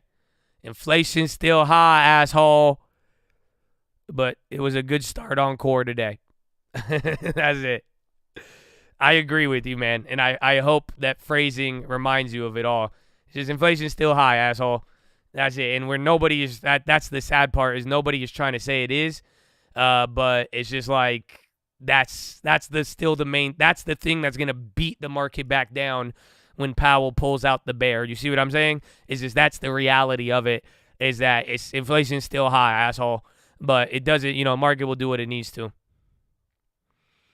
Always QK. Thanks for teaching me. Anytime I ask something I don't have knowledge on, hope I can at least serve you with hot coffee today. Oh, man. Can I call you dad? What? What? Heard. God bless you, bro. Honestly, man, the best thing you guys could all do if you ever want to contribute is just being in the chat and showing love and, being a vibe. Like, for real. I'm just telling you. Just be a vibe, man. I don't think you realize having a vibe and being a nice contribution in the chat and being able to have good questions, being nice to other people, like, that's rare. So that's like one of the best contributions we could ever get, man. And people working hard and encouraging people to pursue wisdom, man. That's all it is. That's the best thing we could get, man. But I'll take a coffee. Thank you, my friend. Boom, bop, Jake from State Farm. Amen. Amen. God bless you, all of y'all. Amen.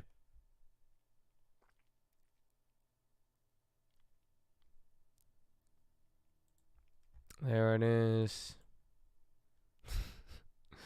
Mother effer. Dude, it's going to 60. Look at these, bro. How are they still buying? Dude, they are just going. The button is stuck on buy. Bro, 2,000 contracts over here. A couple just sold into it, but bro, the volume on these is insane. I don't know if you even see these volume bars, but they're wicked. Oh yeah, I can raise it for you. It is mad. Here, I'll keep them up on this. I didn't realize I could raise them.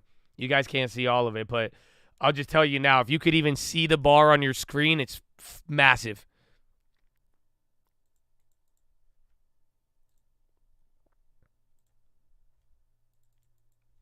He said pump it up at 4,000. And y'all still ain't there. Relax. Everybody, man, they love. That's it. Y'all like, 4,000. I'm like, bro, we are at 320. Why are you so happy? You still got 6 more points. 6 more points. I know some of y'all. I hope y'all aren't super. I'm never taking some of y'all anywhere. That's it. Y'all call it. Wait. Don't say anything. Let's just let it get there. Let's just see what happens.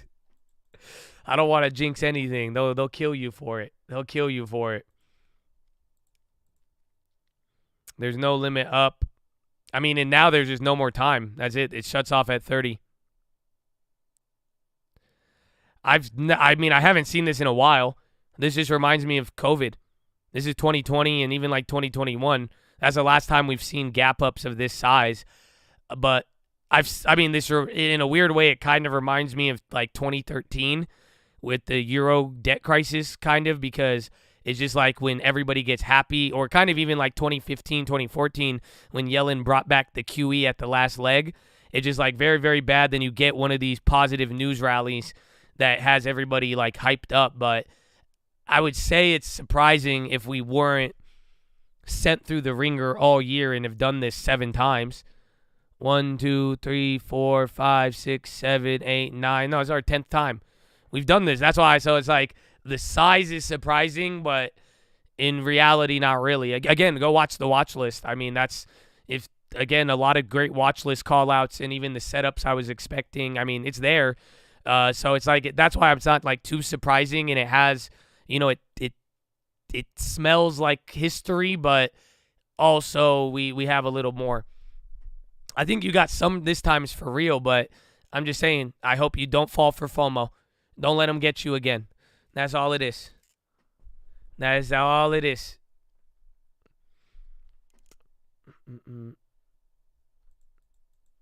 Watch this, baby, every night. YouTube.com/TheTradingFraternity. Amen. But again, like I was saying, like just from the watch list, we were talking about this little drop in gap right here leading into the most hated rally. And like I'm saying, look at how that played out. That day, the next day after, you shot up like 2% and then closed down. And then the next day, you gapped up 2%. You see what I'm saying? You're going to have time to confirm this. And then, even if you miss all of next week, hypothetically speaking, if you are wrong all next week, I still believe there will be one more dip before the final leg. I don't know if y'all feel me on that, but now if it's turning into, unless Powell stomps on everybody's face ahead of time, then that is what I'm expecting. So you still have time, still have volatility, and then now that we've controlled or the data is not bad, you might be able to get into one of these like squeeze moves. So that's all it is. That's why I'm like, just be patient. At the very least, I'll tell you this. I'd rather go long here with more information than going long here without information. That's it. That's my mentality. That's what I'm saying. Listen, I hope you listen to me on some instance, but if you're only going to listen today and then ignore it the next day, this is how you're going to get trapped in the higher prices. So it's just simple. I would rather get the next dip after the run-up with more information rather than trying to get early and front-run it when we don't know what's going to happen or when it's still, again, all of this stuff swirling around. Yeah, I think they waited for the last 30 because they needed the circuit breaker to not go off. But even, dude, this volume is massive. Again, 2,000 contracts. I can't even comprehend this. So that last short literally just took all my gains on the ES, on the FES. It is okay on the day.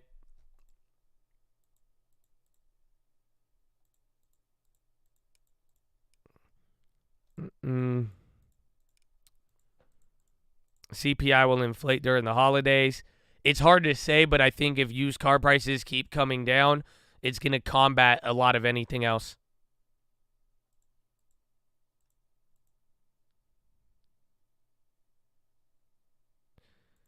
They let you close your 400s, but not your 395s? Because it's, I don't know what I've never heard of that in my life. That's weird.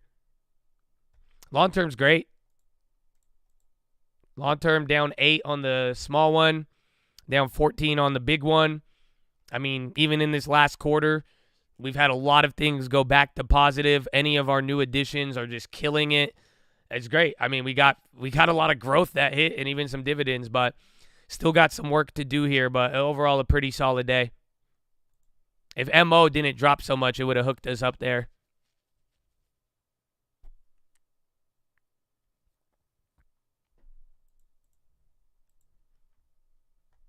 Yeah, I would take any. Watch 38, 39, 60. But if it don't flush hard from here, man, I'd say all bets are off. It might just squeeze until the end of the day. I think too many people were caught off guard at this point now, too.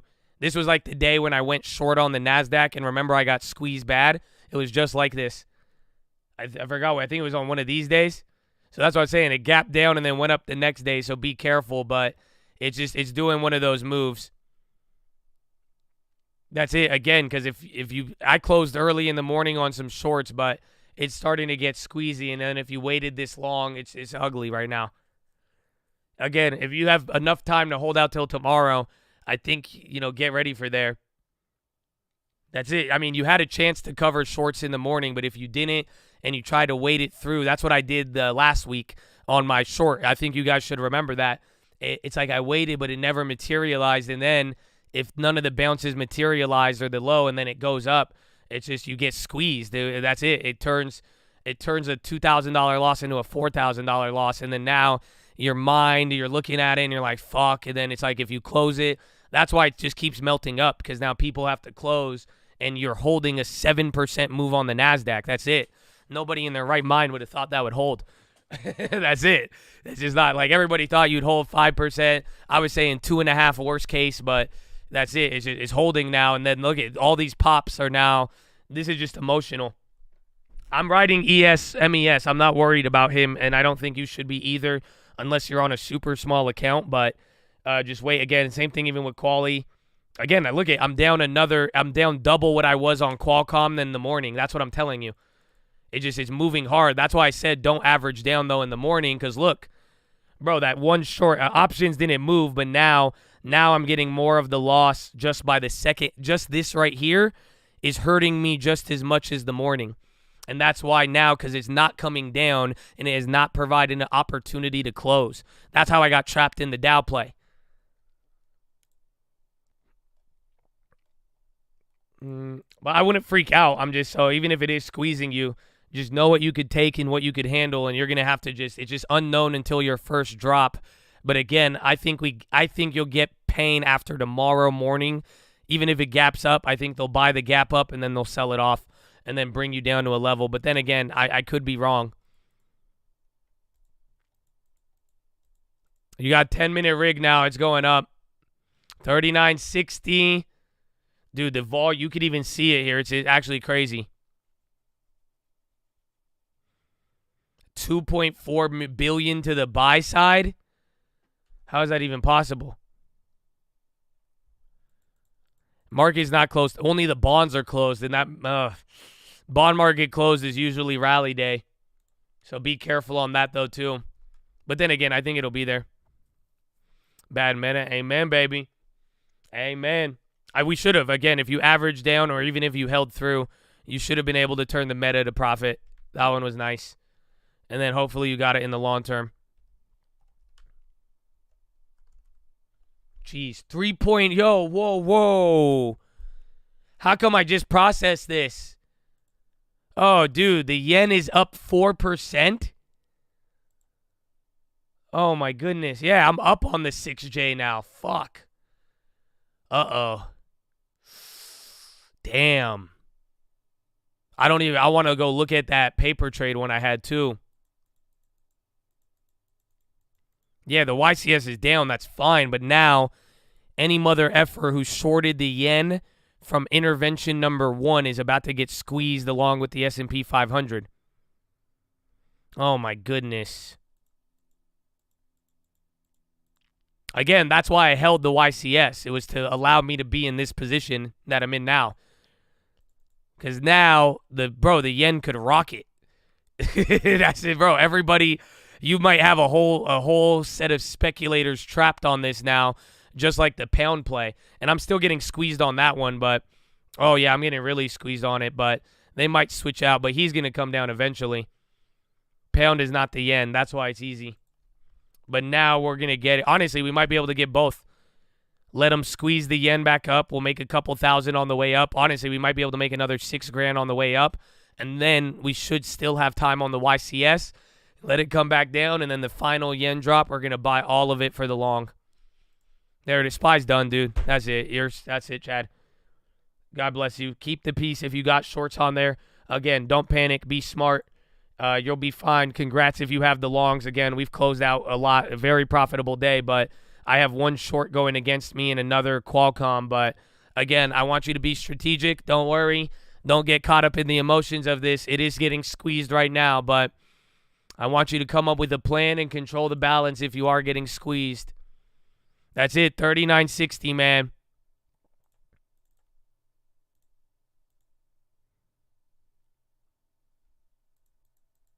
Seeing it's huge. It's huge. It's huge. It's crazy. I said you had a lot of money to make in the morning, and then if you even rode through, the second half just came in. That's it. It was big money here on that one now too. R.I.P. Nah, come on, man. Fuck out of here. Any weird side-eye towards bearish people is weird. That's all. Again, we are here to be a team, here to help people out. Again, I want to give information that'll help everybody on both sides. I'm not here to throw side-eye on people with real money losing, okay? Amen? Amen. Again, we've given a lot of info here on there. Again, we've talked about all this, but help your brothers out. Don't be the asshole. Again, 394. Dude, you're 5 points above it. That's again, I want a short here, but I'm not. I don't think I'm ready to do it. I'm just gonna hold the MES, dude. There's too much, man. You only got 5 more minutes.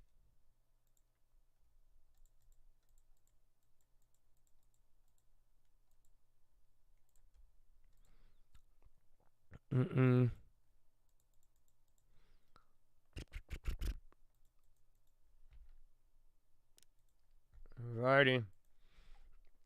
Maybe it could be it here, but I'm just terrified of him. 1,500. I don't know, though. Maybe.